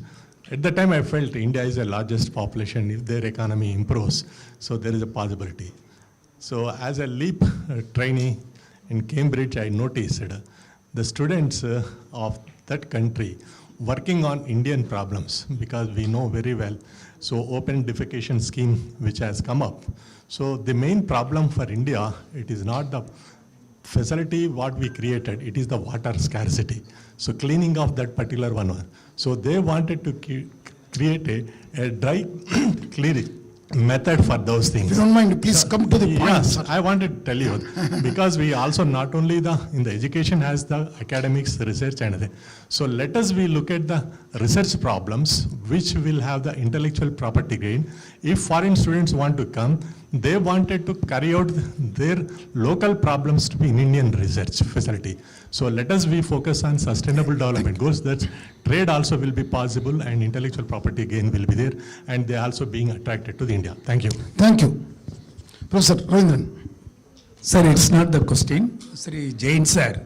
Actually, last week, Chennai, they established a center from Australia, where the DFL, they rented 50,000 square feet, and they established that coming academic year, they are going to start. So that left out, I want to put it in your slide, please. Thank you. Anybody else? Yeah, sir. Over there. Yeah, sir, myself, Bhinde. I just from IIT Bhubaneswar. Sir, in IIT system, we have a lot of flexibility. For example, we also have credit transfer from foreign university to our institute. What about, there are many engineering colleges comes under UGC or AICT? Yeah, I will tell you, whatever internationalization is happening in IITs, minuscule one compared to what is happening in private engineering colleges. If you did not know the statistics, I will tell you. For example, city like Pune, okay, has large number of international students than many of the IITs. Why? One reason is, I think morning somebody told already, it's because of the entrance to the exam, to IITs is very stricter. I'm also the director of IIT, so I'm just telling you that. Okay, the entrance exam is so restricted, and also the teachers. In our IITs, many of these mathematics courses, many foreign students would not pass it also. Because you take very top cream students and they will only go by the academic standards. So I think we need to also look at the other engagements of product development, innovations, research capabilities, rather than just their intellectual capabilities through the exams. But anyway, I think slowly we are also changing those things. And maybe one or two questions quickly. Yeah, we are worried about that, how many students goes abroad for studying. On the other side, we are promoting it. Through our banks are giving the loans. I don't have money for my son to study abroad, but I have a property, he gets the loan, he goes away, and then he returns the money. But in that process, I see that government has earned, because he has taken a loan, and he has, whatever he has taken the loan, he has given back to the Indian government with interest. Yeah, but I have lost my son. I know. Thank you. He will not come back. I know. Thank you very much. I think many parents are like this only. But as you rightly said, See, the first generation or second generation of engineers, students went to abroad, were all actually supported by themselves or through that country only, through research fellowships and internships and other things. And nowadays only the loan business has come. As you rightly said, parents are supporting many of the young people. And as you rightly said also, that other part is also true. We are losing them because they're going to settle there. But anyway, I think this brain drain, brain gain, we can continue to discuss forever. I think there are both advantages and disadvantages. With this, I would like to close this session. I thank all my panelists for giving very important inputs and share their knowledge, wisdom with all of us. And I also thank IIFT for giving this opportunity for chairing this session and also carrying very distinguished panel with me. Thank you very much.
Experience in international SP training उन्होंने किया country का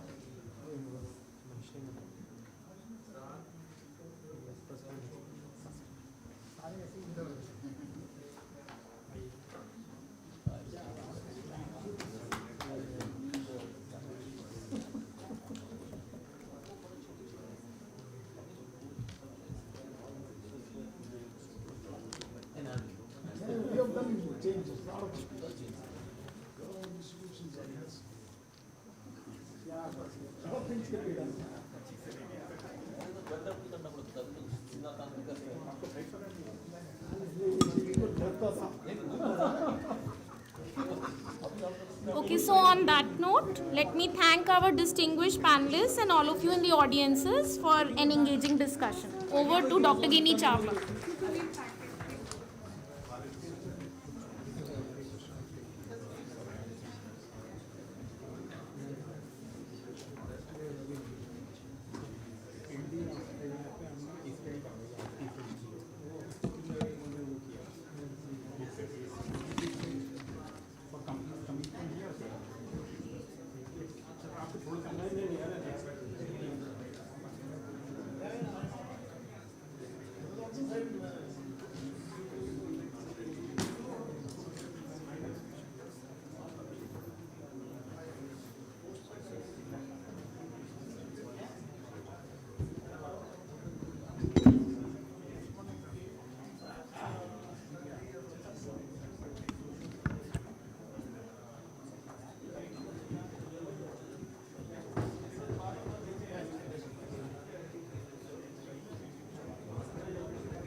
All right, so we will now begin with our next session, Reimagining Higher Education for Viksit Bharat 2047, for which I would like to invite Dr. Tuina Mukherjee to introduce the panel chair and the expert panelists.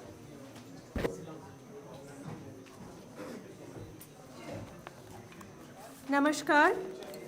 Now we are in the third and the final leg of the day, themed around reimagining higher education for Viksit Bharat 2047. I take the privilege of inviting the chair of the session along with expert panelists. May I please call upon stage Professor Anu Singh Lathar, Vice Chancellor, Ambedkar University, Delhi. Professor Shailendra Singh, Distinguished Professor at Shiv Nadar University. Professor D.B. Goyal, Director and Dean of L.M. Thapar School of Management, Chandigarh. Professor Mr. Pratap Das, Regional Head, South Asia of CSB. And Professor Prabha Shankar Shukla, Vice Chancellor, Northeastern Hill University. May I brief you about the panelists? Professor Anu Singh Lathar, Vice Chancellor, Ambedkar University, Delhi. She is the second Vice Chancellor of B.R. Ambedkar University, Delhi, first appointed on 21st Feb 2019 and reappointed for the second term.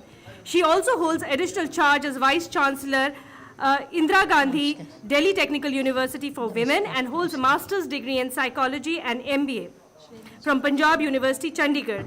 She has previously served as Pro-Vice Chancellor, Delhi Technological University, and as the Dean of School of Management Studies at Guru Gobind Singh Indraprasth University. She is recipient of multiple awards, including Best Researcher Award from GGSIPU and international academic recognitions from Slovakia, Hungary, and Singapore. Thank you, ma'am. Professor Shailendra Singh. Professor Shailendra Singh is currently associated with Shiv Nadar University as a distinguished professor. He had served as a professor at IIM Lucknow and had been former director IIM Ranchi. His career spans to about nearly 37 years. He had also served as the national convener of CAT admissions, financial aid, and international linkages at IIM Lucknow. Professor D.P. Goyal. A distinguished academician, visionary institutional builder, and esteemed leader in management education, Professor D.P. Goyal has a remarkable career spanning over 4 decades. Professor Goyal has been director IIM Shillong, where he continues to be honorary professor of eminence, dean at Management Development Institute, MDI Gurgaon, and dean academics at Institute of Management Technology, Ghaziabad. He is currently director and Dean of L.M. Thapar School of Management, Thapar Institute of Engineering and Technology, Chandigarh campus. He has been a visiting professor at Aarhus University, Denmark for over a decade. In addition to having MBA and PhD in Management Information Systems, Professor Goyal has received advanced training from IIM Ahmedabad, IIM Calcutta, IIT Bombay, and Harvard Business School, Boston. We welcome you, sir.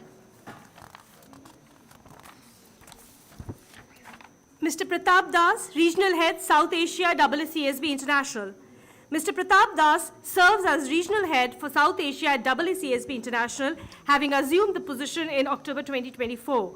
With more than 2 decades of distinguished experience in higher education leadership, scholarly publishing, and accreditation support, he drives strategic engagement with business schools across South Asia to promote excellence in teaching, learning, research, and institutional impact. His prior leadership roles at ProQuest, Clarivate, and EBSCO centered on the integration of digital resources, analytics, and publication platforms into academic ecosystems, thereby enabling institutions to achieve global standards of high quality and innovation. He regularly contributes to regional conferences and advisory initiatives, advocating data-driven reforms and continuous involvement in alignment with CSB's mission of advancing business education worldwide. Professor Prabha Shankar Shukla, the Vice Chancellor of Northeastern Hill University, entered upon the office of Vice Chancellor in July 2021. An eminent scientist in the field of agriculture, Professor Shukla specializes in seed science and technology and has a track record of advancing social, economic, and cultural development in various capacities. He is deeply committed to providing students with holistic education by implementing NEP 2020. Professor Shukla formerly held the position of professor at GB Pant University of Agriculture and Technology in Uttarakhand before appointment of Vice Chancellor at NEHU. He is also fellow of Indian Society of Seed Technology, Effective Communication in Science Technology, and is a recipient of Effective Communication in Science and Technology Award, Scientific and Applied Research Center, Shatabdi Samman by Vigyan Parishad Prayag, Outstanding Scientist in Agriculture by Scientific and Applied Research Center at Thailand. Thank you, sir, for joining the panel. Over to the panel. Thank you very much. Good afternoon, good evening, namaste. Last session में बहुत मुश्किल है attention draw करना. आप देख रहे हैं कि खाली चेयर्स कितनी सारी बढ़ गई हैं. So we like to stick to the time for sure. We'll ensure that you are interested in what we discuss here today. Somewhere around 2015, Modi ji was interviewed by a journalist. और journalist ने बोला कि sir देश चलाने के लिए आपका vision क्या है. तो मोदी जी पहले तो चुप रहे, फिर उन्होंने कहा कि मेरे पास कोई विजन नाम की कोई चीज़ नहीं है. मेरे पास तो छोटे छोटे प्लान्स हैं जो मैं इम्प्लीमेंट करने की सोचता हूँ. और गुजरात मॉडल जो मैंने बनाया वो उस छोटे छोटे प्लान्स को इम्प्लीमेंटेशन के लिए मैंने हर तरह से उनको स्ट्रक्चर किया और प्लान किया और इम्प्लीमेंट किया, और वही मेरा विजन रहता है. This must have been my 30th और more than 30 conclaves and conferences I've attended on national education policy and Heki bill, all put together. So I think this is the first time in the country when national education policy has been, actually Hindi में कहूँ तो ज़्यादा अच्छा रहेगा, कि घोट घोट के पिला दी गई है. और हम सब रोज़ रोज़ वही भाषा, वही एक्सप्रेशन, वही बातें हर कॉन्क्लेव में, हर कॉन्फ्रेंस में सुन रहे हैं और बातचीत कर रहे हैं इसके बारे में. I know the perspective is going to be very very large. The canvas is going to grow bigger and bigger while we have discussions and deliberations here. Quickly, I would like to move towards Professor D.P. Goyal, the Director, LM Thapar School of Management, and former Director, I am Shillong, and also very dear friend of mine, to begin with his deliberations. First of all, I would like to convey my sincerest thanks to the organizer of this conclave. It's very, very timely and very significant. And also, I would like to give my thanks for providing this platform where my old friends are sitting. And in fact, it was a great, I would say, bonus for me when I could meet many of my dear friends. So, as Professor Latter has rightly said, that last session, it is sometimes very difficult, sometimes very easy also. Why? Difficult means that it becomes difficult to decide what to say and what not to say, because otherwise it is going to repetition. We have heard a lot in earlier 2 panel discussions and many speeches, but then the same things, again we are talking about the internationalization. Yes, there might be a different perspective. And the easier is that we can always say, now it should not be at the cost of repetition, or sometimes, yes, just on the cost of repetition and only very few things. So friends, as we have been talking about that internationalization, and internationalization is just not a slogan, it's just not a mantra. Rather, we would say it's a mindset, as we have been discussing about. Because when we talk about the internationalization, then normally we say it's a comprehensive, it's integrated approach. It's very comprehensive. It is just not only bringing some students here, and we have been talking about the numbers also, that outgoing students are much more, that is in lakhs. There are 12 lakh students or so, and incoming students only 50,000. So it is just not only talking about the inflow and outflow. Rather, when we talk about the internationalization, I think that we should take it as an umbrella activity. Because internationalization, again, we need to talk about the ecosystem. And again, because I have been in different institutions, And I would like to share some of the experiences of my tenure with IIM Shillong. As we know that it's very difficult to attract students from USA or European countries, but then, as somebody was rightly saying in the morning, that we need to talk about our strengths. And our strengths as of now, in the India is concerned, it's our culture. And when I was in Shillong, I went to many countries and then discussing with the students and deans of those schools and talking about that, you know that Shillong, it's in the northeast, beautiful place, and it is the Scotland of India. And if you can just come there, you'll find a diverse culture. So we could market the diversity of India within the northeastern states. And you will not believe that we started with 1 week internalization when we had just started our MBA program there. And we could draw more than 100 students from all those US and European countries, even Canadian countries also. So I think that slowly, if we can do that, at that time I also remember that Government of India, DST, Department of Science and Technology, they came out with a program which is known as VABA, that is Vaishvik Bharatiya Vigyanik. So that program, there were, as far as management is concerned, there were many universities were involved, but from the management, IIM Shillong, IIM Ahmedabad and ISV, they were the 3 champion institutions. I, being the dean or the director of that at that time, I steered that. And you will not believe that to whomsoever we connected for this online, this conferences, conclaves or discussions, each and every one were there. So I will not just be doing, going on and on, but just like to say that if we can come out from the silos that we are talking about IIT alumni, IIM alumni, or such and such university alumni, if we can say Indian alumni, and if we can talk about the diaspora in the entire world, I think that this is our greatest asset. And we can really bring the internalization, the day one, if we really start involving our alumni as well as the diaspora. Because the strength of diaspora, Indian diaspora, they really want to get connected with our country and with their roots. So if we can just involve all our roots people, they really want to love and come back, I think that internalization can be achieved very soon. And again, the willpower, like for example, small things. For our PhD program, we started a program in IIM Shillong, that was the TAG program. One person must be from our international universities. We were having 70 scholars at that time.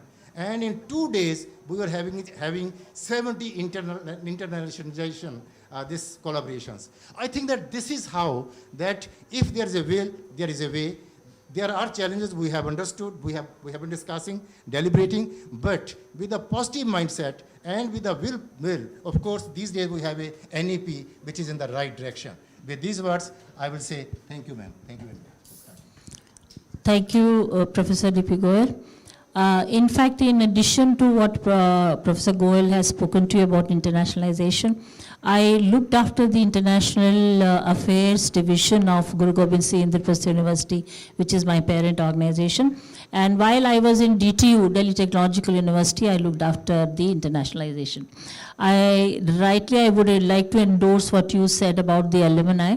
The alumni of Delhi Technological Universities, they're all over the world, including the European continent and US and UK. We began the chapter.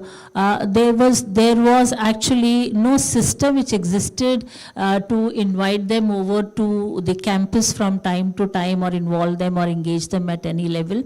And we began doing that. It was just that I had gone to LA to present a paper and be a keynote addressee in one of the conferences, and the people in India, who were very actively, the alumni who were very actively associated with us in DTU, they were very few in numbers, very few in numbers. They spoke to the alumni outside and requested me to visit them if I get an opportunity. I decided to go and meet them. And from LA, I went to Houston, and there were 30 families which came up with their spouses and family members to meet me. They were so excited that I came from Delhi Technology University, which was their alma mater. In fact, one of the alumni, he was 1962 batch pass out, when the year in which I was born. And he was an old man, and he would address me as ma'am, and I told him, addressing him as sir, so he told me, no ma'am, you are my ma'am, you should address me by first name. So the kind of association they had with DTU, and in that dinner get-together, I took commitment of all of them to donate, in whatever form they can contribute. So $30,000 commitment I took on the spot. Would you believe, with my 2-year stay in DTU as a pro Vice Chancellor, I could collect and take commitment of 32 CR for different projects for DTU. That is the strength of alumni in terms of internationalization. Internationalization is very easy and very difficult. It's the parameters are there. So over to Professor Shlet Singh for his views on internationalization.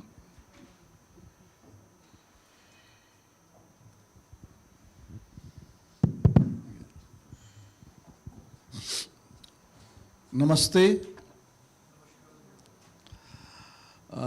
I'm reminded of a prayer that I used to recite every day during my childhood school days. He Hans Vahini Gyan Daini Amba Vimal Matide Jagsir Maur Banaye Bharat Vah Bal Vikram De. So that is the motive, that is the intention with which I see internationalization of higher education. And as a student at IIT Kanpur and faculty at IIM Lucknow, I had experience of heading this function of international linkage. Very simple thing we had done, that we developed close to 30 MOUs from US, Canada, Europe, even Bangladesh and other countries, but mostly it was Europe, which was very functional. And Canada, Europe, we had a exchange where our student used to go some time, but from Canada, McMaster University, that was the only university from where people used to come, because a visiting professor used to come and he used to bring some 6-7 students with him for a semester. But with Europe, we had a very good connection, and close to 50 students used to go from IIM Lucknow to Europe, various countries, mostly France, Germany, Portugal, and others. And same number of students used to come to IIM Lucknow. And we had a very nice arrangement that neither we will charge any fee from them, nor they will charge any fee, tuition fee from our students. And in the grade exchange, credit exchange used to happen. But our student used to do very well, but they had to pay for their residential accommodation, which used to be very high in terms of Indian currency, and in Euro, again, very few students could afford. So only those who could afford used to go, although offers were to many students. Whereas when they come to India, it used to be damn cheap, and they used to move in Indian territory like prince. And as it was said in the morning, they had not come only for education. They used to understand and immerse themselves in cultural realities of the country. So they were having elective courses only in those areas where, which can be delivered only on Monday and Tuesday. After that, Wednesday to Saturday, they used to be on national trip and used to experience the country. So this kind of arrangement is very much there in almost all IIMs. Professor is here, D.P. Goyal, even in his institutions, such kind of arrangement may be there. And I know I am Calcutta, Ahmedabad and others where this kind of internationalization has already happened and mutual exchange. But it is not for entire program, it is for semester. We also have the arrangement of dual degree. ECP is a country, is an institution which has dual degree arrangement with IIM Lucknow. They send their student for 2 semesters and get IIM Lucknow degree, and we send our student for 1 semester, rest they have done from IIM Lucknow itself, and they get ACP's degree. So this kind of arrangement is already there and can be possible if we have decent MOUs with things. But where is the issue? Is this only kind of internationalization? When we see internationalization, as in morning we have said, faculty exchange. So and there should be also good faculty exchange, as it was said in previous session, that lot people say that they have MTech from this place and postdoc from that place, which is international, and they don't tell about their primary degree. So that should not happen. We should be proud about whatever we have done, and we should have the open mind to get the learning from wherever it is possible. So I am having aspiration that only developed country will student will come, then only there is internationalization. That should not be the motive. Motive should be that anybody who is having other than Indian passport is coming to the country and trying to learn, that is a good contribution to internationalization. And if we see that way, we are talking about, we are having very low numbers. See, anything will be low number in terms of the registration that we have in higher education, because our population is so big and the number of higher education institution is so big. So numbers will always be smaller than what we have. But our aspiration should be that whatever is the strength that we have, music, fine arts, liberal arts, and other, where India has done exceedingly well, we can project that area, and we can definitely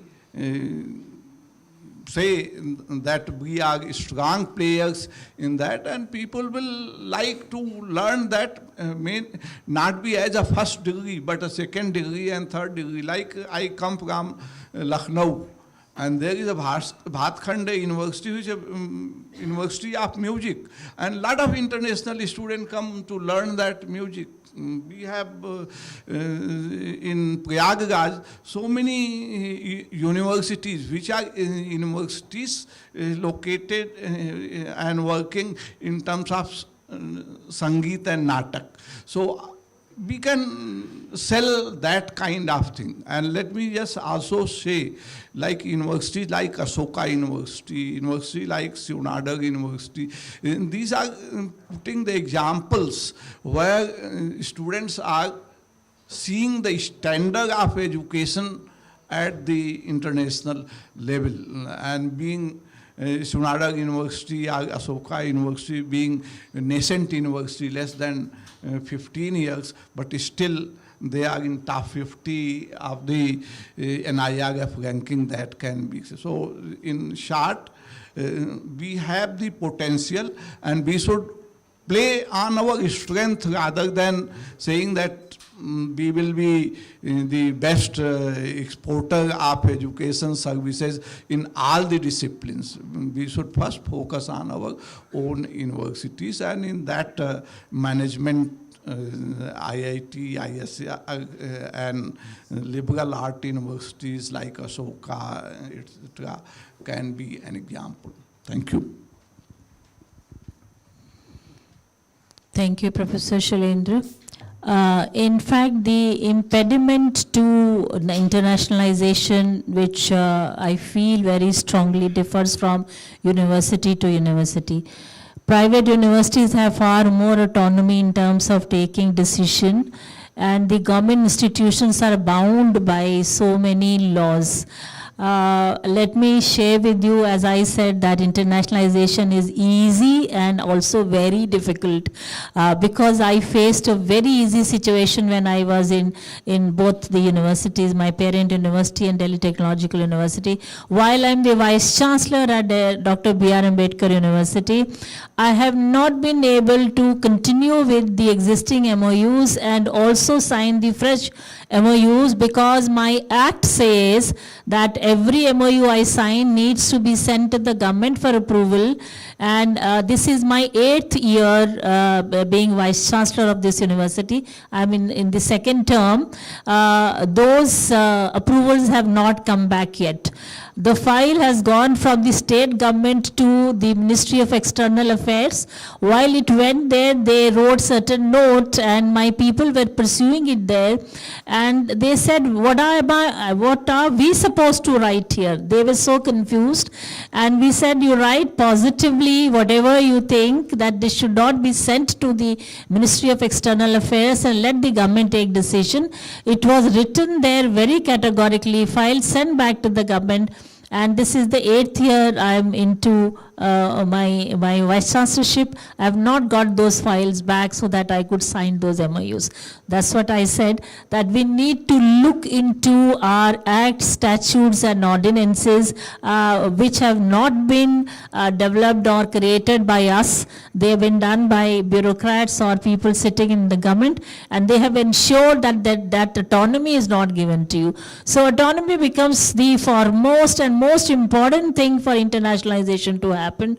So I think on this note, yeah, surely, sure.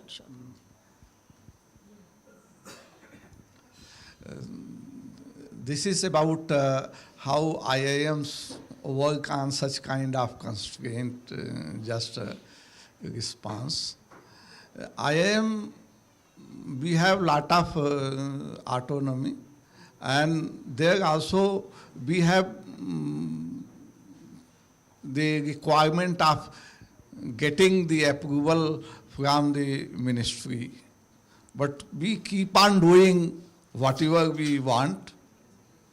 If there is any reaction, we will send a sorry letter to the Joint Secretary. Otherwise, it is on. If I wait, then the same thing will happen. What happens for 8 years, 10 years, whatever. The kind of autonomy IIMs enjoy, I'm leaving aside the Institute of Excellence and Centers of Excellence. They are been given the extra powers to do all that, but I am sure the state universities and the vice chancellor state universities really struggle very hard for those clearances.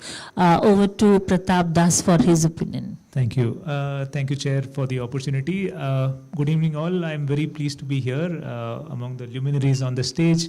I've been working very closely with the public and private universities for the last 20 years. And just in the last 2 years, I've shifted to now the business of accreditation.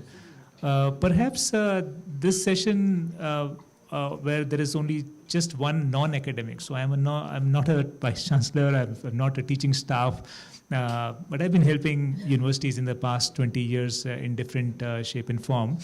And also, all 3-4 institutions that are here with me today, I have served these universities, either through providing content to them, technology to them, or accreditation services. So today, in the opening remark, I would like to just give you a kind of a perspective in terms of how accreditation business is moving, what's the landscape is looking like, how is it looking like, and what does AACS doing for these institutions. So we are kind of celebrating 110 years of our operations, and this year is a very special year. And before I start, IIFT is an AACSB accredited institution for 2 of the campuses, Delhi and Kolkata. Yesterday I was a part of a ministry level delegation in a small city called Rajahmundry, and there I got to know that there is a campus in Kakinada, so we also at some point will rope Kakinada also in the ambit of accreditation. So as an agency, we are helping universities, we are helping business schools in the region, and we have over 140 private universities that are in the process of accreditation. And when I took charge about 2 years back, I realized that there is a major gap when it comes to public universities. We haven't seen many public universities undertaking the process of accreditation. Of course, there is domestic level accreditation, NAC, NBA, that the universities are following, but when it comes to international level, there were not many universities that were coming to us. We tried to do some gap analysis, and we realized that it was not about the willingness to move forward, it was more around awareness. Universities always felt that, especially AACSB was meant for business school setup, but we told them, we kind of created awareness that it can be in a university system where School of Business, Faculty of Business can be considered. So after 2 years of efforts, we are very pleased to inform you in this forum that the first central university in India took the AACSB membership. Unfortunately, they are not here. I would have introduced them to you. Central University of Jammu took the first membership among these central universities. And after this step happened, we wrote a nice letter to the President of India, as she's the visitor of these central universities. We received an acknowledgement. So very proud moment, and not just that they have started with membership. There are 2 steps when you pursue accreditation. First, you take a membership, and then you pursue accreditation, which is a journey which will take anywhere between 4 to 5 years. Like Shillong is in the 5th year. Dr. Goyal started the journey there.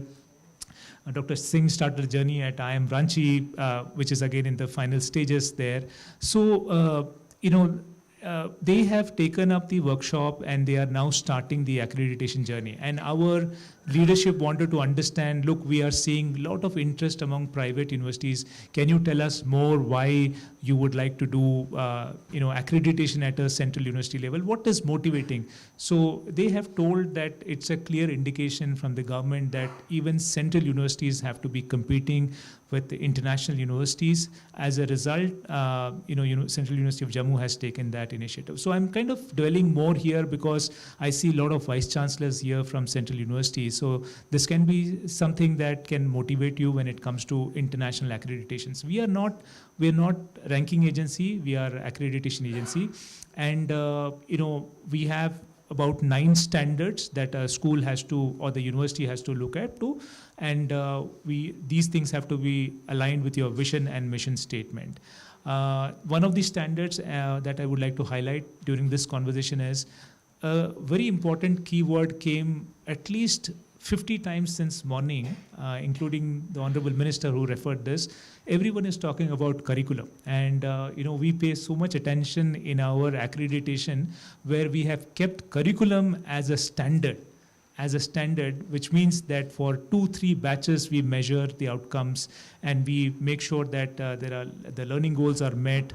There's right kind of teaching happening with the alignment with vision and mission statement. So, these are things that we are seeing at this moment, and also we continue to work very closely with ministry level institutions all 21 IIMs are now in the process, out of which 4 are accredited, and rest all of them are in process, except IIM Rohtak, which is basically not yet has taken the decision towards accreditation. So these are my opening remarks. As I said, a lot has been discussed since morning as far as internationalization is concerned. I would like to thank Professor Joshi for giving us this opportunity where we can share some industry perspective as to where and how things are moving when it comes to internationalization and accreditation. So with those opening remarks, I rest my case, but we come back for more questions. Yeah. Thank you so much. And Professor Prabha Shankar Shukla ji, now it's your turn. Yeah. So first of all, I would like to thank the organizer for giving me this opportunity to share my views at this platform. And I think I am the last speaker of last session of this one-day conference. I'm also just remembering the one sayings, Sarve Guna Kanchanam. And this is a trade related, means Indian Institute of Foreign Trade. We are here to discuss about the increase of number of students from the foreign countries. But another part is why our students are going to take the admission in foreign universities. What are our weaknesses? Why we are not able to even restrict them or provide them same kind of facilities which is already available in the foreign universities. This is a big question on our countries also. As I get the 2 to 3 points, just like the better quality education available in the foreign universities, then more career opportunities that is directly related to our young generation, then the limited seats and top Indian colleges, also another most important factor, and then the better research facilities which is not available in some area in our country, and then the global exposure. To trade point of view, if we or our universities are able to create the same kind of facility in the institutions, maximum institutions already have the Office of International Affairs. Northeastern University also have the Office of International Affairs. We have the more than 25 students from 9 countries. But are we in position to attract the foreign intellectuals?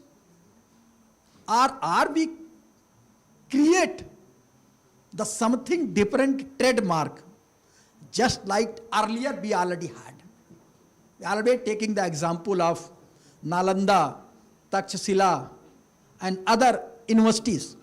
So what is the difference between the Takshashila, Nalanda, and other students in present context? Are we in position to even promote that kind of culture, that kind of situations, that kind of ethics among the faculty member of in present situations or in present era? Because this is the most important. That's why we are not able to attract the foreign students in our countries. And another thing would like to, there is a two relation in the Hindi sayings, the relation between the Lakshmi and the Saraswati. With the help of the Saraswati, the young generations are earning the Lakshmi from the different situation with the application of their own mind. The first thing is, no one going to discuss in the present era about the cultural things. India already have even the better cultural position in comparison to other country. So we can even trade our or promote our cultural efficiency in other countries. I hope with this जो है we will able to attract the foreign student. Not only the cultural point of view, but other kind of diversity which is already present in our country. Different kind of foods in different part of the country. Then the different kind of environmental condition. In this respect, our country is really जो है very good. In a year, we can enjoy जो है different kind of जो है seasons and different kind of जो है cultural activities. To attract the foreign students in our universities, we must promote our strength, means strength of the Indian citizens. I hope that with this we will able to attract the foreign students in our जो है countries. With this, once again, the thanks the organizer and also the chairman of this session for giving me this opportunity. Thank you. Thank you very much, Professor Shukla. विकसित भारत की इतनी सारी बात हम रोज कर रहे हैं, पर दो मुद्दों पे कहीं बात नहीं हो रही है. स्किल की बात हो रही है, करिकुलम की बात हो रही है, क्रेडिट फ्रेमवर्क की बात हो रही है. विकसित भारत के लिए तभी हम अचीव कर पाएंगे ये ड्रीम जब हम लीडरशिप पे और डिसीजन मेकिंग पे ध्यान देंगे. सबसे बड़ी स्किल्स जो रिक्वायर्ड हमारे देश के लिए वो है लीडरशिप की ट्रेनिंग, लीडरशिप का कॉम्पिटेंस और decision making skill.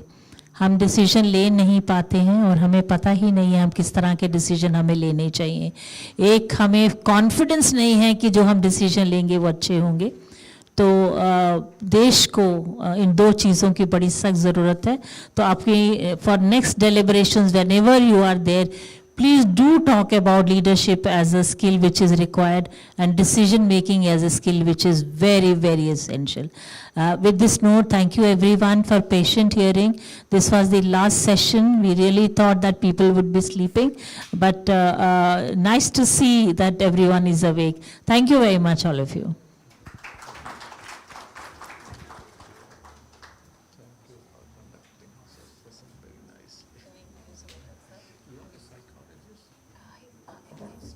We thank the panel for such an enlightening discussion on reimagining higher education. May I kindly request Professor Joshi to felicitate the expert panelists.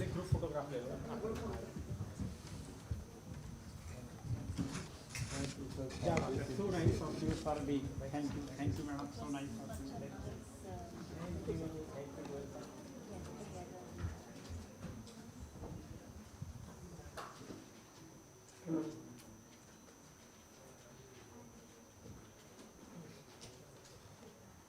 आपके panel में बहुत सारे OBA चार के लोग हैं. Except one.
So happy to be with you. May I now request Dr. Guinea to take over the podium.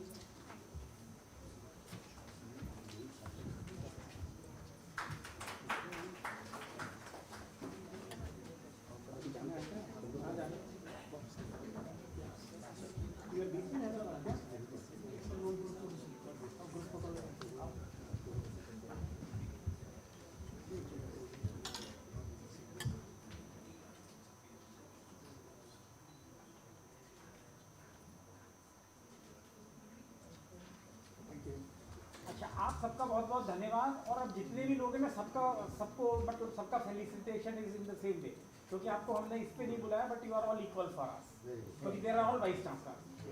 अब आप शुरू कर रहे हैं सबका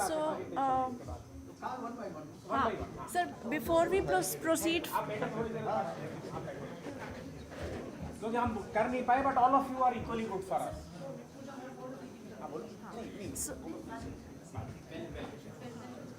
so we will begin with the felicitation.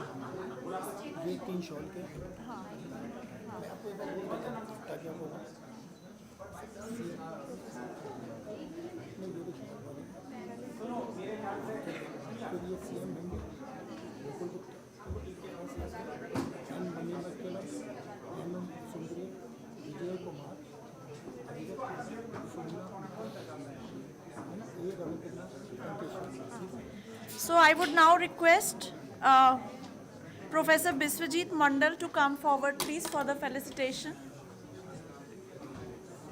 Yes, sir, please. We request sir to please come forward for felicitation by our esteemed Vice Chancellor, sir.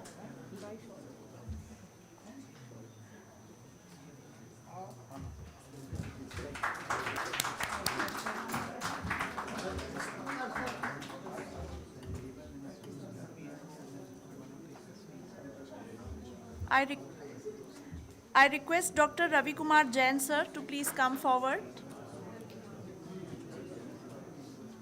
Request Dr. Ravi Kumar Jain, sir.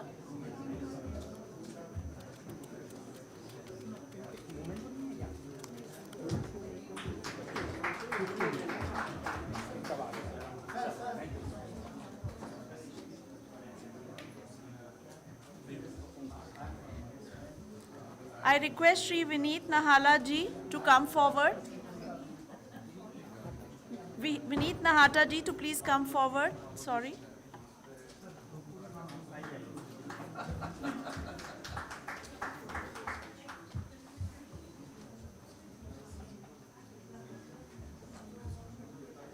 I request Professor C.M. Bhande to come forward. C.M. Bhinde to please come forward. Dr. Mukul Gupta, sir, to please come forward for felicitation.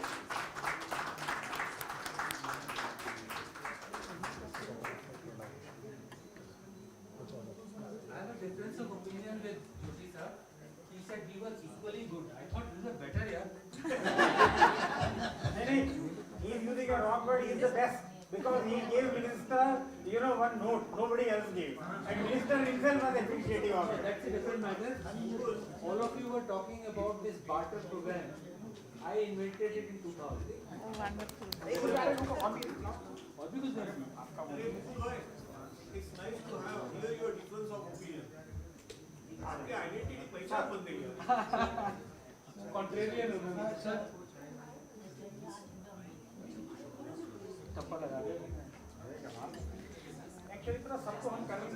I request Professor R.S. Rathore, sir, to please come forward.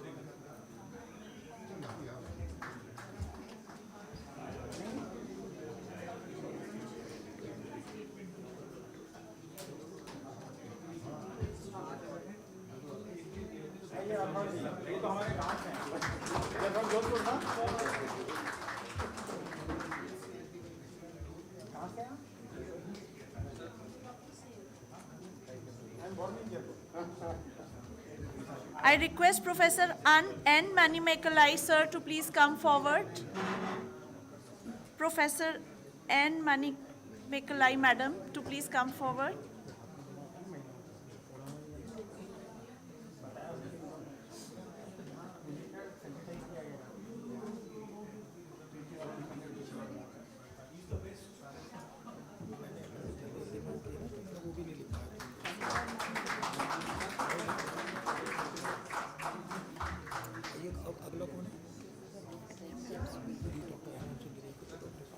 You are all equal, Vice Chancellors. Request Dr. M.M. Sundaria to please come forward. M.M. Sundaria ji.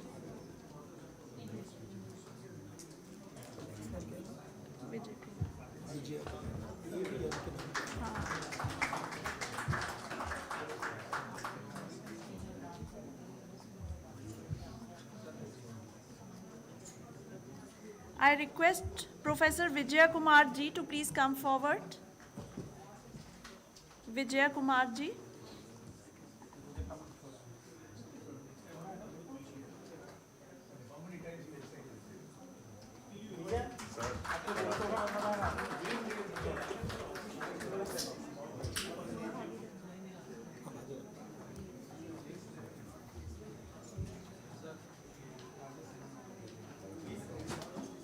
Request Professor Bhagirath Panda ji to please come forward.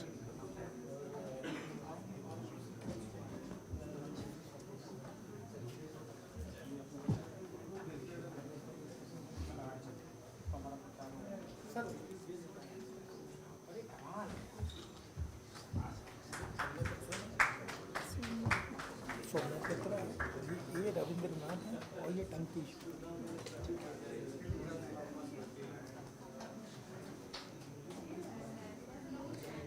Request Dr. Somnath Mitra ji to please come forward.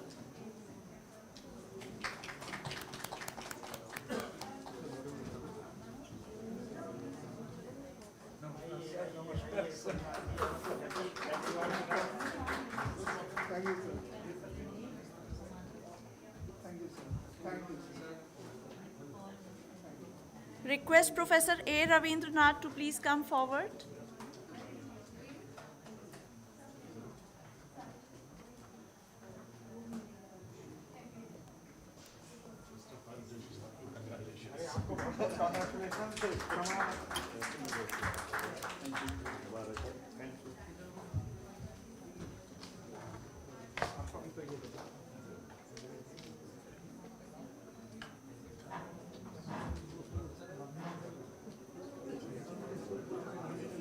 Request Professor Tankeshwar Das ji to please come forward.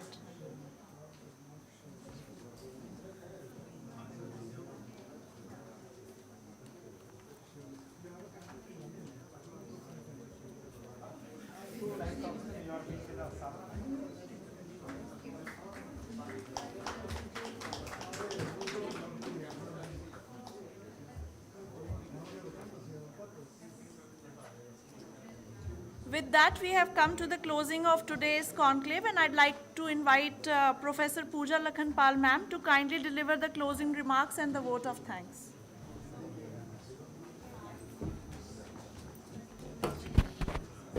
So, a heartfelt thanks to everyone who has been present today and graciously stayed back to complete all our sessions. So thank you so much. On behalf of IIFT, as you are all aware that this is one of the first initiatives that we have taken, and I hope that we will be able to continue these collaborations in the future as well. So thank you all so much for joining us, and we look forward to meeting you again very soon. Thank you, sir.